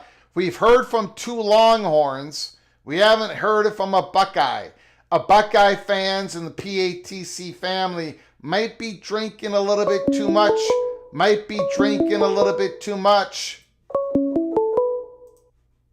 Call from Larry Andrick. Larry Andrick, Mr. Mountaineer. What do you think of that game? And what do you think is going to happen when the Fighting Irish play those evil Buckeyes in the championship game? What do you think, sir? Just depends on the spread. I think it's going to be 9 or 10. That's a big spread. But Yeah. Notre Dame's playing pretty good. Yes, they are. They're tough too, baby. They're tough. They got But all I thought- grit. Yeah, but I thought I'd send you that membership because that's part of what I won on the Buckeyes tonight. Oh, well, thank you. I appreciate you spending a little bit of that, the winnings on PATC. I thank you so very much for your generosity, sir. Greg, I love this show. I watch it. I never miss it. But anyway, I want you to tell the little general and you, I want to say Merry Christmas and Happy New Year's because I haven't talked to you since. And I think our Mountaineers are going to do some damage next year. And if not, it'll be the year after that somebody's going to be saying, look out. And I was really against Rodriguez coming, but I'll be damned if I'm not happy about it now. Okay. And I'm sorry to say that. You're all in now, aren't you? You are all in now. You seeing that? I told you, sir. I told you that Rich Rod from day one, the coach's hot board list, that the big money was behind him. And so now West Virginia's got a little bit more money that's coming in to get those late transfer, to get that coaching staff. That coaching salary is going to be much larger than what was first reported on. So the money's coming in, Larry. The money's coming in Morgantown. Yeah, I was just, Allie was, I just couldn't believe they got Allie from Oklahoma. Yeah. And the coaches they got coming in are old and young. Yeah. It's tremendous. I'm proud of him. All right, you are all pumped up. Well, we're going to be talking we're going to be talking a lot of Mountaineer football during the off season. We're going to have a quarterback battle going on. So buckle Yes, up. we are. Yep. I really feel sorry more than anything for our quarterback that was in waiting, because I hate to see him have to battle so daggone hard to win a starting job. But I'll tell you what, this kid is going to give him a run for his money. Yeah. And I have to say, best man wins. Yes. But I got one more thing to say, Greg, and then I'll get off of here. I rooted a lot harder for Minnesota to win their game than I think you did for West Virginia to win my game. Okay. And now that was our deal. Now, I can't even remember who West Virginia played. We played, was it Tulane, I think? Memphis. I don't even think Yeah, we had a deal. We had a deal a long time ago. I don't remember cheering from Memphis. No, you were supposed to cheer for West Virginia. I mean, I know, but I don't remember cheering for Memphis. I don't remember going against you. I don't know if you went totally against me, but I didn't hear you say much for me either. Okay. Well, I don't know if you want Greg the Cooler cheering for you anyway, so... Well, that's true. Yeah. I really got upset the other day when you picked Texas to win this, and I had all my money on Ohio State. I had Texas to cover. But then again, you got first down and goal at the 2-yard line. You're down 7. I was shaking in my boots. I said, there goes my money. Yeah. I was sure it was going to be a field goal after that to win the game, just like you called for. Yes. Yeah. I lose again. Well, listen, Greg, thank you for everything, and I'll be keeping watching, believe me. Thank you, Larry. I do appreciate it. Thank you for your generosity, for your friendship, your great phone calls. Thank you, sir. You're more than welcome. Thank you. Bye-bye. Bye-bye.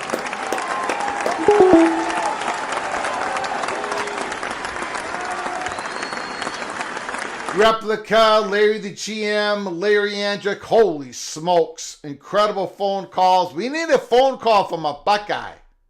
But I think they're partying too hardy. I think they're partying. Columbus is probably going crazy. Moen is probably in his second bottle of whiskey and holy smokes. Or bourbon or whatever he drinks. My goodness. What a game. What an absolute thrilling game. I think the line is going to be about 9 or 10. I could be way off.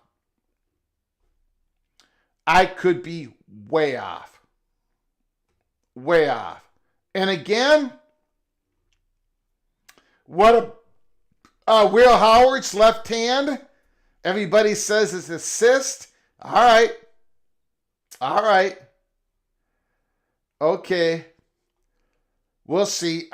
Here we go. This is the line.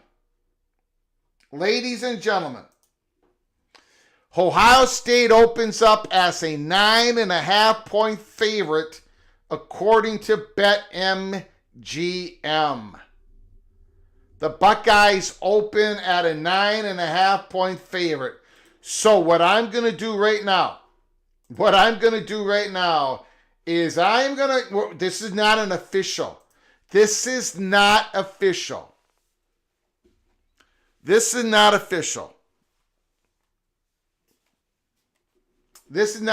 We are going to... This is not your official PATC family pick. Does Ohio State, we're just going to figure out where you are right now, PATC family. Does Ohio State cover the minus 9.5 point spread versus Notre Dame?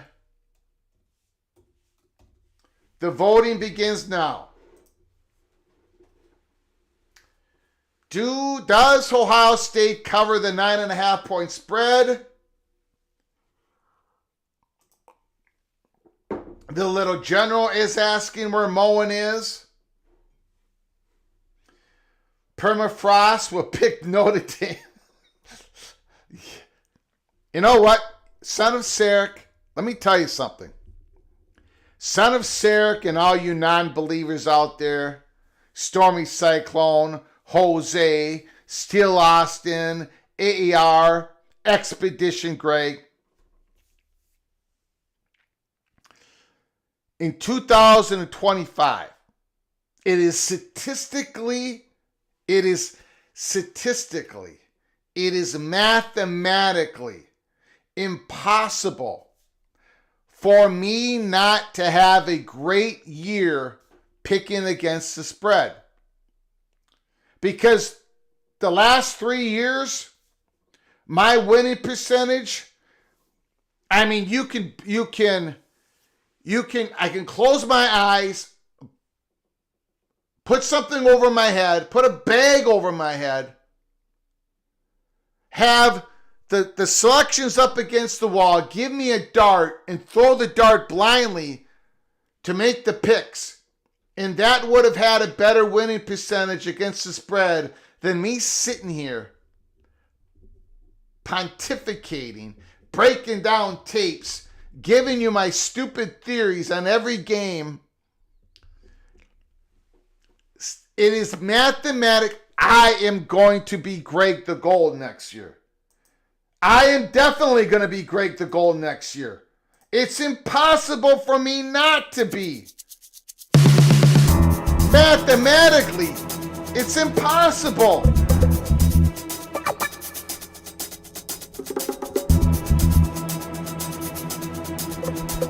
Greg the Gold coming in 2025.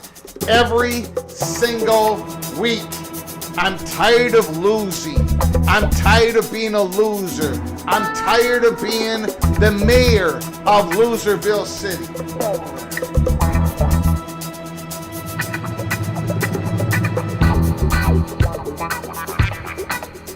I mean, it's impossible. I mean, Mireya Hernandez Garcia would be doing a way better job than myself. It can't happen again. 25 is all golden here at PATC.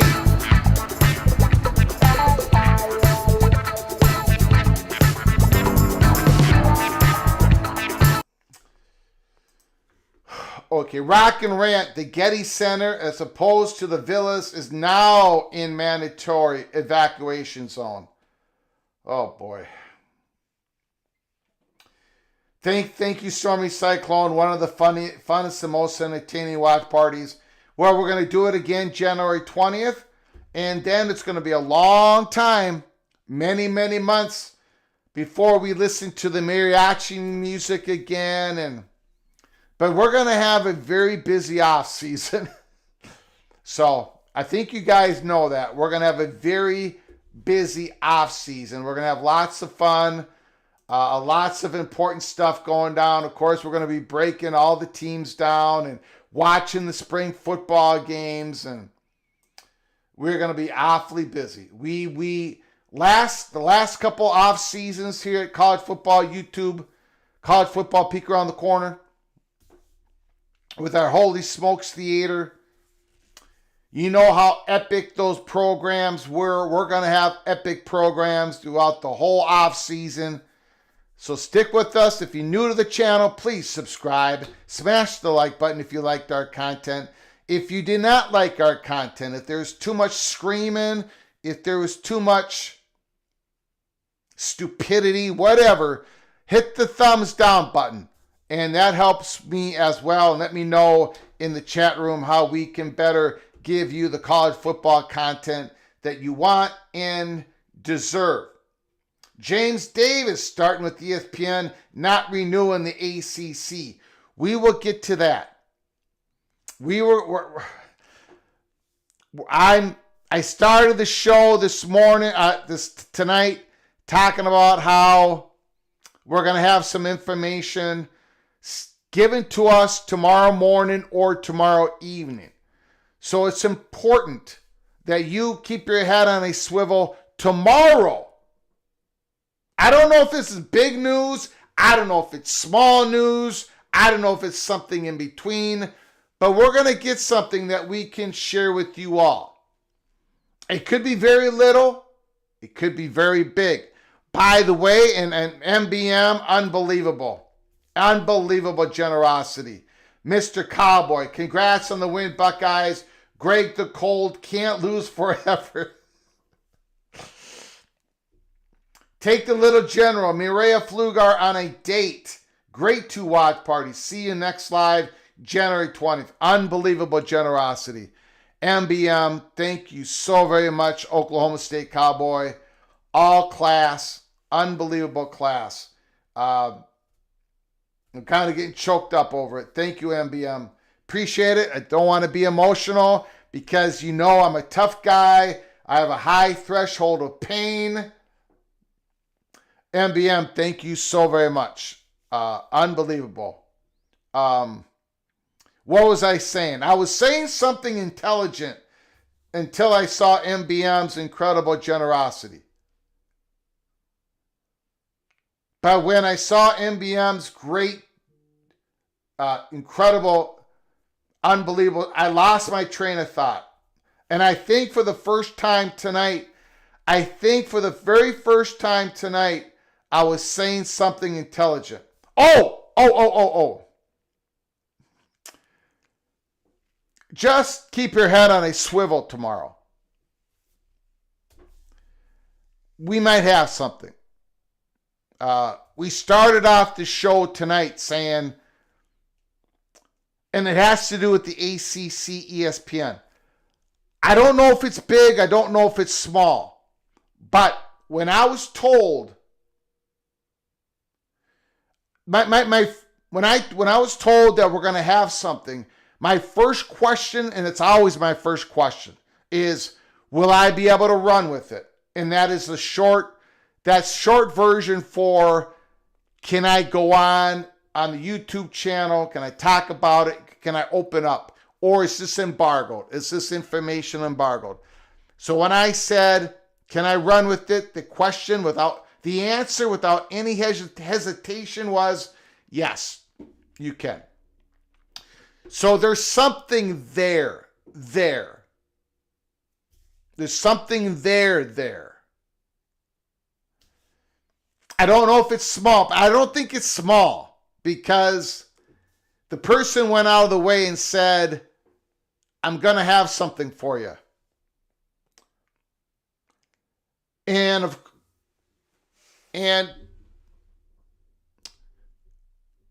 one of the reasons why I'm excited about this is because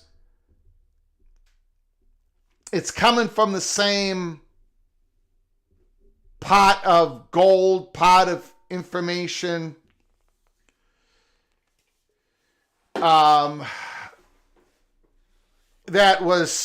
that gave us all part of one universe of sources that gave us all that accurate information on the Pac-12's inability to even have a comprehensive media deal presented to them by the commissioner, because the commissioner we're not getting decent enough offers from the potential media partners. We went through over month after month after month after month, and I've said this over 3 years. I've said, wink, wink, nod, nod.